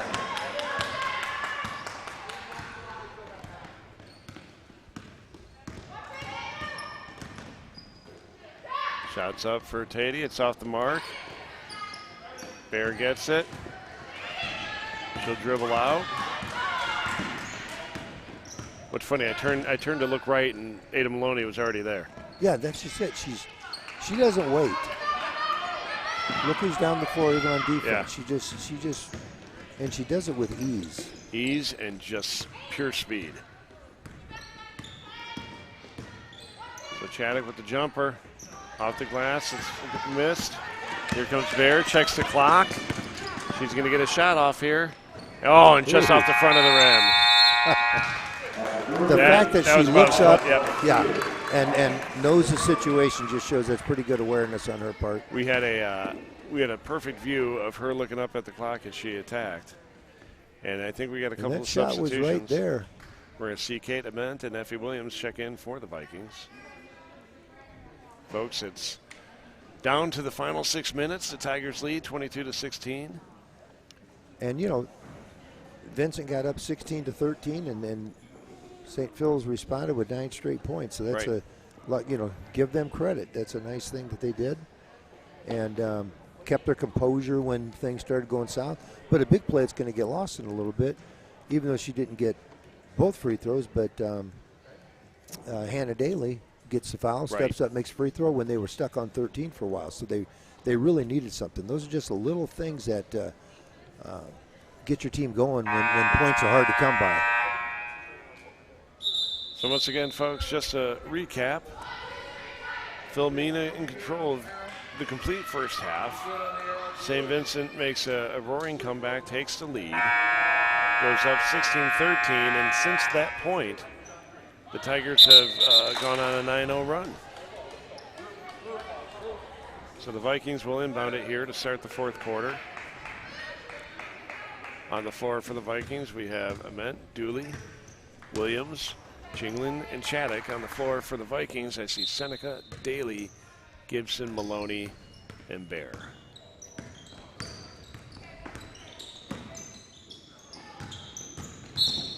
Yep.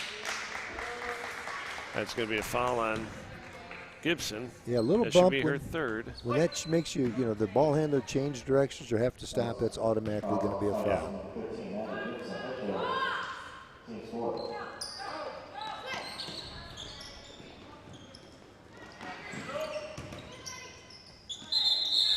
Ball gets tied up underneath between Ament and Gibson. It'll be jump ball. And it'll go to the Tigers. We're going to have a substitution here as Cora Best checks in for Maddie Gibson. Best sends it in to Maloney. A little different look. They got Maloney handling the ball and posting up Bear. Yep. Quick hands there from Avery Jingling to get this poked away. They're trying to get it right in. That's good hustle. That's where maybe one dribble to bring the defense out and shoot that bounce pass into her. Ball comes in the Best. Jump shots up. Off the mark. Rebound to Chaddock, and we're coming back. Vikings need a basket here.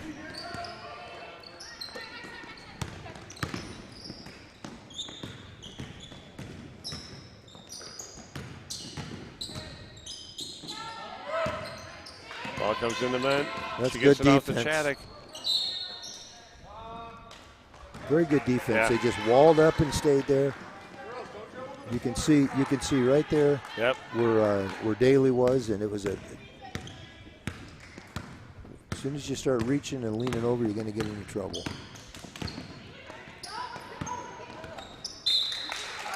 Pass just goes off the fingertips of Claire Seneca. And the Vikings will get another chance here. We're coming upon 5 minutes. They are down 6. They really need to convert something here. There's plenty of time in this game, but with the defense that St. Philomena's playing, you can't take anything for granted, especially time. Yeah, because they make you take some time to get a shot. Nice look inside. Jingling gets her own rebound, goes back up. They get the ball out. This could be trouble. Catherine Dooley's back. Good move. Nice move with the left from Lexi Bear. Foul's going to be on number 15, Abigail Chaddock. That's going to be her third. That's also the team's third, and we're going to see number 11, Lexi Bear, head to the line. She's going to make both. I'm no longer doing the free throw jinx. Boom. Well, you got halfway there. Last year I was a free throw jinx all season. It's not happening this year.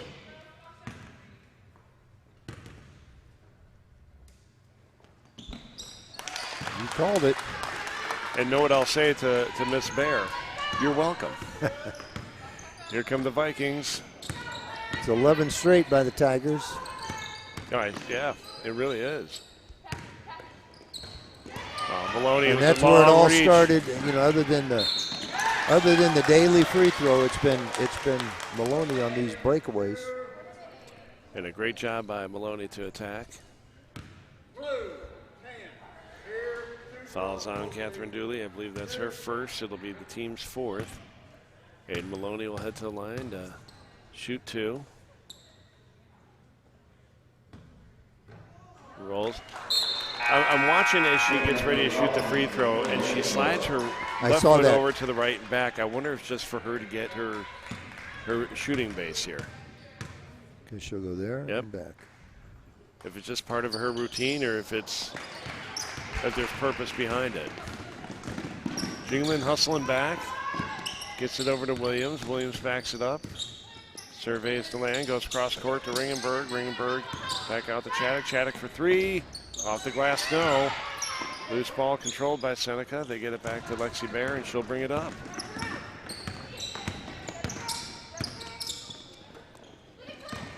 Good look. Nice pass inside. Shots just off the mark. Seneca gets her own rebound and misses the putback. And here comes Williams. Williams with, like a warm knife through butter. How about that? Yeah, that broke an 11-0 run there by the Tigers. They needed that. Vikings give them a little bit of energy.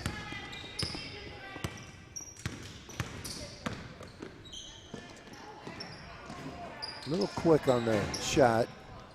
Daly puts one up. Rims out. Sheila will bring the ball up.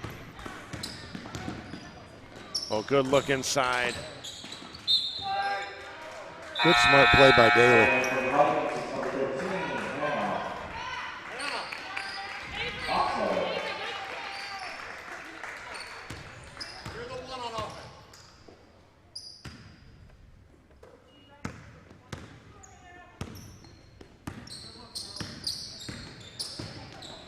So ball comes into the corner to Best. Jump shots off the mark. Hannah Hochstetter with the rebound, gets it out. And here come the Vikings, and we're going to get a bump foul here. Number 14, Cora Best. Looks like we're probably going to go to our pick up her first. Going to go to our timeout here. And I think that's our mass timeout. Folks, it's 24-18. Tigers have control. We'll be back with Viking ball in just under a minute. See you soon.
Are we back? There we are. Now we're back.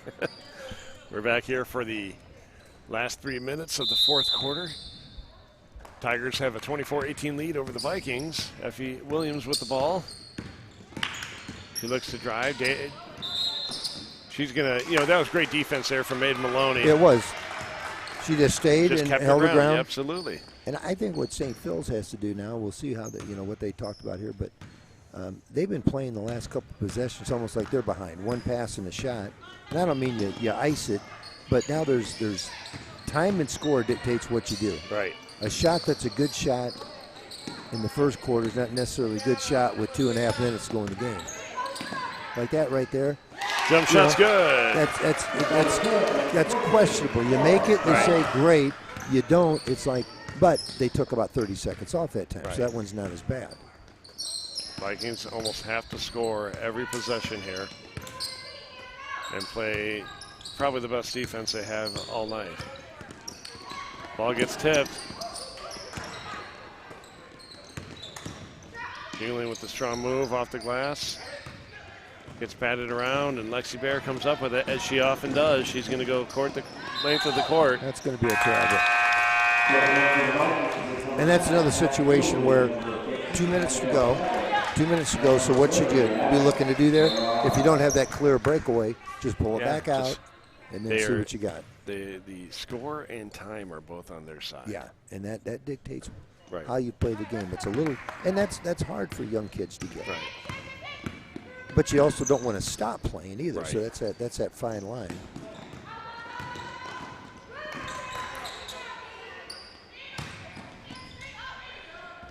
Nice move inside. Was that Jingling? That was Jingling. Yeah, nice move. She picks up her 5th and 6th point on that basket. And again, like you said, the Tigers look like they're in a rush here. Right there. I don't know that you take that shot right now. Okay? Even that on the rebound, I'm not sure that's a great shot. Even though I know that Cora Best can make that shot.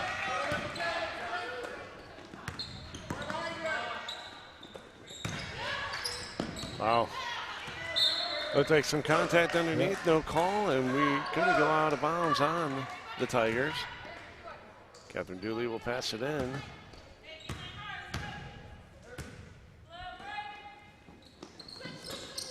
Effie Williams with the jumper. That's a very nice play. Perfect. Very nice play. Okay, now you got, they get the ball back with 1:10. They're up 4. Okay, now let's see what Coach tells them. I suspect she might say no more threes. Yeah, and I don't know what the foul situation is. From what I have is Vincent's has 4 team fouls, Philomena with 5. Okay, so Vincent's got 2 to give. Absolutely. And what's going to happen is they're going to probably come after you, and they come after you. You can't assume it's a foul. You have to. You got to play strong, and if they bump you and nothing happens, you just got to keep playing because they know they foul. You know the ball's going out of bounds. It's not a shot yet, so you got to be tough with the basketball. Absolutely. You also can't speed up and throw up some low percentage shot at this point. This is a point now where it's layups or foul. Absolutely. But again, with 8th grade, that's a little harder to do than if you're talking about a varsity basketball team. Right. And then when they get to the bonus, you better make those free throws. Exactly. I'm not asking much, but I would want the ball in the hands of Lexi Bear as much as possible because she's made her free throws tonight more consistently than anybody else.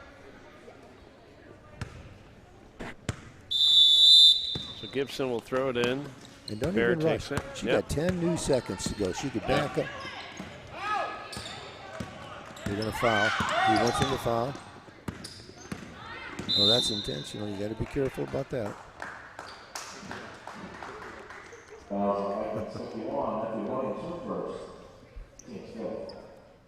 Fouls on Williams.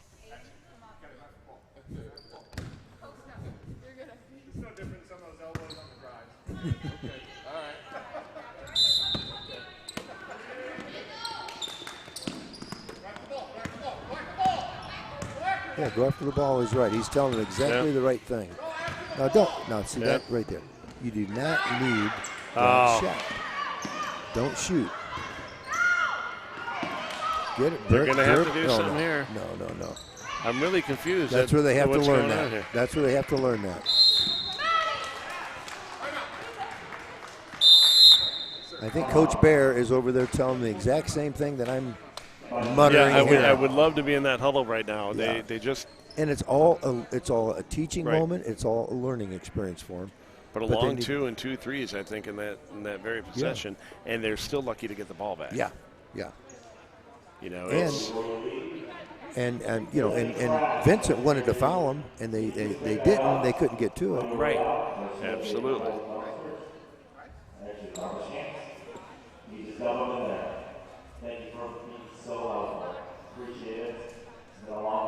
I have no clue what the overhead announcer is saying. It was something good about you, I'm sure. Mike, would you please ask him to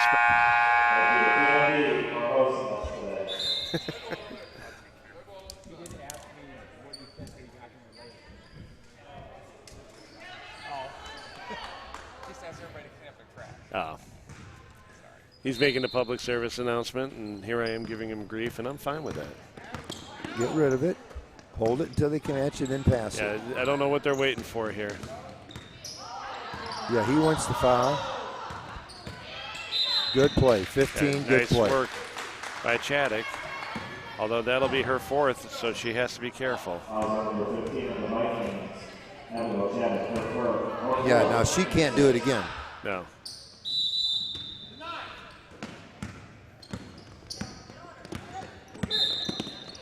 And that might be her 5th. Foul on number 15, Abigail Chaddock. Maybe not. Maybe that. That is her 5th.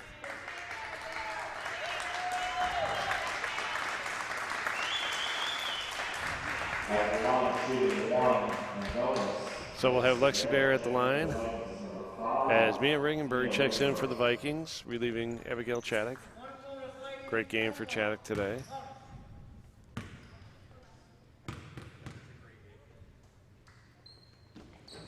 First free throw is good for Bear. That's who you want shooting right now for St. Phil's. Now your next thing you got to tell your St. Phil's is make them get it in, then get back on defense. Don't foul them. Second free throw is good. Folks, we got a 6-point game here. We're under 20 seconds. This is going to be trouble. That's a good shot to take. Yep, off the mark. Ball's loose. Oh, no foul call on that. Oh, boy. That's a tough break right there. Couple of misses there will seal the game, and that'll do it, folks. St. Philomena will win the championship game at the 8th grade level of the 2nd annual Peoria City Catholic Girls Tournament. Coach, fantastic game from both teams. It was. You look at how St. Vincent battled. They could have easily folded the tent. They didn't. They played really, really well. And I just like the fact that there's a lot of nice players going to be coming our direction, hopefully. So this is fun to see. Credit goes to our officials who, 4 games. Well, I will say a big thank you tonight to Tori Davis and Thorne Keene, our officials for all 4 games. I certainly want to thank our whole technical team here, Mike, Aaron, and so forth. I'm just unbelievable in everything that they do for us. Wonderful people at table the table, staff. Yep, here all night. Joe Corey doing something he very much doesn't enjoy. And that's the public address. And then, of course, to you, my good partner. I couldn't do this without you, and I'm very, very grateful that these days I get to spend with you and talk some basketball and be a student of it as you share your wisdom. I also want to thank Notre Dame High School. I want to thank both the boys and the girls coaches, Tom Locker, Lang Langhoff, for sharing their gym with us. We understand that certainly for the first week for the boys this week, it is a prime time to be in here, and they let us sneak in here this evening to play these games and give these girls an opportunity to get on this court, which is pretty fun. Which is nice, and I think they know the benefit of getting these kids. The more they're on the floor, the more likely they are to want to come to school here. Absolutely, absolutely. Folks, just to recap, this is the 2nd annual Peoria City Catholics Girls Tournament. 7th grade, 3rd place winners, St. Philomena, 25-13. Our 7th grade champions, St. Vincent's over St. Jude, 22-12. 8th grade, 3rd place went to St. Thomas over St. Jude, 25-8. And our 2021, and again, it's our 2nd annual, the Vikings succumb to the Tigers as the Tigers repeat. Congratulations to Coach Robin Baer and her girls on a hard-fought battle. It's a fun night, and it's been a pleasure to be with you all. On behalf of my partner, Mike Plunkett, and everybody here, we want to thank you. We wish you well. God bless. We'll see you soon here for some Notre Dame basketball. Good night.